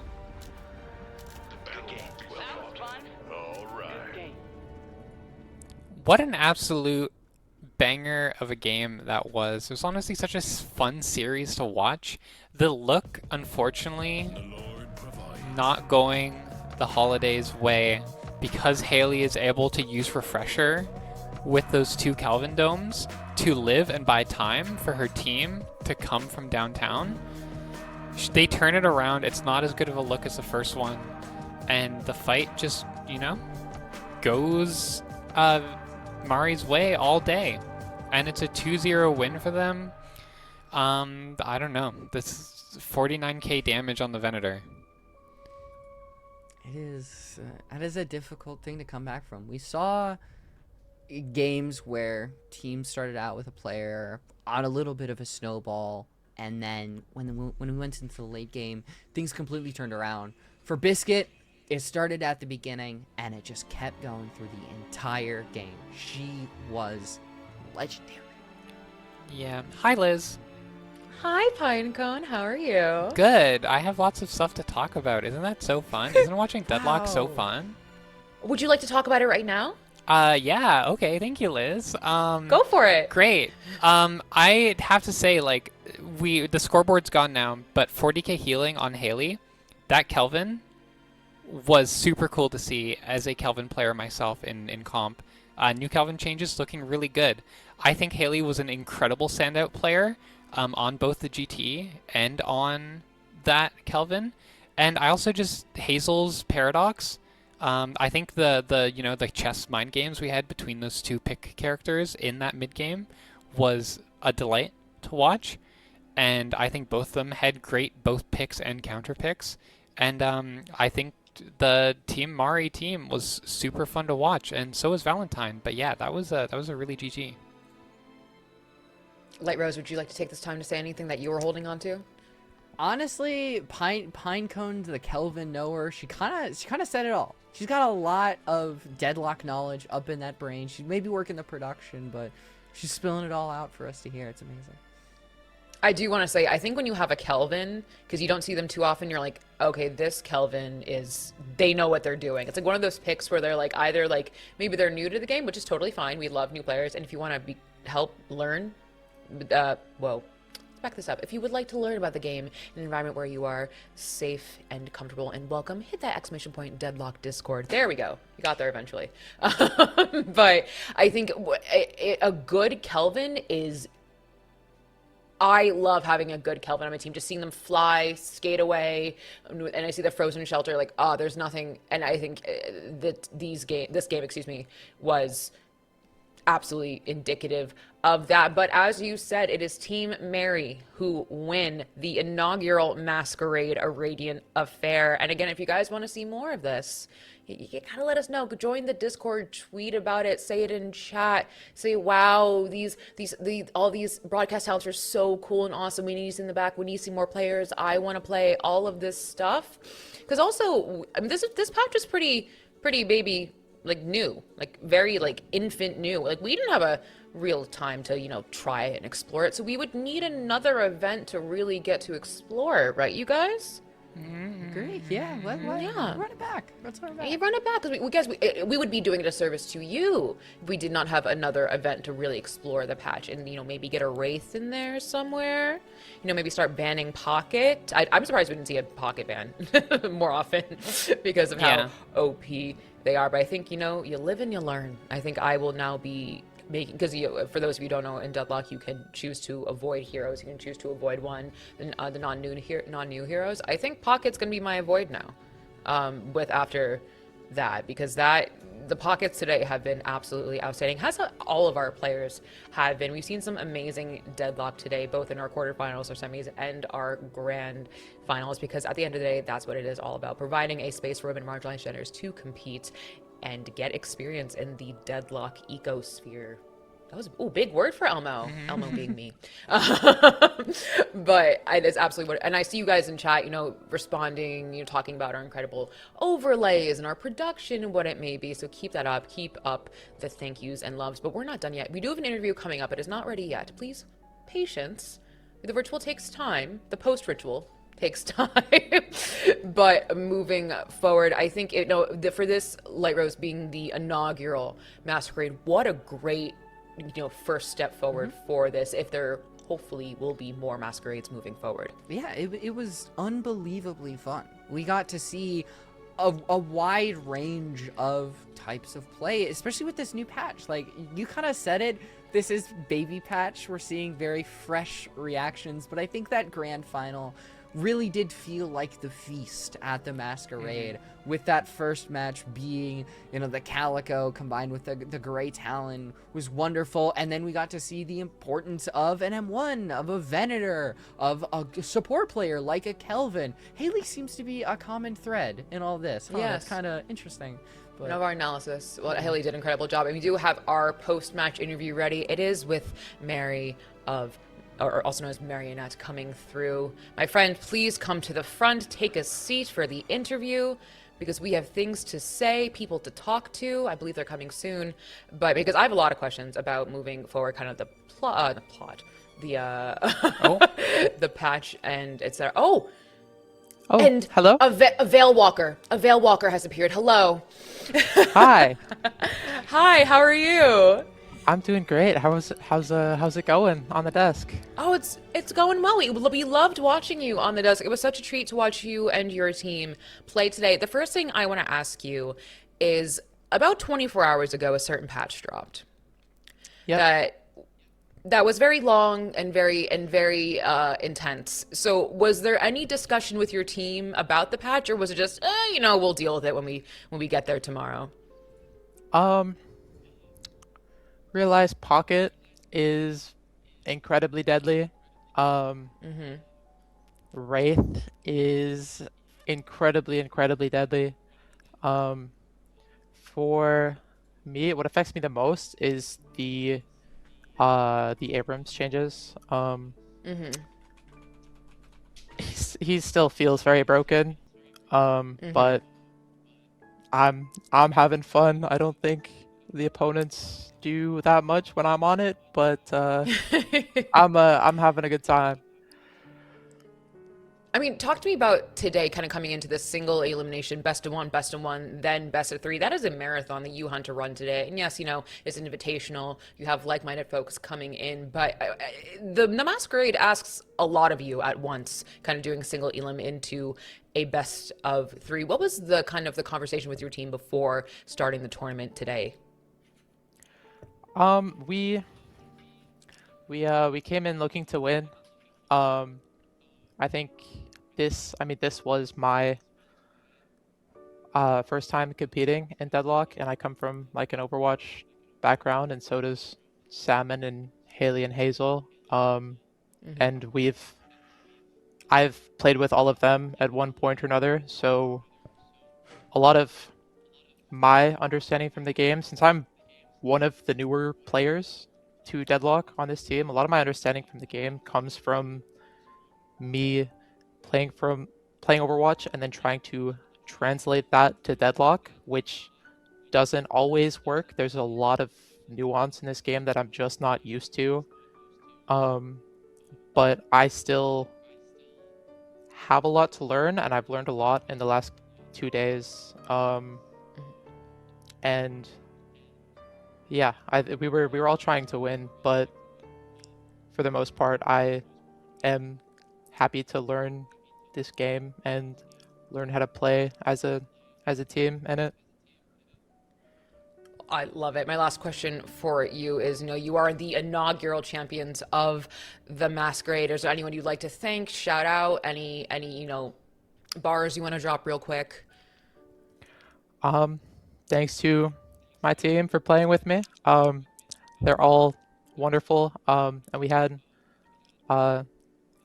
I know all the players on my team previously, except for Biscuit, who we had on Vedator for that last map, and she played incredibly well today. So Yes. thanks to her for coming in and playing with some strangers before recently. So yeah, thanks on my team. Thanks to Sky, my girlfriend, who's here as well. Our Dynamo player as well, Ninen. Yeah. Well, we love to see it. I will let you go celebrate your win with your team. Thank you so much. Yeah, thank you so much. Congratulations again. We love to see it. And that is our inaugural winner of the Masquerade. And unfortunately, the ritual, not unfortunately for the patrons, but our ritual has come to an end. We will let you go on your way. Pinecone, anything you'd like to say before we head off to our post-ritual rituals? I think it was really nice to hear from Mari and to hear about her and her teammates. I really hope that... Oh, we have a bracket. I was going to say, I really hope that some of these teams that we saw today stick together and keep on playing together. I know for many of these players, it was their first introduction to comp Deadlock. Not all of them. Definitely some of them have played before. But for some of these players, it might have been the first time they've done a draft or they've played in a custom server. And, I think it's super cool. And I hope that this is the beginning groundworks of these teams and these players, beginning the grassroots, women and marginalized gender Deadlock scene. Yes, and of course, if you would like to participate in this, hit that exclamation point Deadlock Discord. Again, that's exclamation point, there we go, Deadlock Discord in chat, so you can join and be what it's all about. I'm going to read something from chat I just saw in the Radiant GG chat. Dax Delira said, this community seems so nice and was so helpful when I was asking questions. This whole event was lovely to watch. And that is the name of the game, point period blank. That is what Radiant is about. That is what the Masquerade is about. So if you would like more, frankly, my dears, it is in your hands. The ritual to make sure that more Masquerades happen is all up to you. But that's it for us today. So on behalf of production, all the broadcast talent, everyone in between and beyond, thank you so much for joining us today. Have fun, be safe, make a decision, and whether you're Archmother or Hidden King, get the ritual done. We'll see you next time.